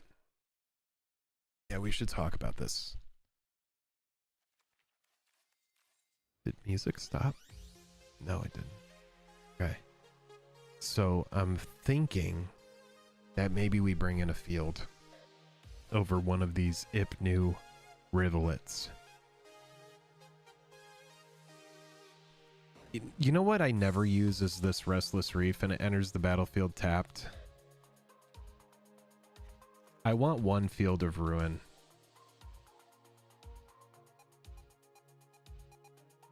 Wait.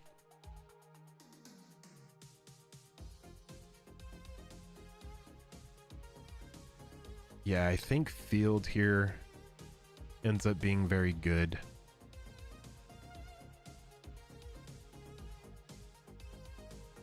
I don't think Ghost Quarter. Oh, Ghost Quarter is in the game.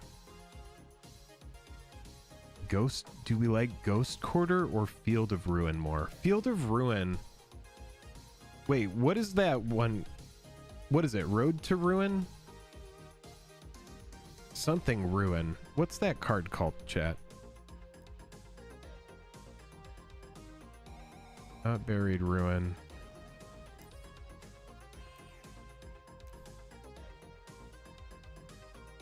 Yes. No. Yeah, I don't think it's on this. The bed. Is this filler? Well, we did have like a bunch of discussions earlier where we talked about the secret layer, and yeah, we're at the end now where we're just playing some gameplay before the end of the stream. I think Field of Ruin is the card. We'll run a single one of those. And then, like, I'm kind of low on fraying sanity.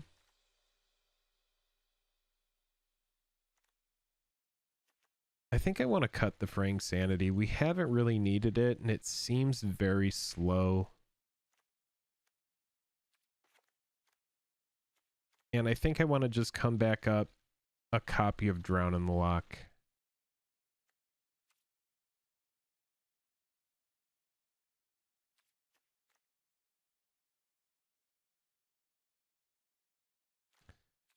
What kill spell would you go for, Bob? We'll run it like this a couple times, but Fatal Push with Revolt is pretty good because we have so many fetch lands.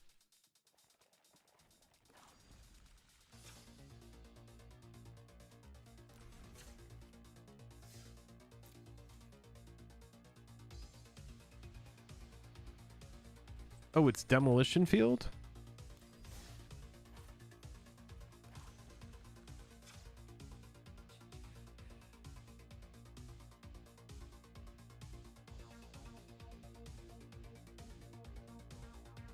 Oh, is it not in this? No, you're right. Destroy target non-basic land and opponent controls that land's controller may search your library for a basic land card, put it on the battlefield, then shuffle. It's a may. We don't want a may. Can't be a may.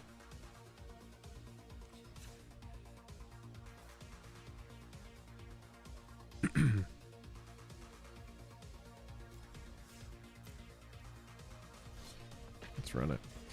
Something to deal with blobs and Shieldred. Yeah, well, I mean, Fatal Push can hit Shieldred in the right circumstance, but I do agree with you. Like, that's why we have the 4 Drown in the Loch. It's just, Fatal Push is so good versus Ragavan. Opponent goes first. We have pretty much a perfect hand here.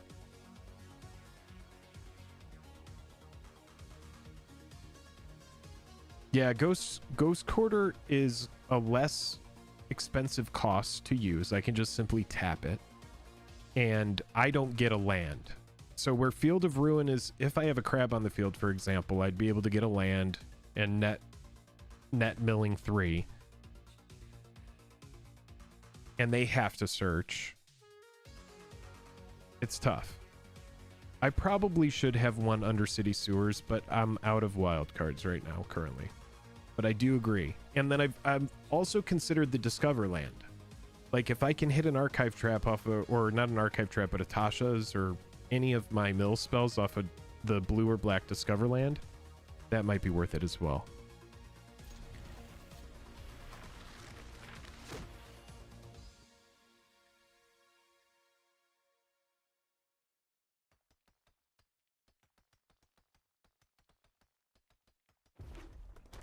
Okay, we got red. Faithless looting. Okay, we're gonna get a good look at the deck here.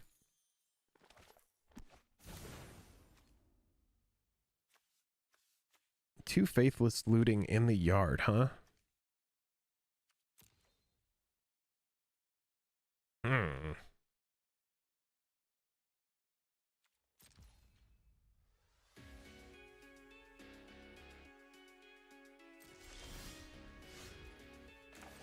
Gonna get to test Path to Peril here.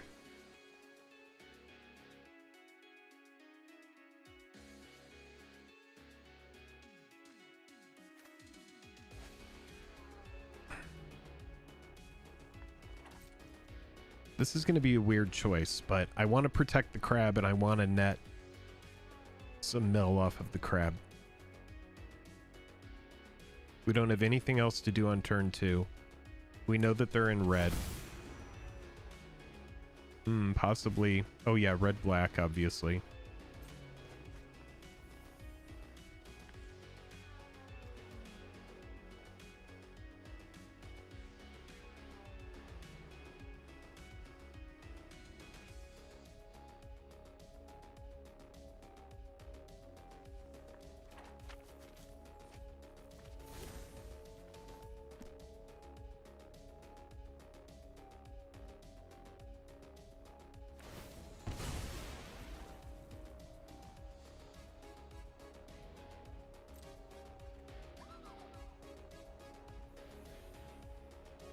This is some sort of weird little combo-y thing. I want to get a look at something other than a bunch of faithless lootings. Oh yeah, Dom, we got the mill going, baby. Reanimate. Well, I think we can hit this.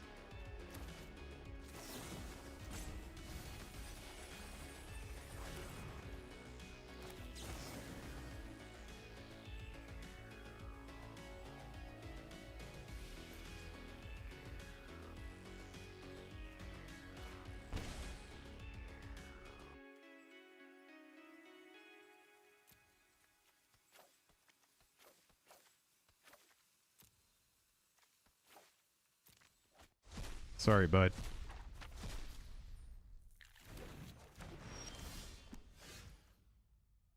All right.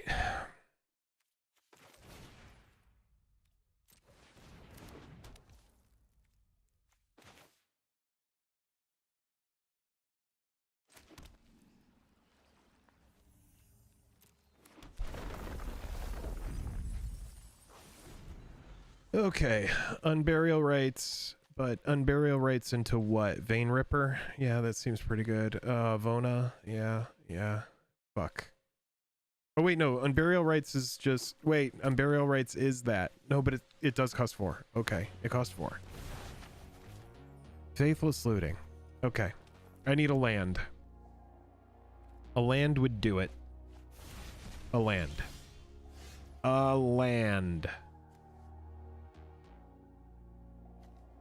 We have to get online with a land right now.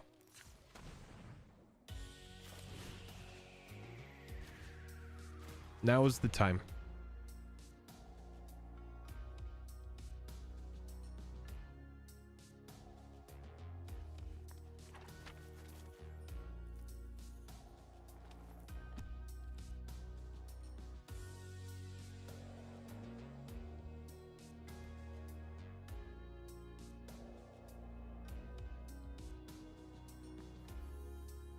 The thing is, a Scheming Symmetry is a fun card to bluff with as well, because they might be thinking, well, I'm not gonna play something I want up top because they're probably gonna play a land and mill me.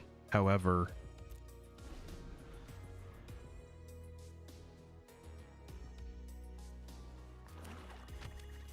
All right, so they get a land. Burial rights for your big thing. Vein Ripper.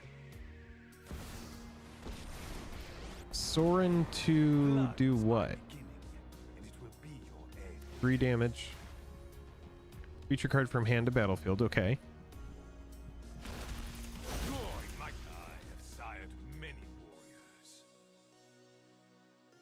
A card of your choice. Ugh, I can only imagine what kind of stupid degenerate shit is in Saint Alenda's spellbook.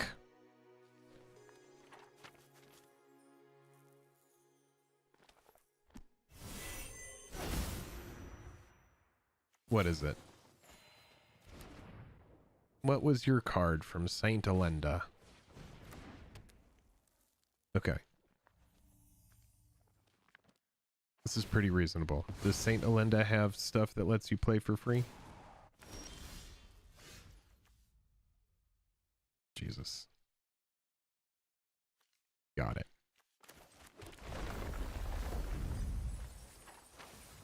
Alright, well we got past 2 5-cost things there. Oh, with all my complaining, I still got them. Thank Christ.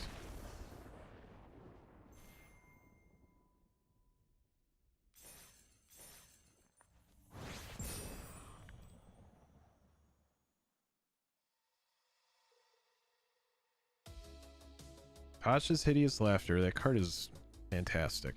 The only thing I don't like about it is it's each opponent exiles and it doesn't count as mill. But it's really, really, really hard to complain about the card.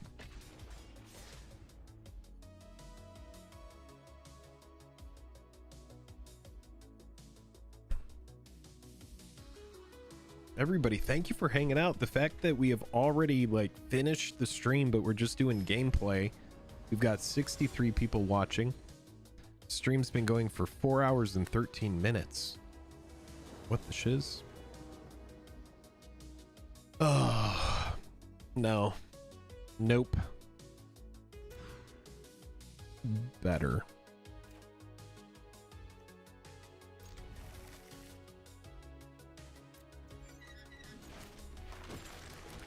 Crabby boy.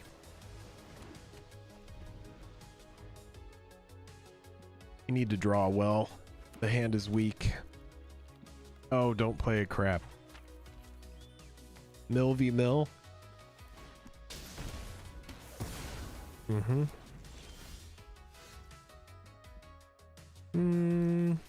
Alright, well, this is cool. We can get a look at the deck, which is good. Let's see what we're playing against. Orcish Bowmasters. It's okay. It's a control deck. Orcish Bowmasters is actually going to be a really good choice because I'm not seeing much else as far as win conditions go. So let's take a look at the hand.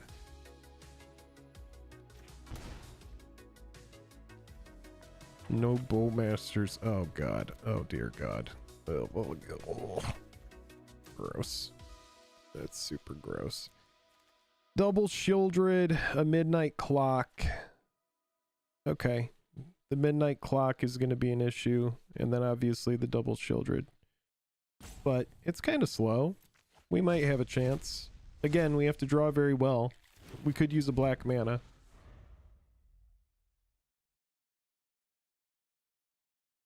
Hello, Poop Sock.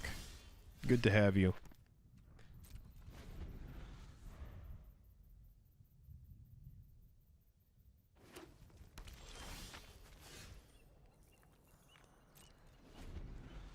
That is not how we wanted that to go.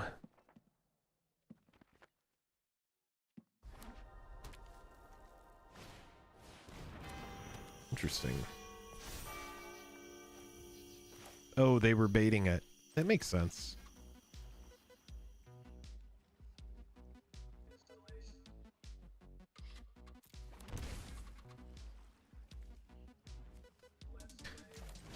We'll get more mileage out of our shit like this.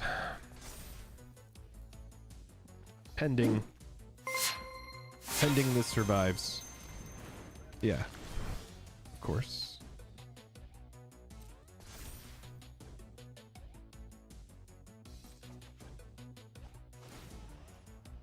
Yep.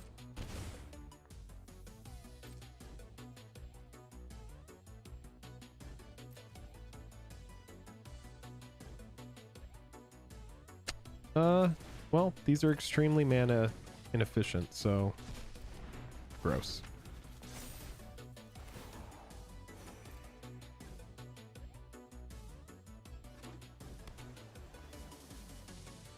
Kill spell would be what I would imagine. However, I will take the first 4 from Shieldred. After that, the Deep Muck Desperado will be blocking.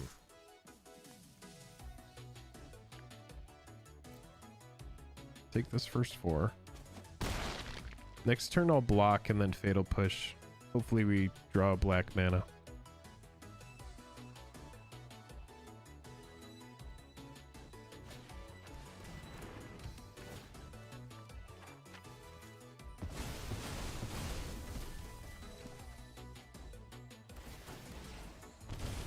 It's actually not bad.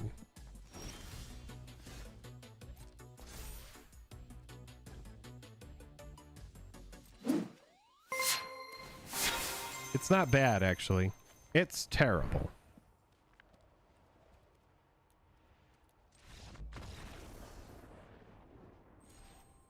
Yikes.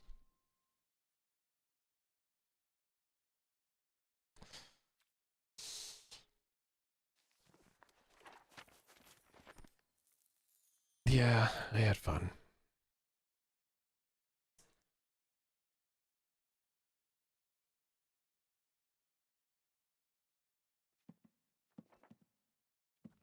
Loss versus blue-black Shieldred. Yeah, I should have blocked. You're right.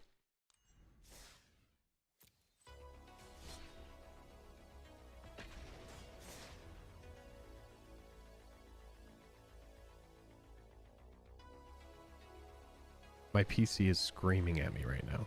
It's like, what are you doing? And I'm like, I have YouTube up and stream Magic Arena. And that's it.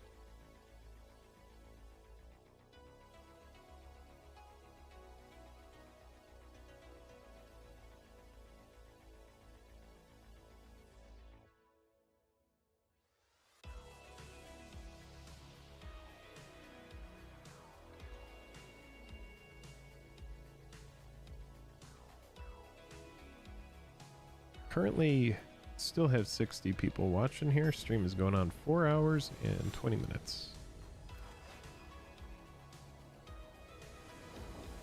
Yeah, I'm kind of feeling that too, Bob. I might move away from that card.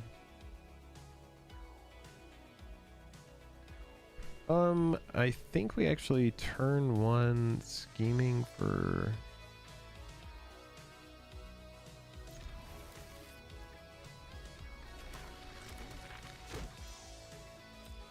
All right, let's see. Okay.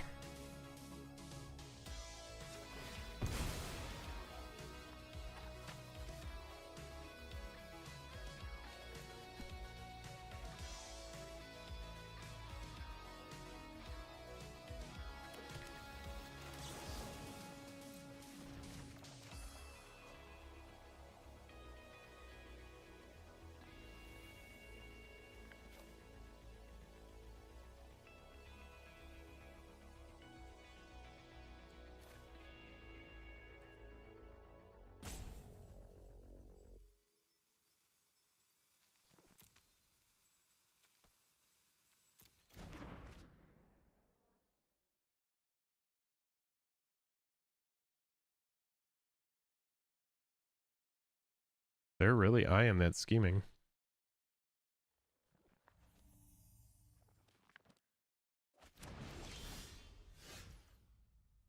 What'd they go for? What'd they take? Brainstorm. Got it.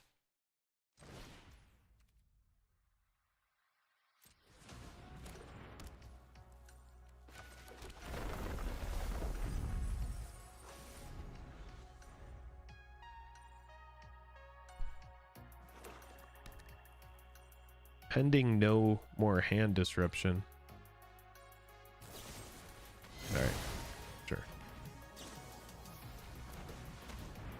for Soren into your stupid shit? Oh, damn, bro.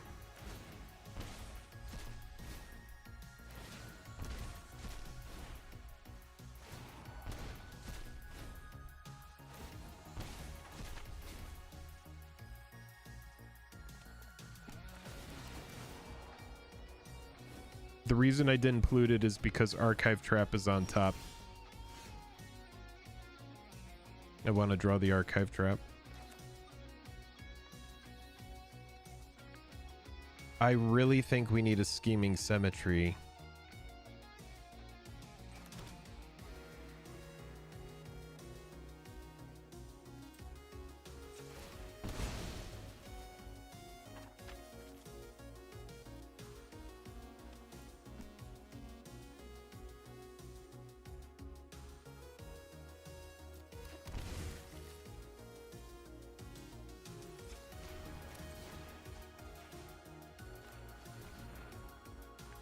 I don't know if we'll win, but we're going to see what we can get away with. I think the move... Man, I think the move is to get a surgical. That's like what is calling to me.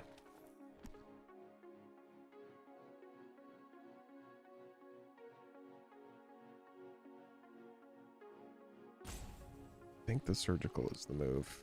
I think we might be dead next turn, but I don't know. We'll see.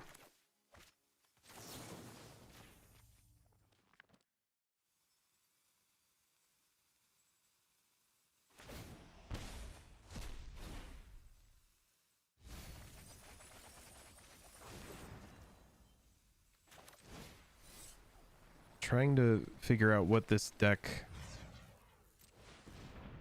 I think the move is I just have to burn the library before they do shit with the stuff that they draw. Because, yeah, it's like a Karn kind of thing going on. I'm going to be very interested to see what they can do for 3 mana.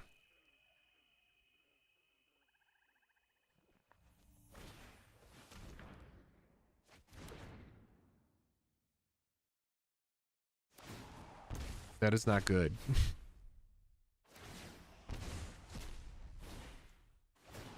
The Karn, I think, is the move. Or Gray Merchant. But I'm really feeling like the Karn. I only see 2 Karn in that yard. 3.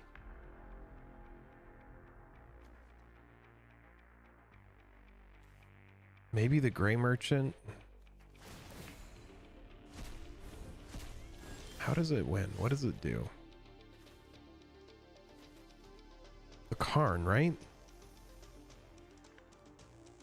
That is the thing that I'm seeing that's going to win the game. The Gray Merchant is going to hit me hard, but I think the Karn is what wins.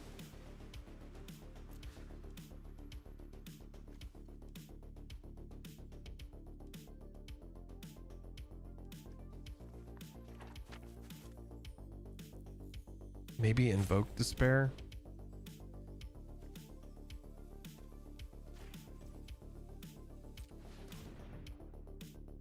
I think Karn.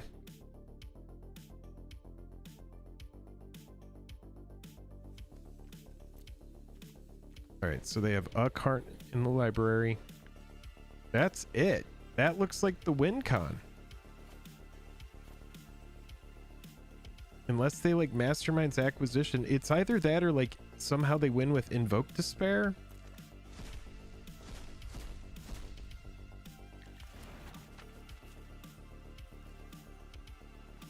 Oh, they could mill me with Ashiok. But eventually that goes away. What is the win condition with this? Dark Writ into what? Search your library for a card and then shuffle your library, put that card on top. So you searched for what? The One Ring? What was in there? An Invoke Despair?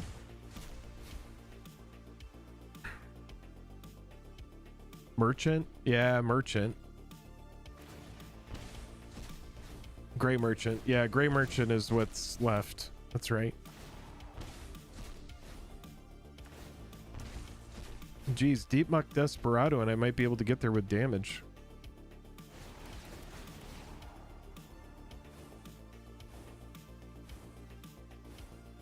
If they can win with what they have, I'm going to be very impressed, because that deck is pretty much picked apart right now. So Dark Writ into Gray Merchant. No, they can't even do that. The Karn is out of the game. The Karn was the move. And the other thing that worries me is this card. Target opponent sacks a creature. If they can't, they lose 2 life and you draw a card, then repeat this process for each enchantment and Planeswalker. But even that isn't that much. Okay, so if I go Crab, 1, 2, 3 Inquisitions. I see Fatal Push. I think I hold the Crab for a land, right? Maybe I just play the Crab and force them. No, let's make them discard the Crab. That's fine. Yeah, I think I'm holding the Crab, yeah. Alright, opponent goes to 6. They thin out their library, they play Grey Merchant of Asphodel, I take 5. I'm about to take a lot more than that. Yuck. We need to draw very well here. Well, now we can draw less well. This is not awful.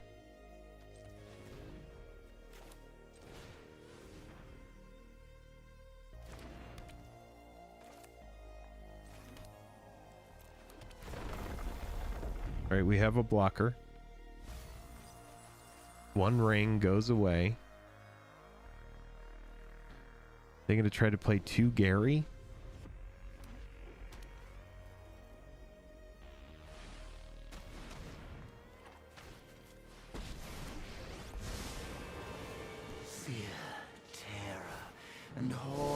Sure. They're like, this is my line now. All right, now Grey Merchant.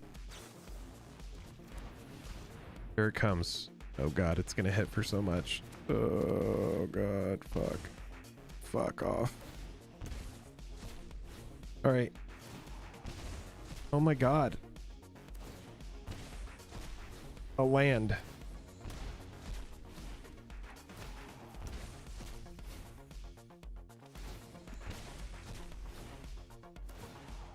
Nothing.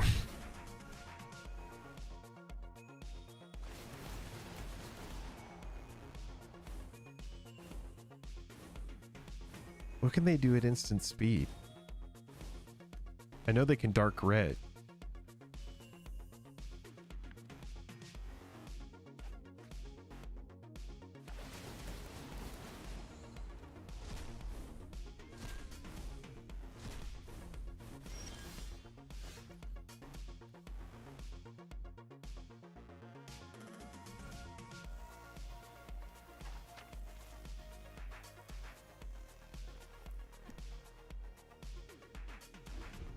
Can you do? So they're doing this all before their draw step?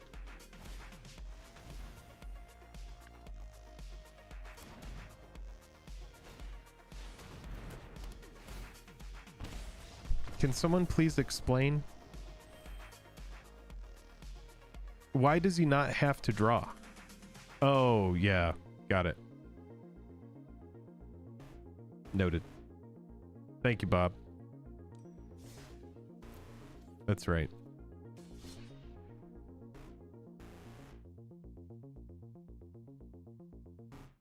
Necropotence is always the card.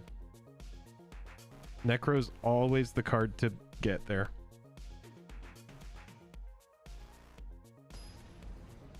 But we have to, like, be able to see it in the yard. So, I mean, that match is essentially a coin flip.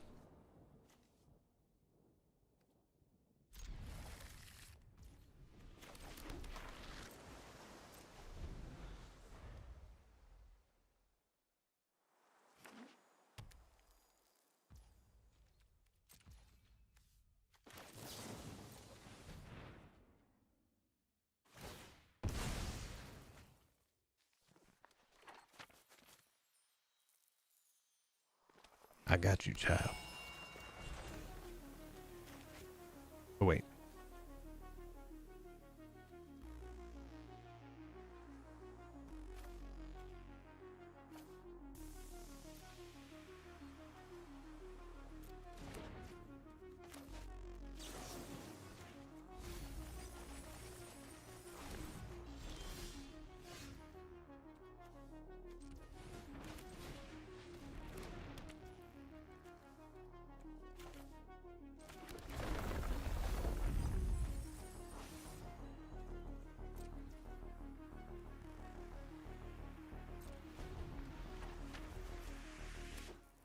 Ooh.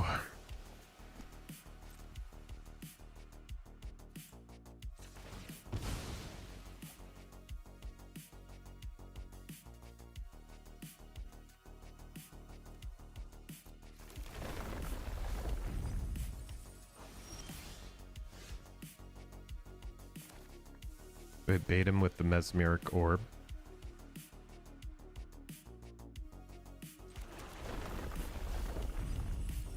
Clearly they have counterspell. Hopefully they don't have Gaia's Blessing in here. Gaia's Blessing. Oh, main decking surgical extraction. Okay. Okay, I see.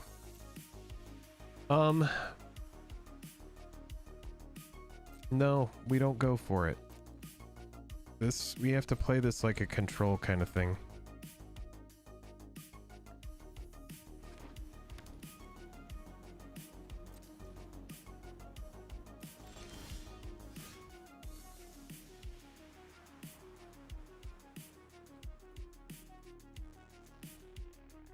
God, do they just not have it?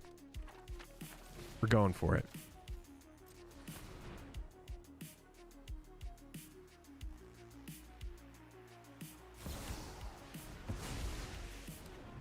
See, I knew they fucking had it. I knew they had this shit.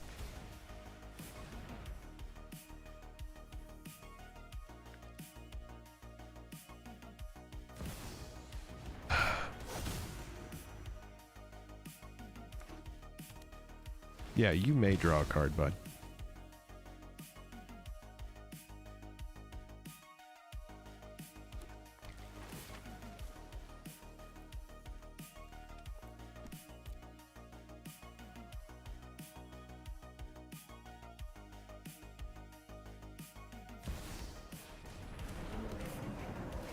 That was a mistake.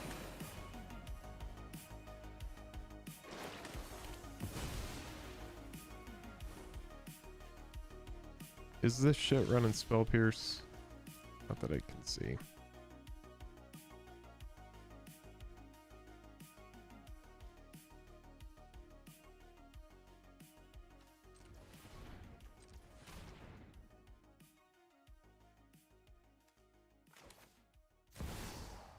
I think this ends up being a game where Mezorb is very strong.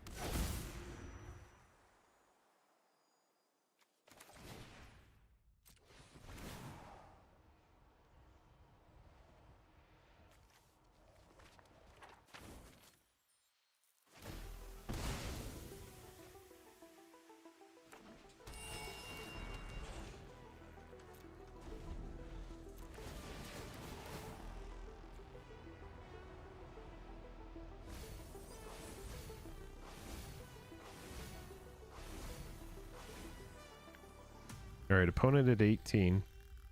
Control deck that wants to... Okay. I can no longer stand by and watch. Oh, I've done the hero thing before.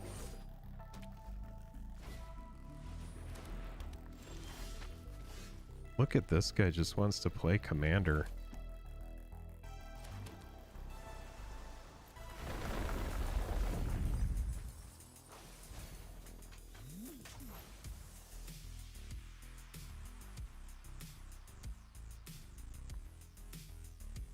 Well, there's no time like the present.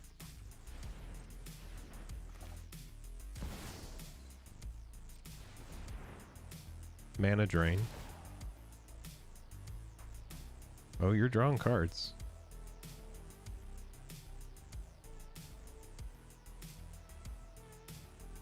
You will draw.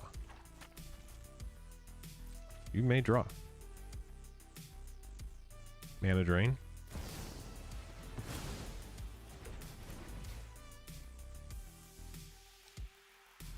Where? Oh, because of that stupid, absolutely stupid shit. Got it.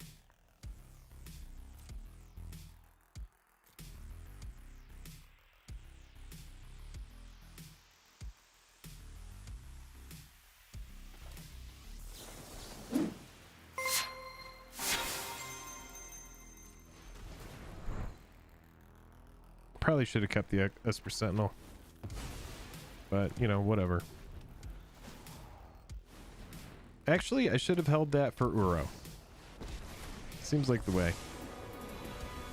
Let's slow this down. All right. Well, I see 1, 2, 3 counter spells. I see 1, 2 mana drains.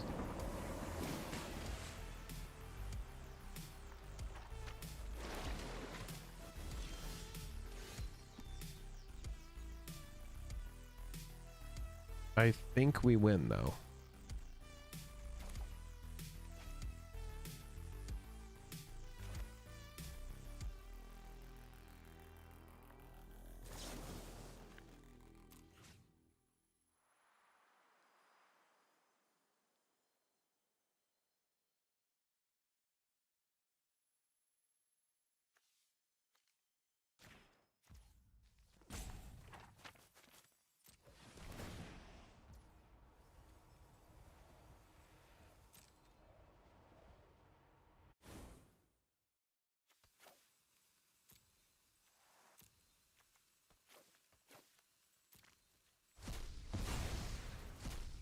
This should be game then. They can't cast the mana drain, so.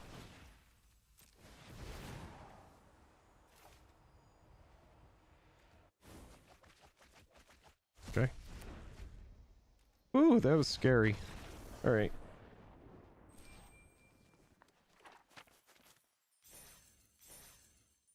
What was that? Blue Bant? Uro? Esper? Jeez, Teferi stuff? I feel like I should have lost that.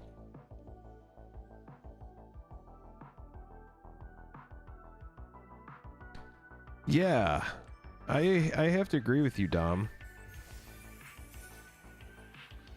All right, one more game and then I'm wrapping this up. It's late. It's late, but I've had fun.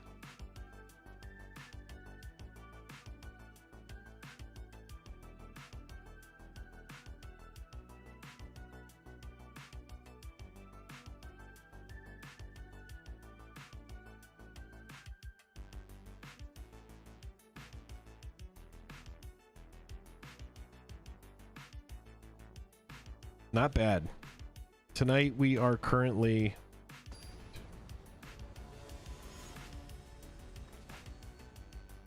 We are currently 8-5 tonight. It's not bad.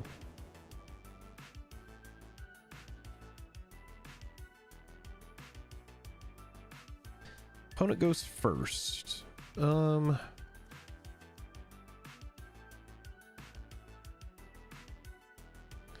It's really hard to pass this. It's kind of slow, but I'm gonna keep it.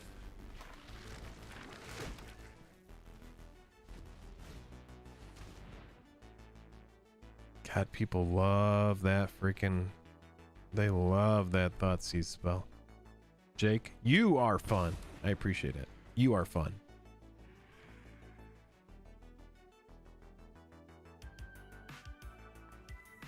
Yeah, Buzz. I would have liked to finish that game, but the writing was on the wall.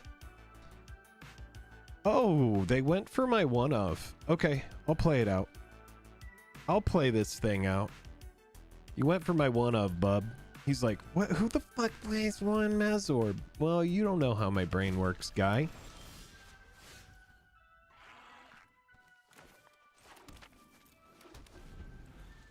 You don't know how my brain works, guy. What you gonna do? It's some red, black, good stuff. Here comes Ragavan dashing on by, right into my face.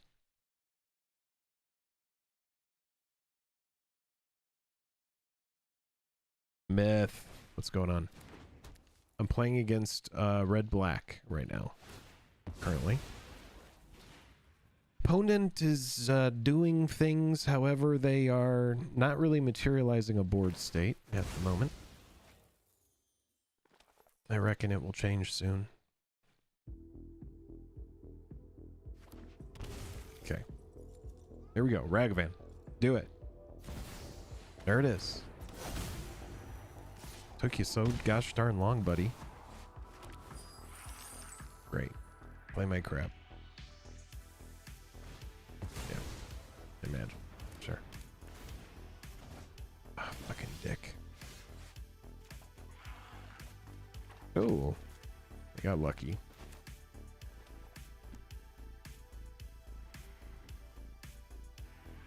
Here's the issue. I know that they're just going to kill it. So we're going to play this, and we're going to play the polluted on black. We're going to get what we can out of this.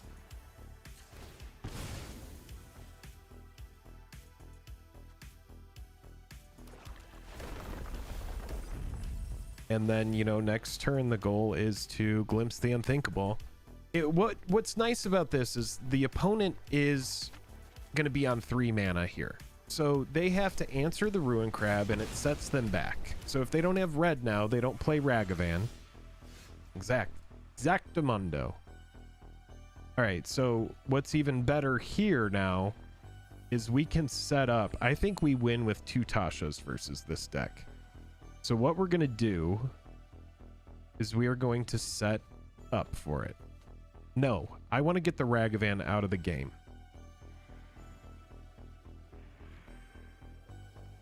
No. Oh, fuck that. We're doing this. We're both searching, buddy. Deep Muck Desperado blocks really nicely in this matchup. I think I can just Fatal Push to kill the Ragavan. Seems pretty good, right? I think we just get a Fatal Push. No, I'm faster than this. We're just going double Tashas. This is so greedy, but I think this is the way to win this game. That might have been... Yeah.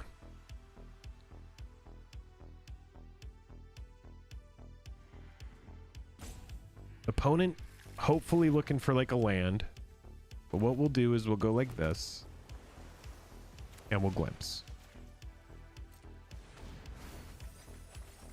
Alright, there's Croxa. Okay. Here we go. They dash in Ragavan. Oh no! Whoops. That's right, because they're just going to get the card. It's going to exile the card. Whoops. Should have just put a land up there. Drown in the Lock is very good.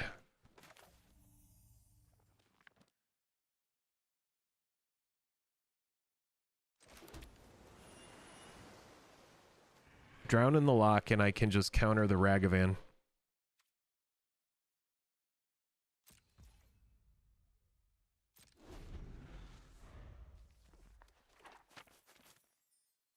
Which is obviously the move.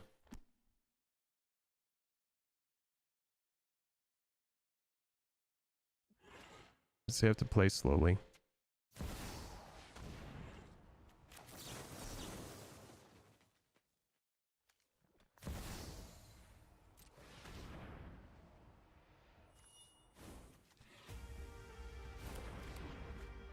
Now we can play the game.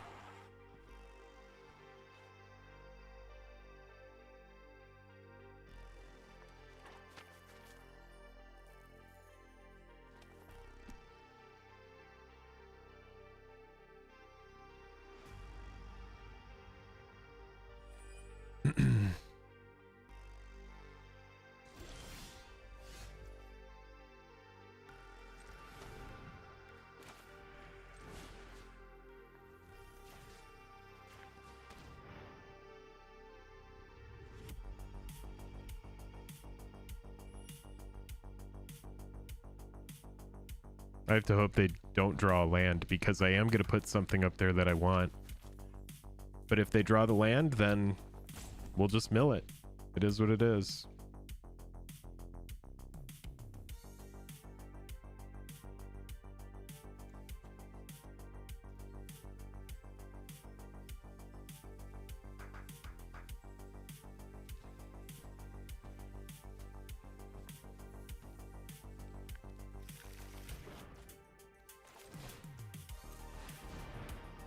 All right. Thankfully, this hits this deck hard, aside from the Croxa. Tasha's is massive in here. Oh, actually, the front side of Croxa, or the actual casting cost of Croxa, is very small. Yeah, this whole deck is extremely low to the ground. You have zero cost stuff like Bauble as well. So, if they didn't draw a land here, that might be it.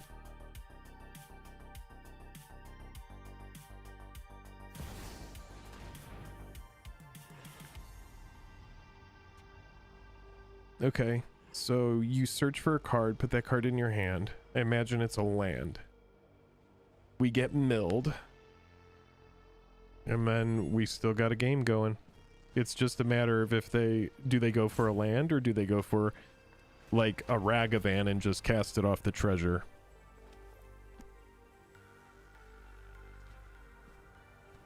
I think it's gonna be a land. Yeah. Yep.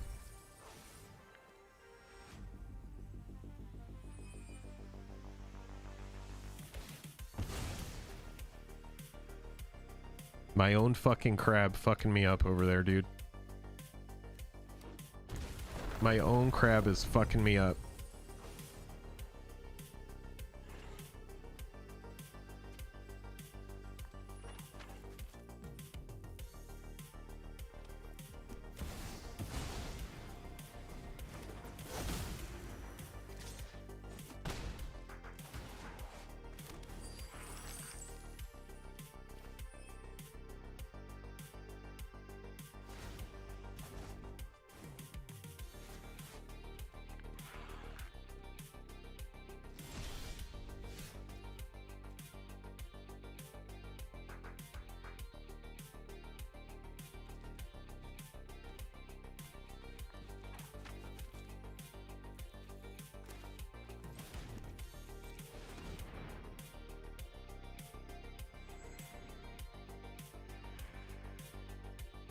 This is a grindy one.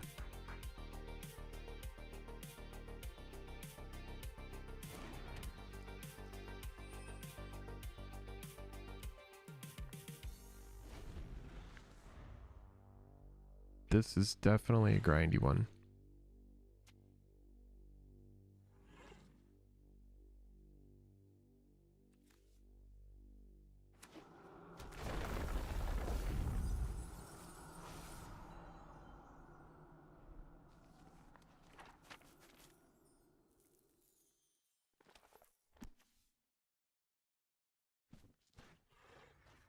The Path of Peril hits the Croxa, but the Croxa is going to get me to discard the path.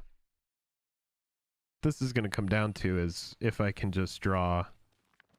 I see one glimpse. I just need a glimpse. Not a lot of cards left in the deck, so you know, glimpses on the table.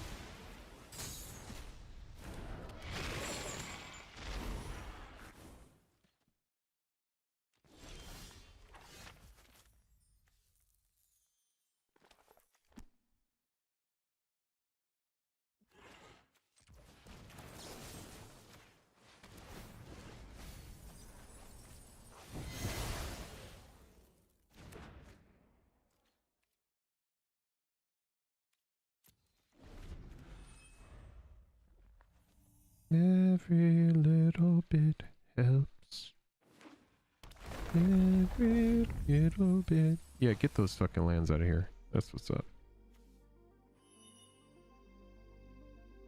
They're like, now I have to kill that Deep Muck Desperado. But how do I do it? I have to kill the Deep Muck Desperado. I need to play my Cruxa. I want to play my Ragavan.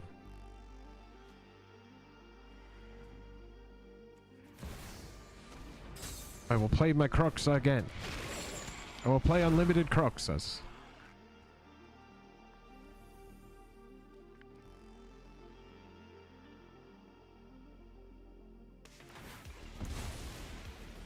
What are you? What? Oh my god. That was a move. That was something. Alright.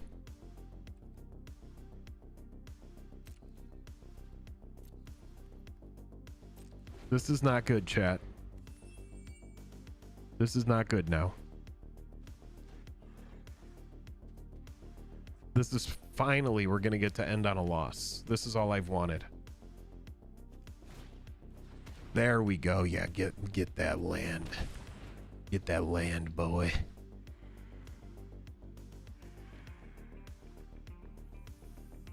We block with the Deep Muck. We leave it in the heart of the cards. I think we have one. I think we literally have one more turn. So they play with the Ragavan.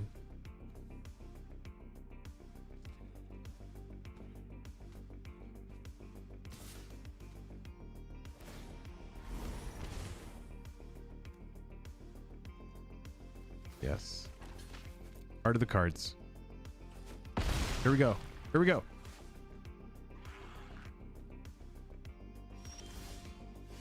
Oh my god. That's huge. Come on. Do it. Do it. Do it. Okay.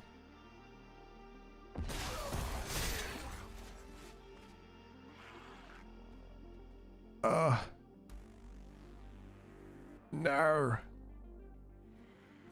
No. Brutal.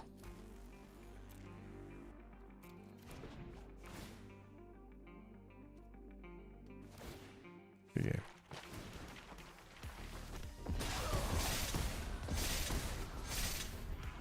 All it had to do was be one glimpse or a maddening cacophony, but oh, that's the game. All right, everybody, thanks for hanging out. This stream went almost 5 hours. Actually, it did go 5 hours. It went 5 hours and 1 minute. And that is a long stream. I appreciate all of you hanging out.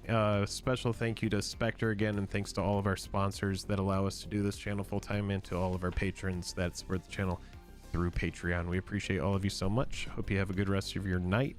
I am gonna skedaddle and go eat some food, but the deck is super fun. I've had a lot of fast games with it, and that's really fun, being able to just jam a lot of games, and you kind of see a lot of the meta when you're milling people and then using surgical extraction. So it was a really fun time. Appreciate y'all so much. BuzzFuzz, Walter, big thank you again to John Reed, gifting 10, or no, that was 20, gifting 20 channel memberships. So thanks again. All right, hope all of you have a nice rest of your week, and talk to you soon. See ya.